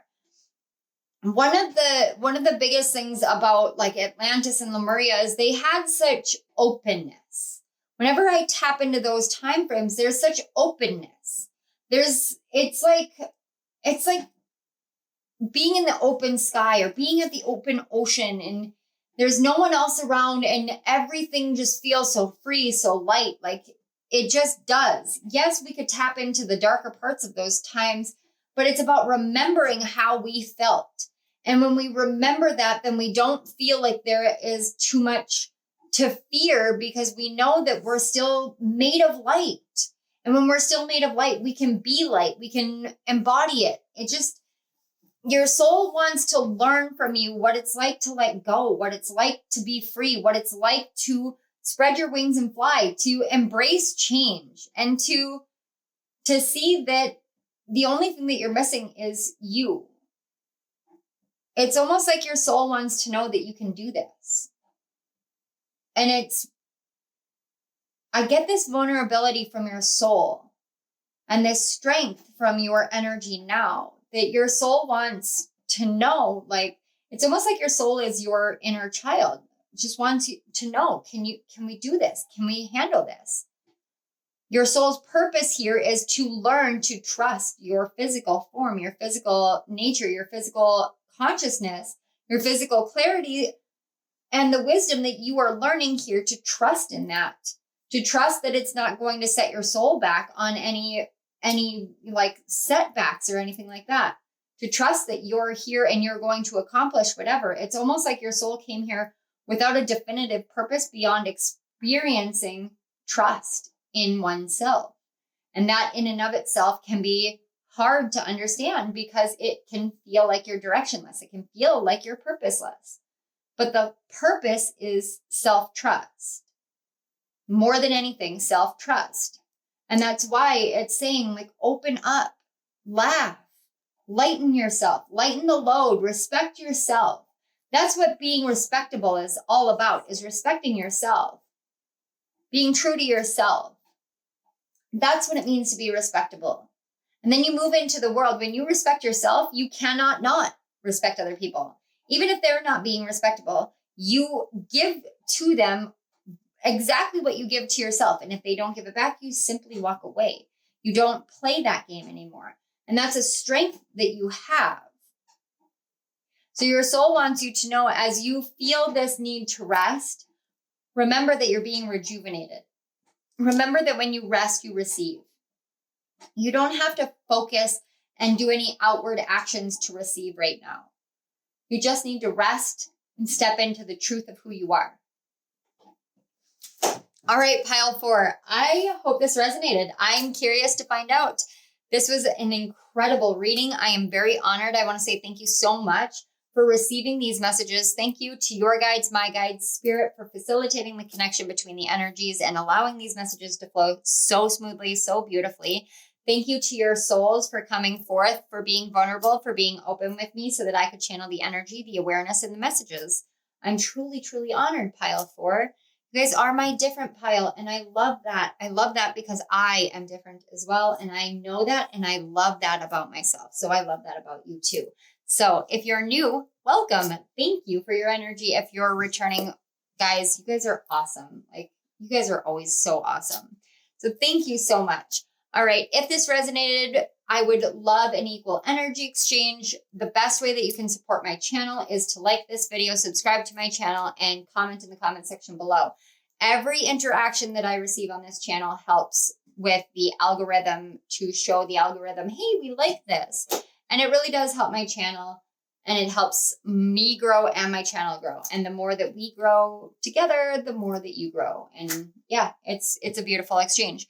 So with all that said, do the YouTubey things and check the description box or the comment section below. You're going to find links to donate, to book a personal reading, or my author page, as well as a link to my rising sign messages. If you guys want to track the moon cycles and really get into that sensing energy and that emotional energy, that might help.